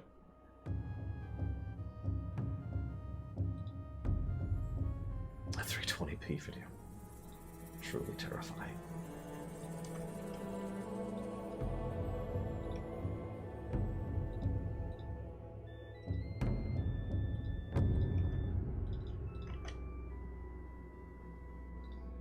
Or did I say whatever. And I had hair! Yeah, one of the reasons that the queue is so large, and has been for years, is because back in the day we just used to charge whatever. Originally we charged $60 for a game. That was a terrible idea. Then that went up to $100. That didn't work either. And then we just kind of started putting in games whenever. Like, we didn't really have a finite method. It was just like a general idea of how, you know, large number of people or large number of money. And I was just kind of eyeballing that without any cohesive methodology to it. Yeah, it got pretty crazy, and that's why the queue was gargantuan. If you remember, the queue used to be triple digit. We've been pushing through that for the better part of a couple of years now. We still, technically, hang on, since you got me on this subject here. There are still runs in the queue that were funded before we were charging per hour, and I've actually been keeping track of that. And those runs include, but are not limited to, Dragon Quest 1 through 3, next games we're playing, Banjo-Tooie, Age of Decadence, all the Mega Man stuff, Ghost Trick, Control, Surviving Mars, Bloodstained, Sunless Sea, Resident Evil 4, Metal Gear Solid, Plague Tale Innocence, Wolfenstein Youngblood, Tales from the Borderlands, Titanfall 2, and Time Spinner. All of those were funded before our current method. If you're wondering why we charge per the hour nowadays, it's because we kind of have to. It's that or we abandon the system in its entirety, which admittedly is something I have considered doing.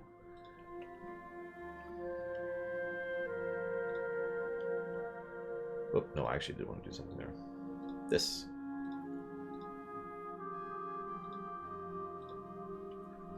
Okay, so now we've got a new party member. And I have no idea what to do next, so let's just talk to people. Hey! I'm not... You're kidding, right, Venters? Have you played Dragon Warrior 1? Or 2? Or 3? Hello, I believe we've already met. Say, haven't you been to the House of Red Curtains yet? Or you haven't been to the House of Red Curtains yet, have you? Are you just too prudish? Or you don't have any money? Or maybe you don't appreciate our qualities?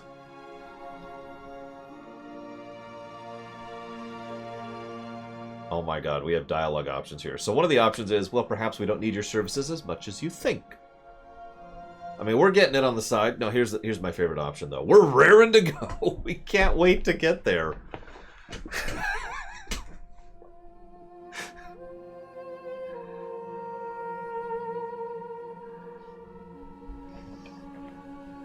No. So you are prudish. I won't keep you from your important matters. Wish you all the best on your trip. Okay.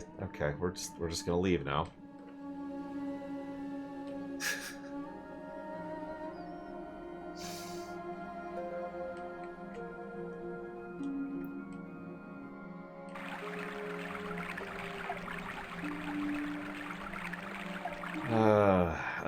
Okay, so there was one other door. Actually, there's two other doors we could enter. Let's go to the northwest one first.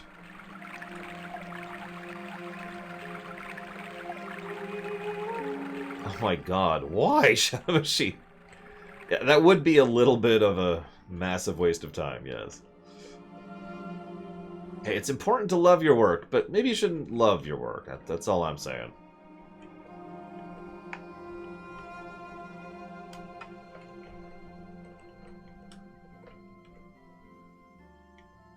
Alright, what's this place?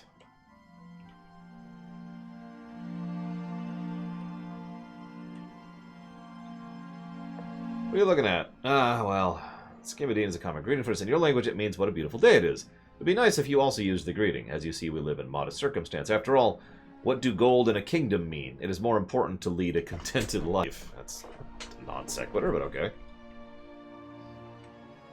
You're a trading town.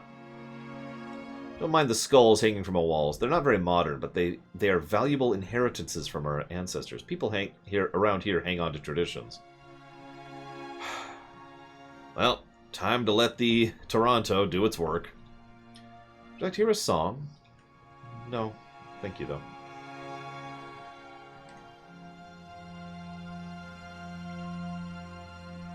Well, we'll see what we think of it when we go through Adventures. Obviously, I can't tell until I have replayed it. But yes, I do 100% consider old Dragon Quest games to be jank games. Now, obviously, jank does not mean bad. Jank means jank. I mean, I've never forgiven the fact that you have to use the staircase in order to, actually go down a staircase. But anyways, what good is the wisdom of old age if no one appreciates it? Young people don't respect traditions! No. No, I don't. Zero respect for traditions as a concept. Mommy and Dad are home. I have no money and I cannot sign. You have to speak to them yourselves. Okay. Well, it's funny you say that, Ventures, because the updated ones didn't really do much to, update them. But yes, we are playing the originals. No, it is a fair generalization, Crazy Norse. I have absolutely no positive things to say about traditions. Now, that doesn't mean all traditions are bad, but the thing is, and this was pointed out to me, actually, by someone else, I'm anti-tradition, pretty much universally, but that doesn't mean I'm anti-traditions. It means I am anti-traditions, the concept. Let me try this a little bit differently. Let's say you have a tradition of brushing your teeth after you eat. With it. But that doesn't mean I am traditionalist. It means I am pro do something that makes sense. For good reason.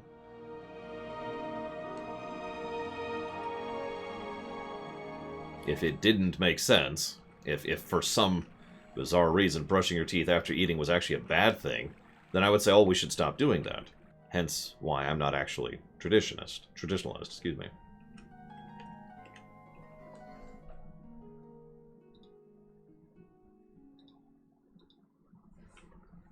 Sense mate? Okay, let's find the leader. If you come with friendly intentions, I'm going to kill all of you. Oh, Slurmum. What? All I can say is that I like giving gifts to Koida, and I don't really feel bad about that. It's a nice excuse, as I've said before. You need to get groceries! Exclamation mark. Do I need to have them shipped out to you? Question mark.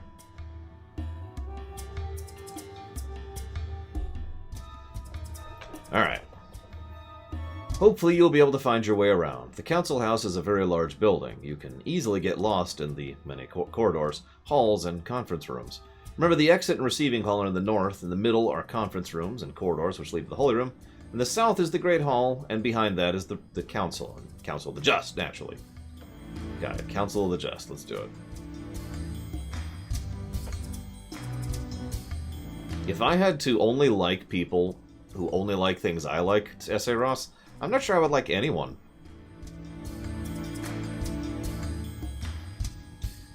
Don't you think more suitable clothing would be better if you visit the Council of Just? These are sacred halls, and we like strangers to respect our customs. But I don't respect your customs. Mostly because you're an asshole. Honestly, I would be totally respectful if you weren't a dick about it, but, you know. The moment you dick it up, it's like, oh, well, screw you. Let me get my shotgun, which I don't have because I didn't loot it in the starting part of the game. What do you know about... Enter word. What do you know about traditions? Please don't ask me, I'm too busy. I'm with you on that one, buddy.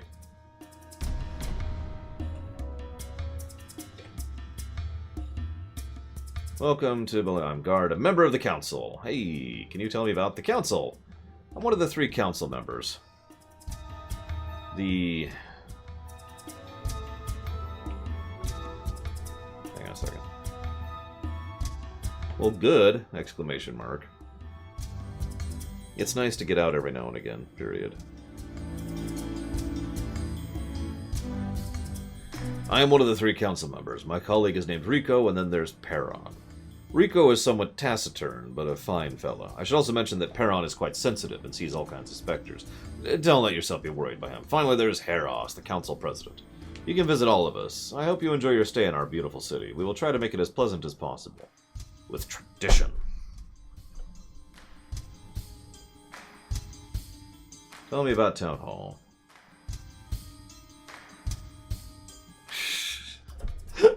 I could totally see Starfleet doing that. It is our tradition to stab people in the chest and then beat them up and then take their lunch money. Starfleet. Very well. We are ready to be stabbed in the chest. I could see that, especially Season 1 TNG.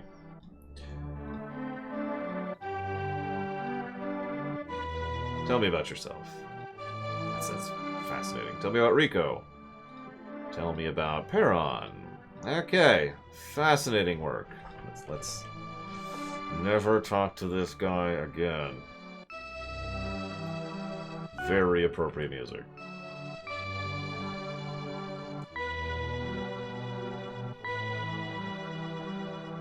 Hello, Slim Jimmerborn.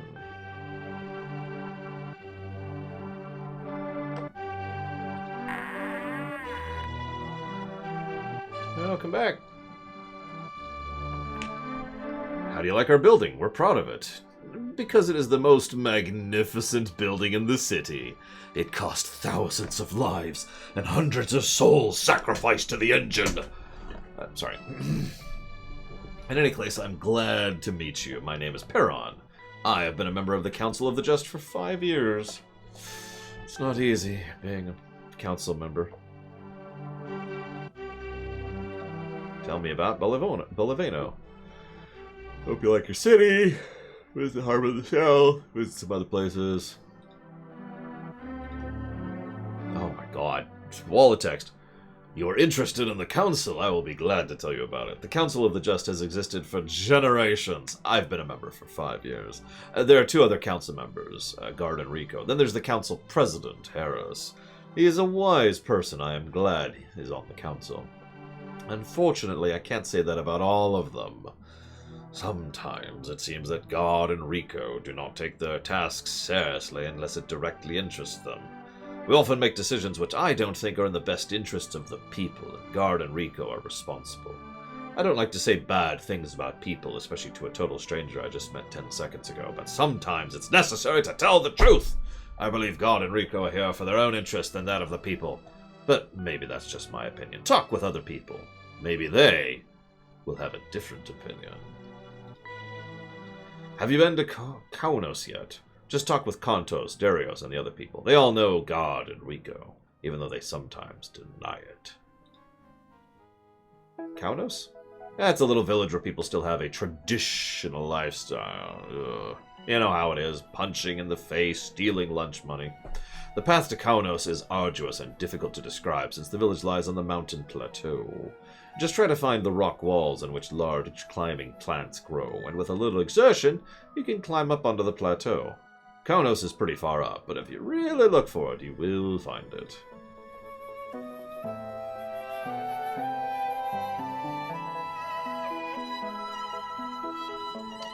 The council meeting meets regularly in the council house, and sometimes when there's great occasion, we will invite the entire city into the great meeting hall. There are a lot of small rooms which we use for discussion, and which can be rented out for other purposes. And the south wing is the great meeting...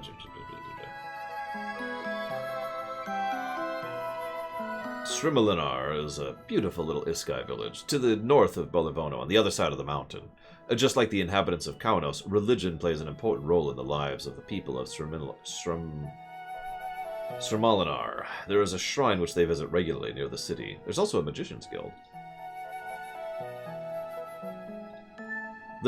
That is a vault near the village of Srimalinar. Smarlagug. Smargalargadarvadu. Be warned that it is best not to go there, since there is a taboo which forbids strangers from entering the shrine and the area around it. The inhabitants of Smargalargabarg get very upset when anyone violates this taboo.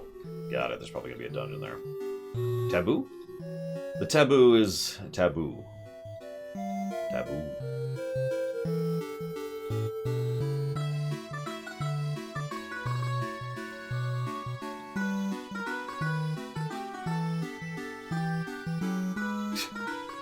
Most of the ships are cargo ships. They're not passenger ships. If you're looking for transportation, better to go by land.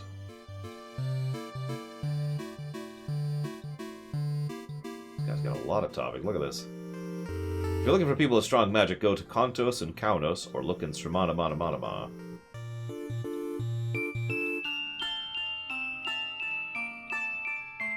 Okay. That was a bit. Stop moving. Welcome to Bolivano. Whatever. My name is Harris, and I am the president of the Council of the Just. I'm going to stop using that accent now. I assume you are stopping by to visit us. Good, I will take note of that. I'm happy you're visiting here, and I wish you a pleasant stay. It's a very large city, and if you're looking for opportunities to purchase things, then you're in the right place. There's weapons, and armor, and food, and a mixed goods shop. We have a healer. Her name's Ramana. There's a nice tavern called the Open Tap. You can also spend the night there. And naturally, you should see the large harbor south of the city. If you have any questions or problems, feel free to come to me. Naturally, I'm quite busy sometimes, but I can always find time for a little chat. There are also several things in the area. First, there's a great mountain range which divides the continent on the north and south side. There's a little village by the name of Kaunos on this mountain range. On the north side, there's a small Iskai village called Srimanalanamana. Near there's a holy shrine, but there have been rumors recently that horrible creatures have been seen there. Now I wish you all the best for your journey. Come by again. Bye! Wait, tell me about the town hall. This place is awesome. Okay, that's cool. Tell me about the rumors. Well, I'm not sure if there's anything to it, but I've heard... Whoops, there's more and more horrible creatures coming out of the shrine. You better not go there. There's a taboo which prohibits humans from entering, and it belongs to the Iskai. Taboo?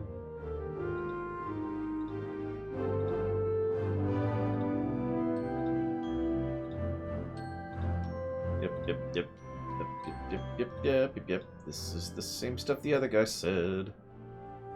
Which is okay. Repeat is fine. It's just... see if he says anything new. So far it doesn't. Hey, Takari.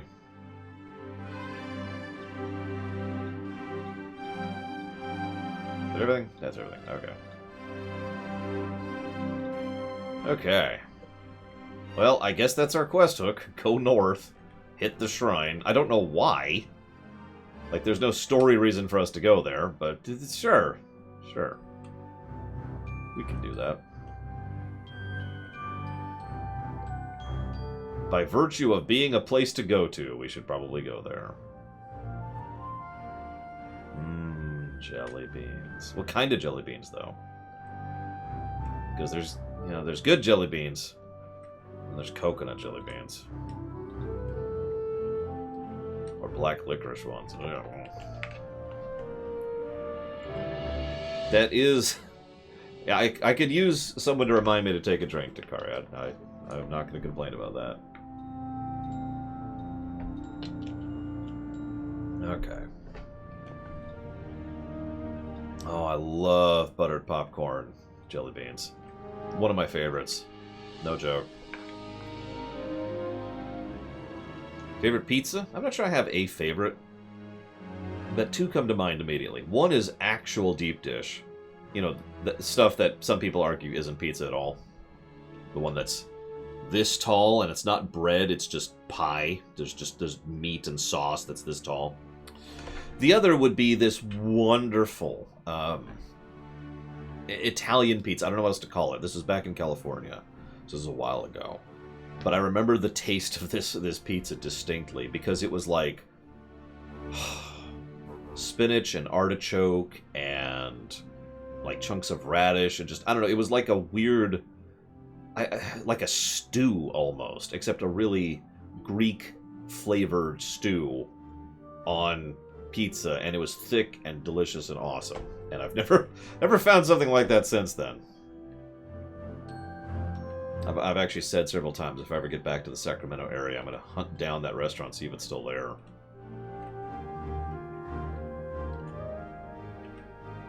I'm describing it badly, Blue Wolf Alex. Of course, if you're not into that kind of Greek flavoring, then yeah, that's not going to be good. But it was, in my opinion, excellent.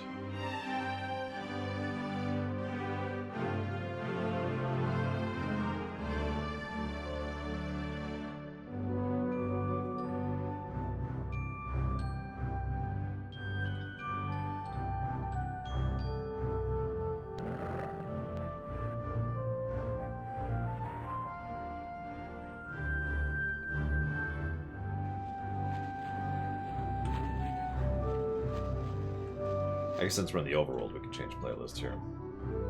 We have an overworld playlist. It's always Breath of Fire for some reason. Oh, no, that's appropriate. Look at it. Look at it. Tell me that doesn't fit.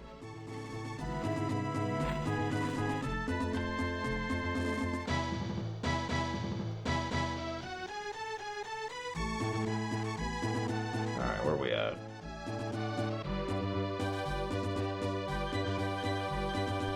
I'm gonna go ahead and start leveling Frost Avalanche, I think. Yeah. No, I think I'd rather be playing this than BoF 2. Probably damning. But it's still true. Whoop. Okay, so that was single target. And that was single target. These two are AoE. Okay. Not only that, I actually streamed it, I Drink From a Ham. It was a really good game.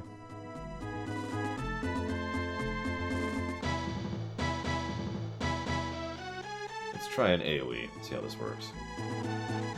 Yeah, if it wasn't for Sten in the final dungeon, BoF 2 would be a substantially better game. But those two parts of that game are terrible.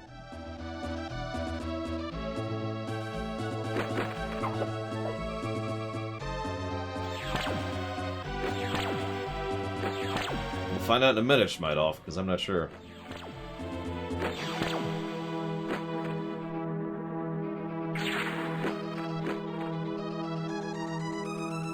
Interesting. Looks like it just hit the two. Okay. Yeah, Mario Rabbids is a perfect example of a game that just does not have any... should not be as good as it is. It really, really, really shouldn't.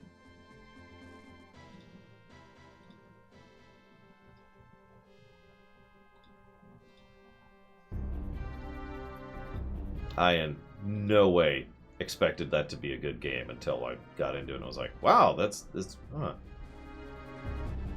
Okay. No, don't use...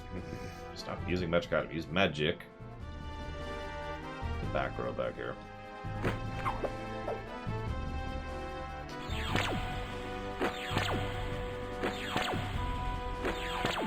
Well, I'm thinking 2 negatives, S.A. Ross.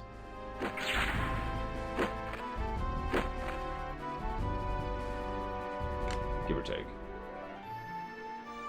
Alright, is there anything else I need to level? Not really. Okay, so you just kind of do this. You do this. Do you have any magic left? A couple. We'll go ahead and level Fireball while we're here.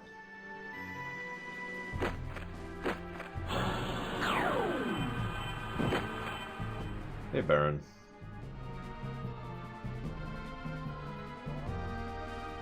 Any positives in mind for Breath of Fire 3? That's a good question, actually.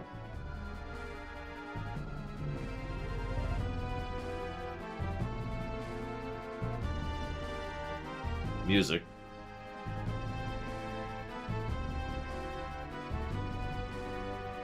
Whoops, that's the wrong person.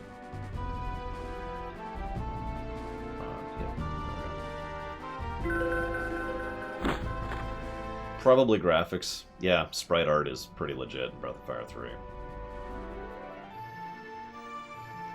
The Master System will probably be a positive and a negative. A positive because the system itself is actually pretty legit, and a negative because absolutely nothing explains it in-game.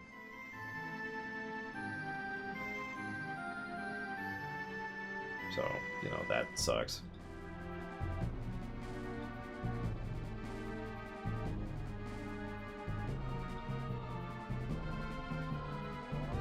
Oh, for God's sakes.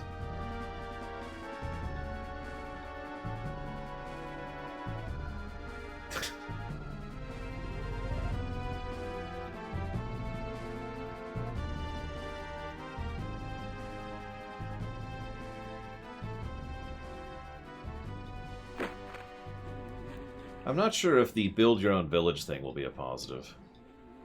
I don't remember if it was in BoF 2, and it's the same basic thing in BoF 3.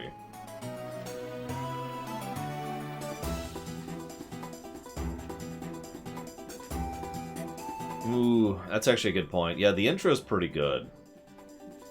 At both points at which you could count off the intro, because the intro in BoF 3 either ends the moment you stop being a dragon, which is like 20 minutes in, or, oh my god. Okay, those are only ones. Those are only ones. Jesus.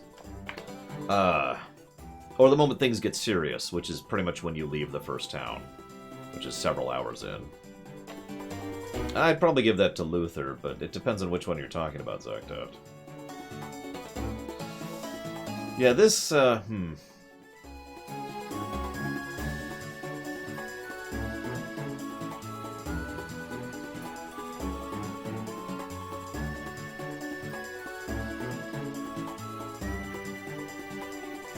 Like I said, it depends on how you count it, Crazy Horse. It's something we debate whenever we go through games like that. It's like, when does the intro end? Well...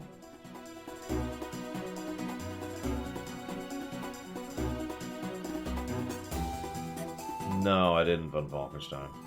And I never will. Probably, maybe, I don't know. As much as I hate to do this.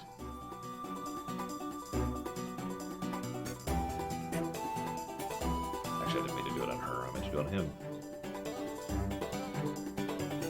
The superior spellcaster. Because he doesn't use seeds. Most crazy? No. I mean, he's certainly determined. But I don't know if I'd call him crazy.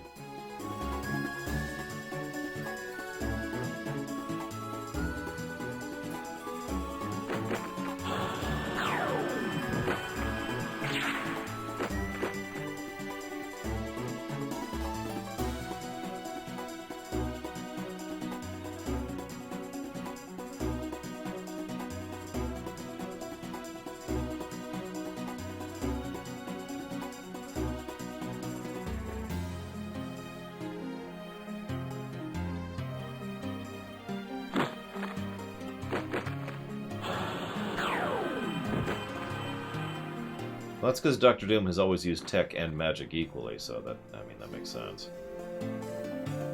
He doesn't really distinguish. See you around, I drink from him. Have a good run. Or else.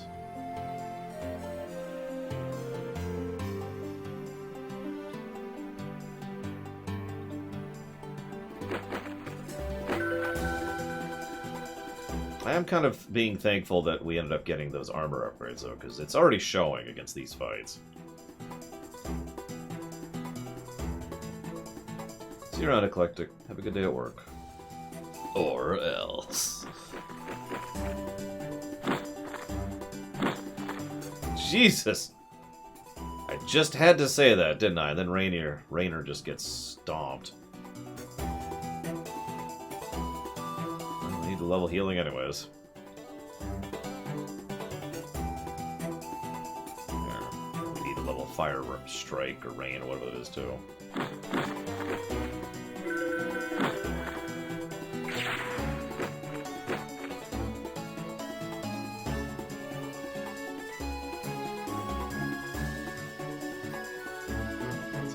We're still getting rid of the scrin too on the side. Scrins are just the worst. What? No, don't flee. Don't flee. Oh, never mind. Continue to flee. Actually, no, don't flee. Just stand there. Do nothing. Stand around being worthless, like the mage you are.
Movement system, I swear.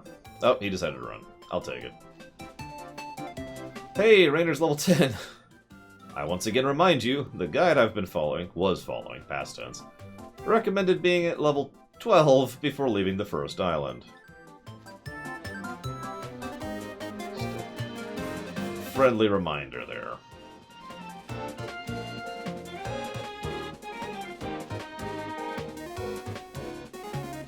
I mean, it's possible the guide is just wrong, but yikes. Let's use some healing items here.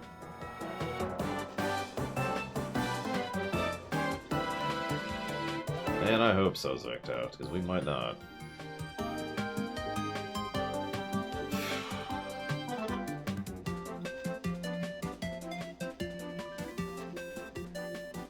I'm going to be far more careful about her mana going forwards, though. Because seeds are becoming a valuable resource very quickly. Those two just need to drink up potions, but her, just...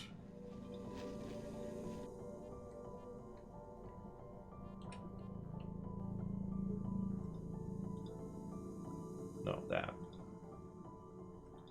Cave! Okay, that's not where I want to go. Oh, speaking of seeds. I'll take those. Why do you need seeds to cast?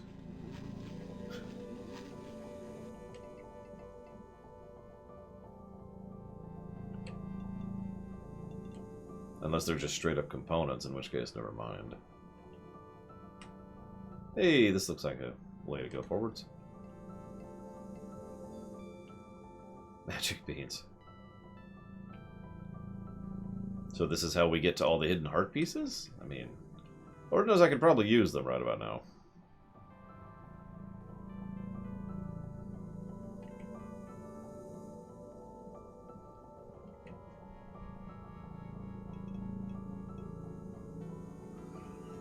I sometimes wonder if some writers go out of their way to more or less randomly pick.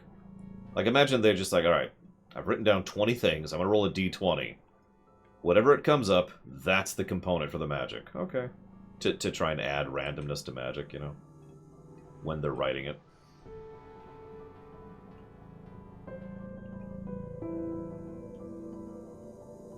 Because, I mean, someone has to come up with that idea initially.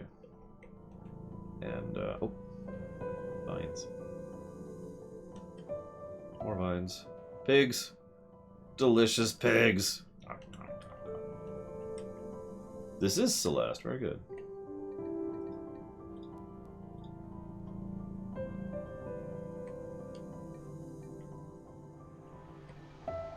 I mean, my D20s was right here. Oh, here it is. So hang on. So let's see which random item is going to be the component. So it's whatever 15 is. There you go. I probably should come up with a list first. Come on. No? Okay. Hello, people. I can offer you a fair share of gold if you have something to sell. That's how I make my living. I buy things from people and resell them. You can make a good living that way. Sure.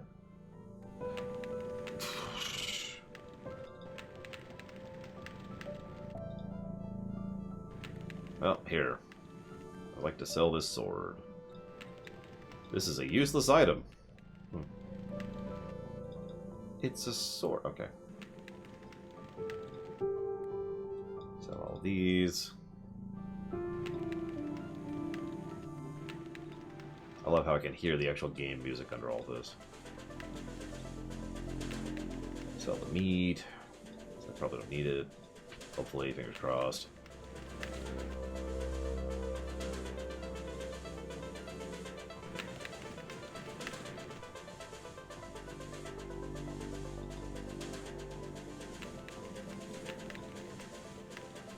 Honestly, let's just get rid of these stupid bow. It's just taking up weight.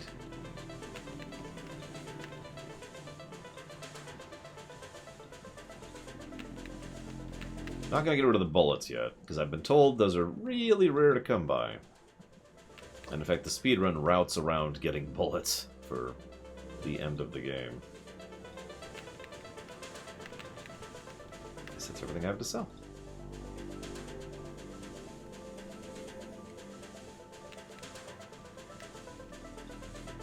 So their great leader is Kantos. The other town is north of here. We've spoken to Kantos. He is our mighty leader, and he's very intelligent. There's a large room. Yeah, it's like an hour and a half, I want to say, speedrun. I've actually got the speedrun guide on my right here because it's an effective walkthrough. There's a large room in our mighty leader's cellar where we regularly hold meetings. He also experiments with fire magic there. He's an outstanding magician. However, his research areas are secret. I see. Tell me more.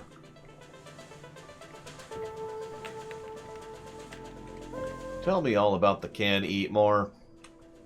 See you around, Crazy Horse.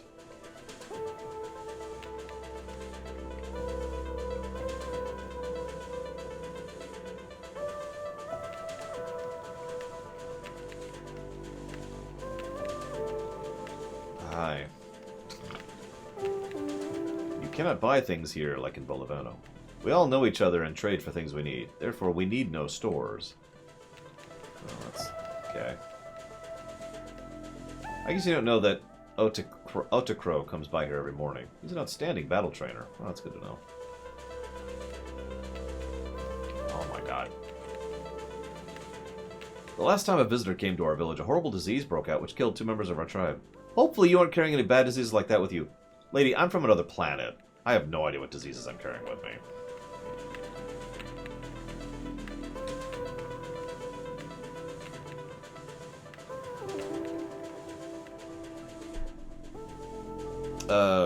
What is that, episode 10, I think, Aptaf? I don't know. It will be interesting to hear your reactions to that one.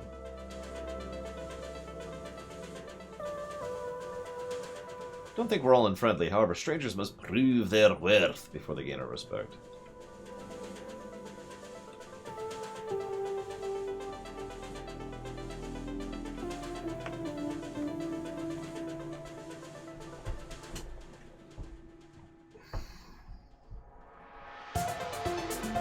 Oh, is that a audiobook, Zuki? I actually own the book. I don't have it here. It's in storage now because I'm done with it, but I was actually referring to the actual physical book. But thank you for the sub. As always. I don't suppose you happen to know where you'd like to put that for future streams.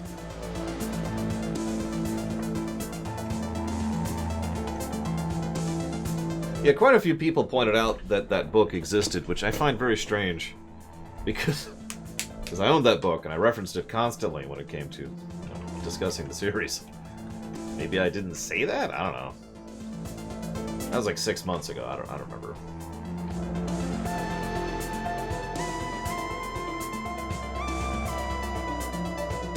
There's a tavern under the hut. Wait.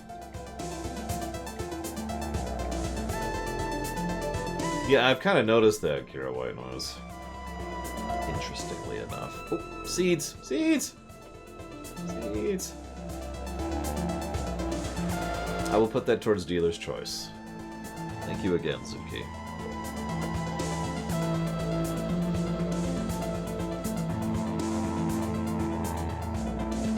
Ah! Didn't mean to go in there.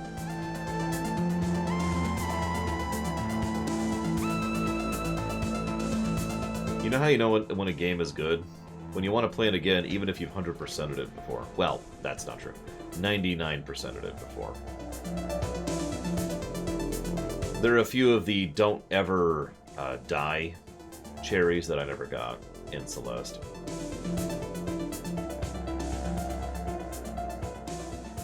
No, this is from Celeste, which just came out a few years ago, AppDev. It's a good game. I recommend it. This is 16-bit music. Actually, no, this isn't. This is one of my mixes back in the OC Remix days. Yes, I know we're all tired. I'm having trouble navigating here a little bit.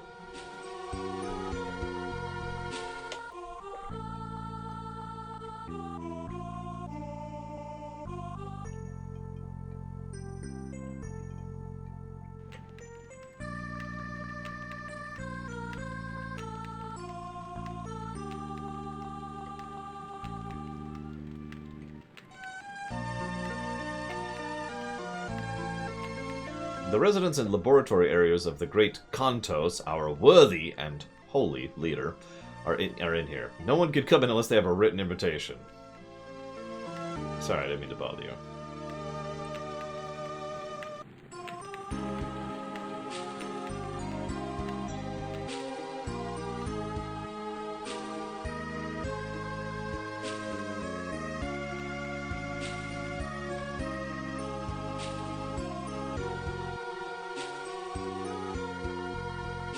That guy, right there. I know we're tired. God, game. Melthus, it's great of you to visit me. What brings you here? His face shows joy as he eagerly begins to write on his notepaper. Have you brought your friends with you? That's wonderful. You're all welcome in my home. It's great of you to drop in. Of course, I'm not in the best of moods at the present time. Kantos' last speech has really made me think. It's not that I doubt his intelligence, but he's just too radical for me. He was actually saying that we should brush our teeth after we eat, and I don't know, I'm kind of a traditionalist. I don't like that idea. I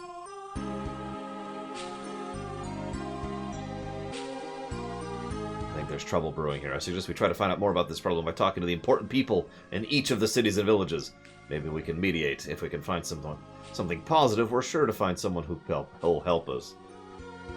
I don't mean to sound negative, but I legitimately don't understand what we're doing at this point in the game. Like, our plot hook seems to be, well, there's a thing over there, and therefore it's important. Which, I mean, that is gaming logic 101. You know, if they mention a tower, then you're supposed to go to the tower. But, narratively speaking, what are we doing? We're trying to find this frickin' ship. Is that what the goal is here? Try to get someone to talk to us? I don't know.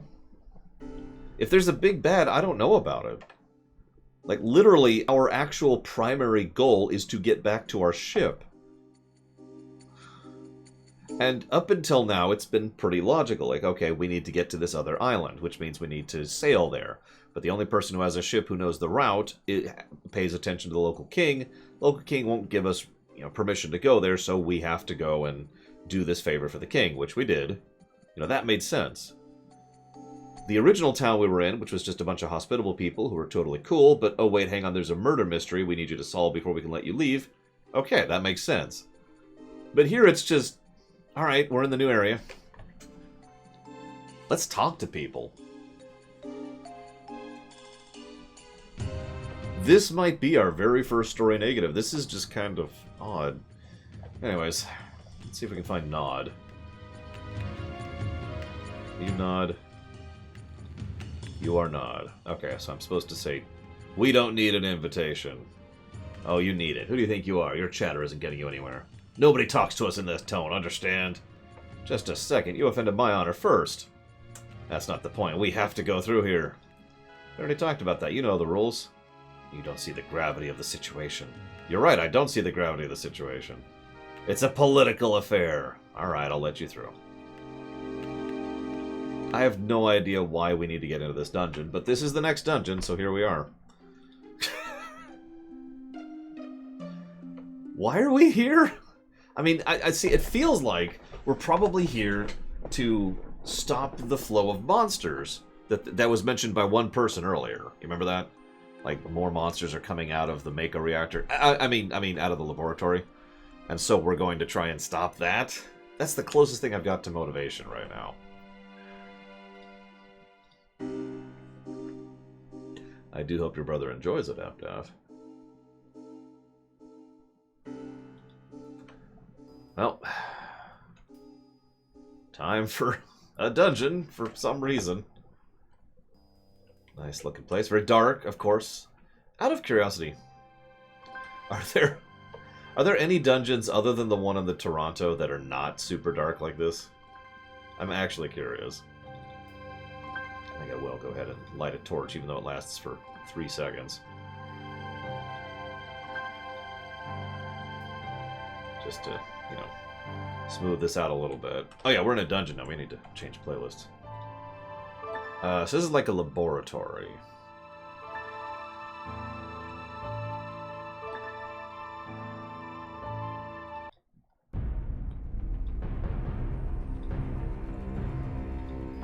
Yeah, but light magic uses seeds, and I don't want to waste that. Okay. We have 3 doors.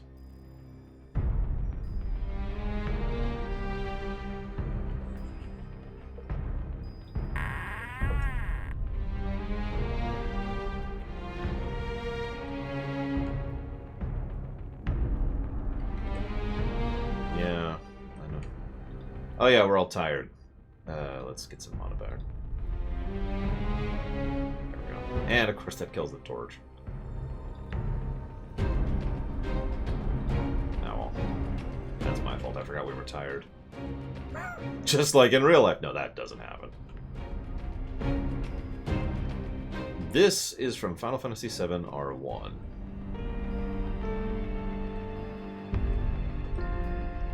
She's still voice acting too, Apdav. I don't know if she's acting, but she's still voice acting. So, nothing in here, it looks like? Oh, there's one thing. Maybe. Over here? How did you know, Mr. Red? God, you're just a wizard with that. Green healing potions and red potions. That's not even worth my time.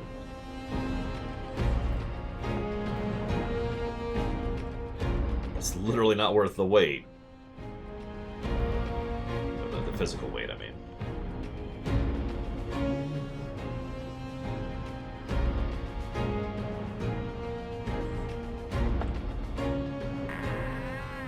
Ah!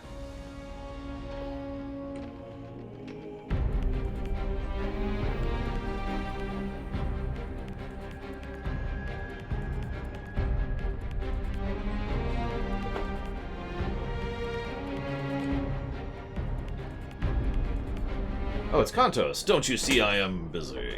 I hate being interrupted when I'm preparing one of my speeches. What do you want? What's your profession? I don't want to boast. But I am the most respected and competent magician in the area. For many years I have been concerned with religious theories. Why am I telling you this? You obviously do not have the scientific knowledge needed to comprehend such information. Okay. Okay. Hey, you. Talk to him. No, talk to. There we go. You again. Listen, I'm really a very sociable fellow, but I do not have time to deal with every stranger who's traveling through, especially when I'm preparing a speech. So you have something to say. Make it brief. What do you know about Konos? You probably noticed we have a traditional lifestyle here. This is very good for us, since we can concentrate on our religion and the important aspects of life.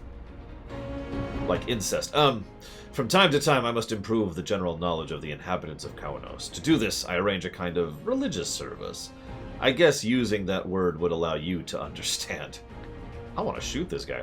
This way, my tribal brothers who have already attained great knowledge, they are extremely thankful for this, and rightly so. If you ask me, I have a very important position here, and I only mean well for Kunos and its inhabitants.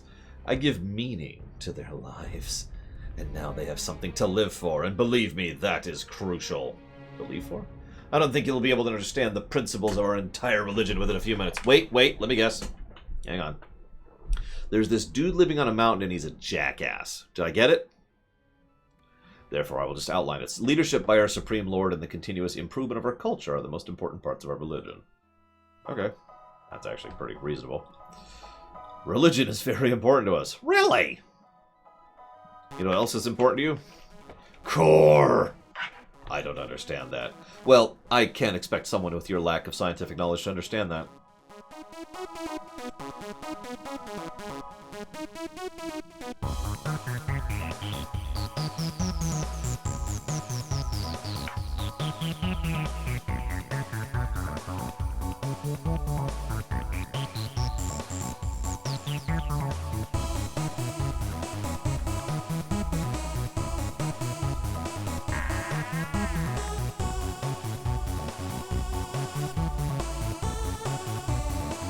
Giant empty room of doom, isn't it? Look at this. This just screams boss fight.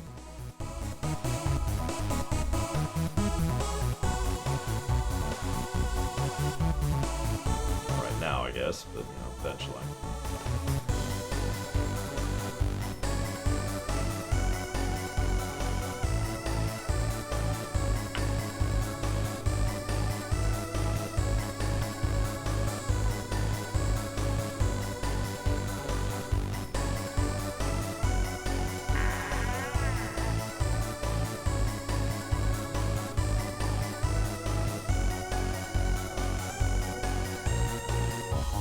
Oh, so it's my fault that we're missing a plot hook right now?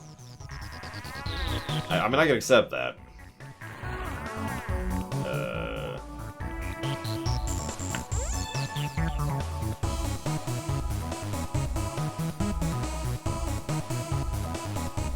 Quite possibly, Zactaft.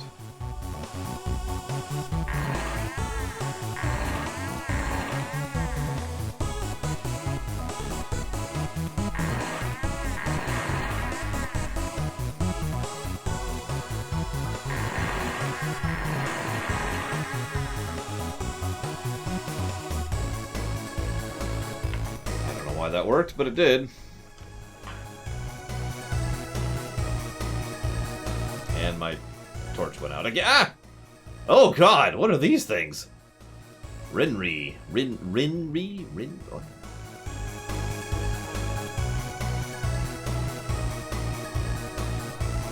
Well, let's keep leveling this. Like you do.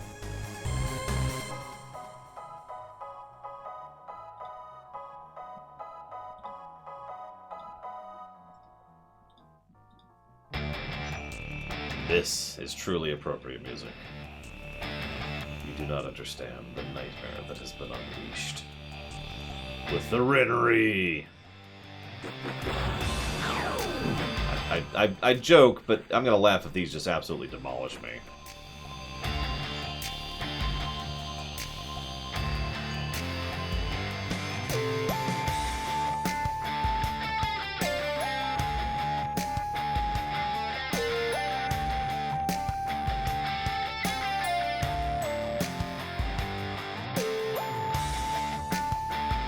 Yeah, I was gonna say, this looks like a Chimera thing. Which it might literally be, in lore, I don't know.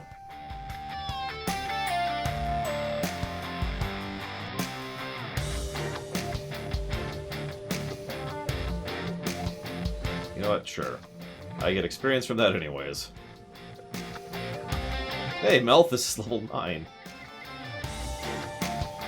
11 levels to go. Till he can actually be useful against demons.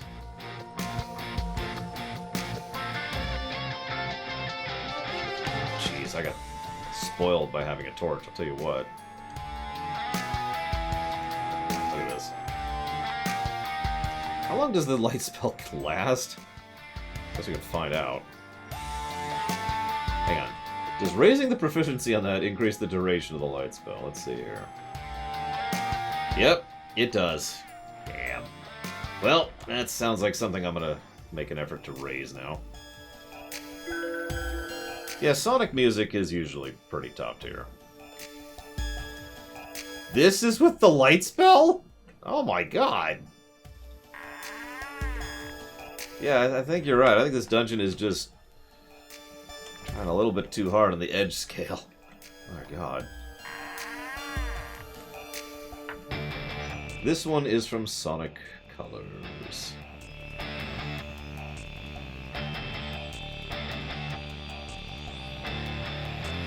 Alright, where are we?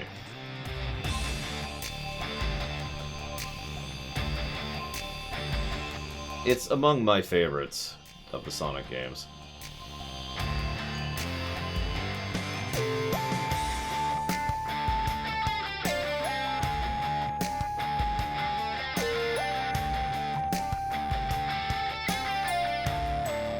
Pseudo-organic walls, that's always a good sign in a mage's laboratory.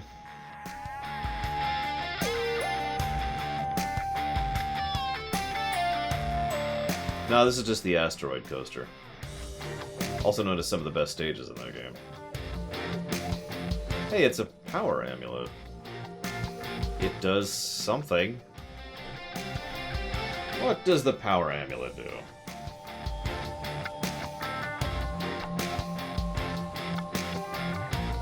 I wouldn't worry about us not filling up the list, Sactat, but you're right. It will have to be filled. Increases a character's strength by 50.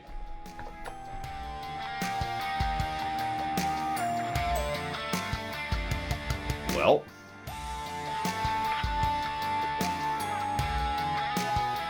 So his strength is maxed. His is maxed. His is maxed. Hers is not. I wonder if we can go over the cap. Let's find out. Let's find out. Because I think we can. Yeah, like that. Oh, yeah. 95 of 45 strength. Yeah, I'll take that. What's our AC? His AC is just plummeting. Let's give some AC to him. He has, like, no AC right now.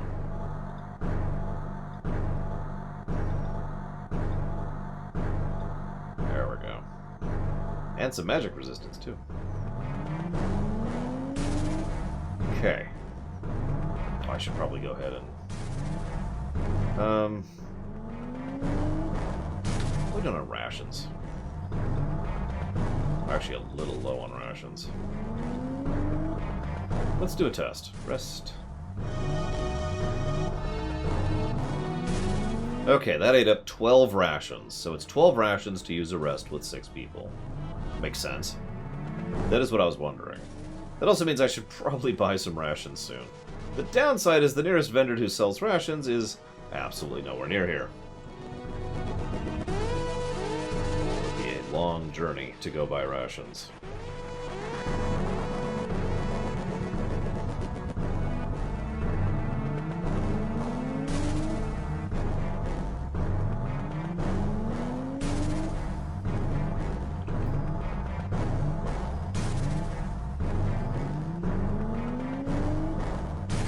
So dark. Look at this place.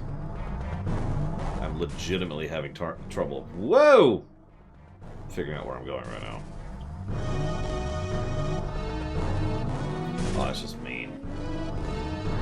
Whatever. And we're dead. Alright, so.